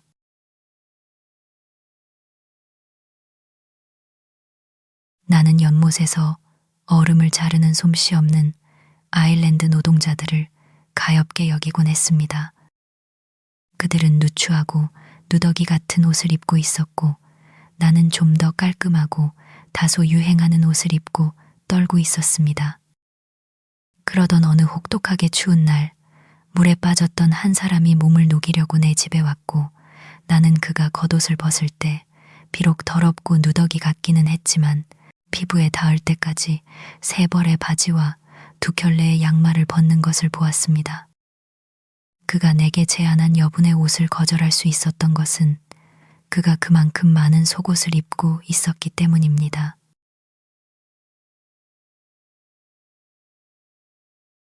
물에 빠지는 이 일이야말로 그에게 필요했던 것이었습니다.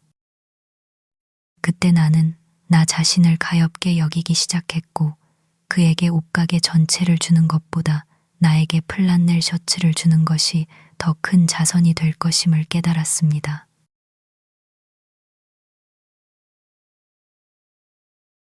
악의 뿌리를 치는 한 사람에 비해 그 가지를 쳐내는 사람은 1000명이나 됩니다.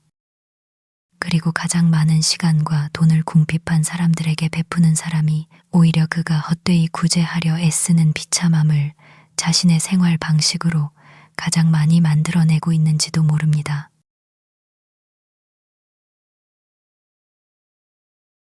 그것은 마치 경건한 노예 사육자가 노예 10명 중 1명을 팔아 얻은 수익을 나머지 노예들의 일요일 하루 자유를 사는데 바치는 것과 같습니다.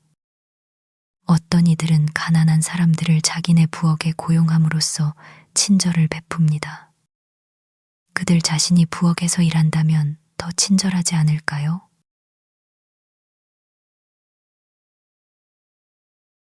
당신은 수입의 10분의 1을 자선에 쓴다고 자랑합니다.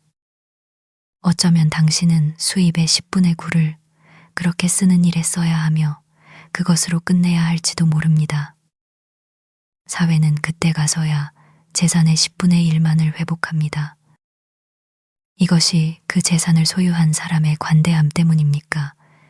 아니면 사법 관리들의 태만함 때문입니까?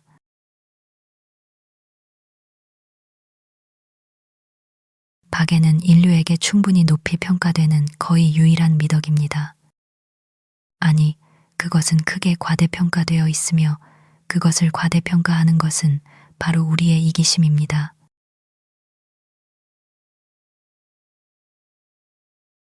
어느 맑은 날, 이 콩코드에서 건장한 한 가난한 남자가 자기 마을 사람을 내게 칭찬했습니다. 그가 말하기를 그 사람이 가난한 사람들에게 친절했기 때문이라고 했습니다. 자신을 두고 한 말이었습니다.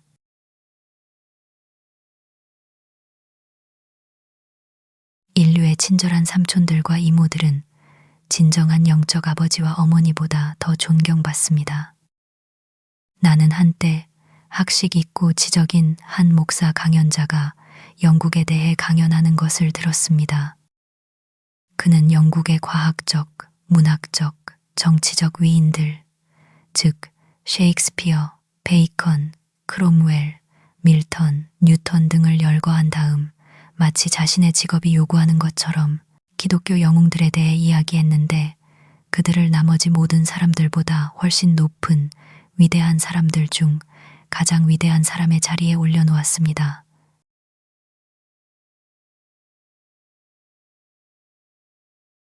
그들은 펜, 하워드, 그리고 프라이 부인이었습니다. 모든 사람은 이것의 허위와 위선을 느껴야 합니다. 이 후자들은 영국의 최고의 남성과 여성들이 아니었습니다. 단지 아마도 그녀의 최고의 박애주의자들이었을 뿐입니다.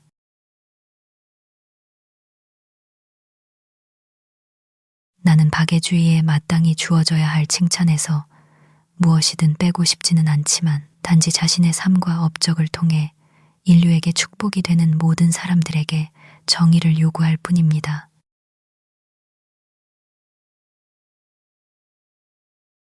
나는 주로 사람의 정직함과 자비로움을 가치 있게 여기지 않습니다. 그것들은 말하자면 그의 줄기와 잎사귀 같은 것입니다. 시든 푸른 잎으로 병자들을 위한 약초차를 만드는 식물들은 단지 미미한 용도로 쓰이며 돌팔이 의사들이 가장 많이 사용합니다.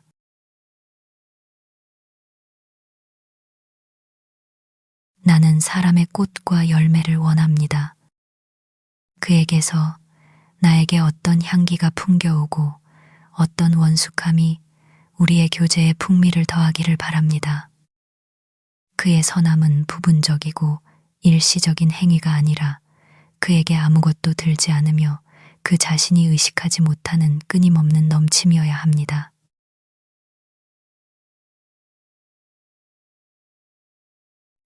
이것이 바로 허다한 죄를 덮는 자선입니다. 박애주의자는 너무 자주 자신의 버려진 슬픔의 기억을 마치 대기처럼 인류 주변에 둘러싸고 그것을 동정심이라고 부릅니다.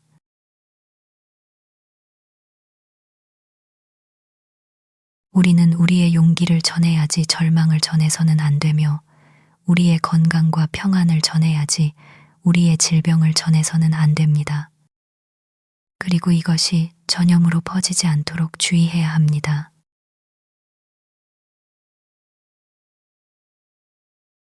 어떤 남쪽 평원에서 통곡의 소리가 올라옵니까? 우리가 빛을 보내고자 하는 이교도들은 어떤 위도에 살고 있습니까? 우리가 구원하고자 하는 그 절제하지 못하고 야만적인 사람은 누구입니까?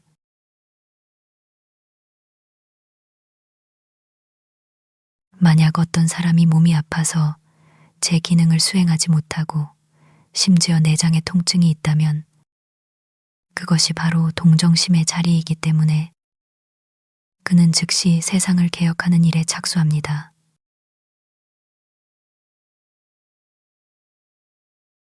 그는 스스로 작은 우주이므로 세상이 덜 익은 사과를 먹고 있다는 것을 발견합니다. 그리고 그것은 진정한 발견이며 그가 발견할 사람입니다. 사실 그의 눈에는 지구 자체가 거대한 푸른 사과이며 인류의 자녀들이 있기도 전에 그것을 갉아먹을 것이라는 생각은 끔찍한 위험입니다. 그래서 즉시 그의 과격한 박애는 에스키모인과 파타고니아인을 찾아 나서고 인구가 많은 인도와 중국 마을을 포용합니다. 그리고 이 몇 년간의 박애 활동을 통해 그동안 권력자들이 그를 자신의 목적을 위해 이용하는 것은 의심할 여지가 없지만 그는 자신의 소화불량을 스스로 치료하고 지구는 마치 잊기 시작하는 것처럼 한쪽이나 양쪽 뺨에 희미한 홍조를 띠게 되며 삶은 그 투박함을 잃고 다시 한번 달콤하고 건전하게 살만한 것이 됩니다.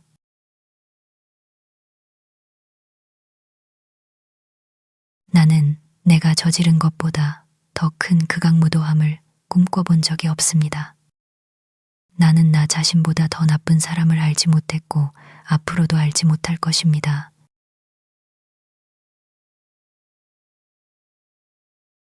나는 개혁가를 그토록 슬프게 만드는 것은 고통받는 동료에 대한 그의 동정심이 아니라 비록 그가 가장 거룩한 하나님의 아들일지라도 그의 개인적인 병폐라고 믿습니다. 이 병폐가 바로 잡히고 봄이 그에게 오고 아침 해가 그의 침상 위에 뜰 때 그는 아무런 변명 없이 그의 너그러운 동반자들을 버릴 것입니다.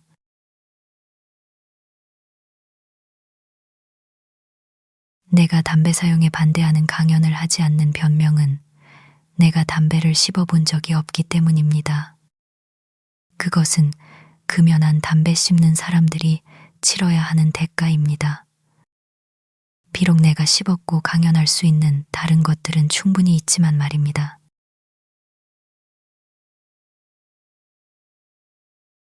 만약 당신이 이 박의 활동 중 어느 하나에라도 속아 넘어가게 된다면 오른손이 하는 일을 왼손이 모르게 하십시오. 왜냐하면 그것은 알 가치가 없기 때문입니다. 물에 빠진 사람을 구하고 신발끈을 묶으십시오. 시간을 들여 어떤 자유로운 노동에 착수하십시오.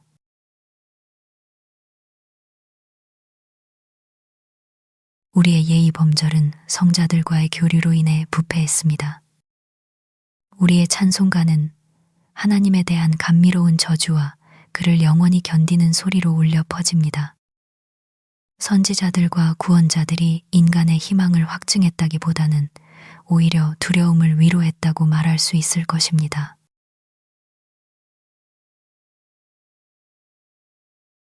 삶이라는 선물에 대한 단순하고 억누를 수 없는 만족, 기억할 만한 하나님에 대한 찬양은 어디에도 기록되어 있지 않습니다. 모든 건강과 성공은 그것이 아무리 멀리 떨어져 있고 동떨어져 보인다 할지라도 나에게 선한 영향을 미칩니다. 모든 질병과 실패는 그것이 나와 아무리 많은 동정심을 공유하든 나를 슬프게 하고 악한 영향을 미칩니다.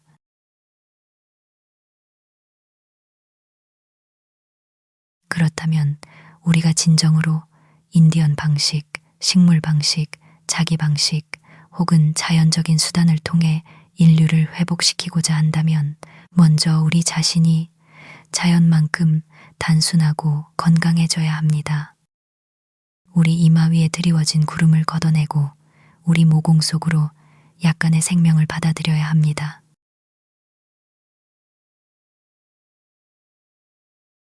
가난한 자들의 감독자가 되는데 머무르지 말고 세상의 위인들 중 한 명이 되기 위해 노력하십시오.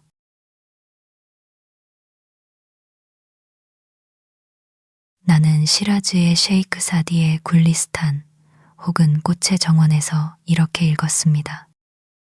그들이 현자에게 묻기를 가장 높으신 하나님께서 창조하신 수많은 훌륭하고 그늘진 나무들 중에서 열매를 맺지 않는 사이프러스를 제외하고는 아무도 아자드, 즉 자유롭다고 부르지 않습니다.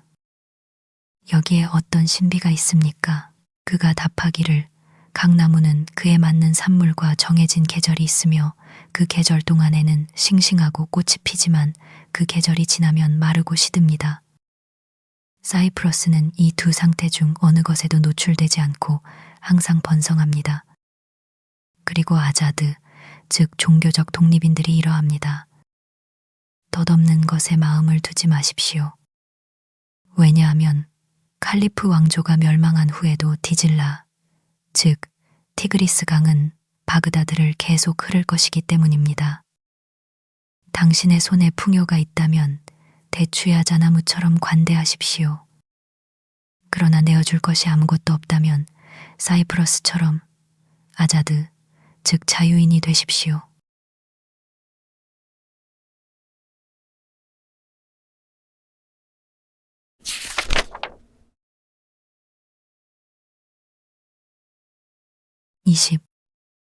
보충 구절.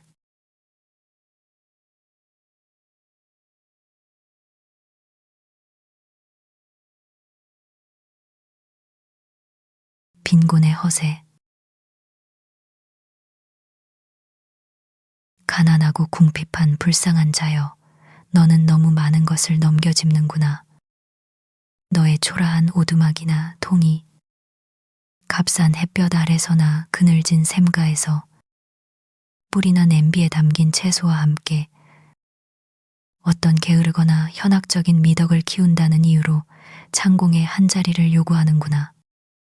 내 오른손이 인간의 감정을 마음에서 찢어내니 그 줄기 위에서 아름답게 피어나는 미덕이 무너지고 자연을 타락시키고 감각을 무디게 하며 고르곤처럼 활동적인 사람들을 돌로 변하게 하는구나.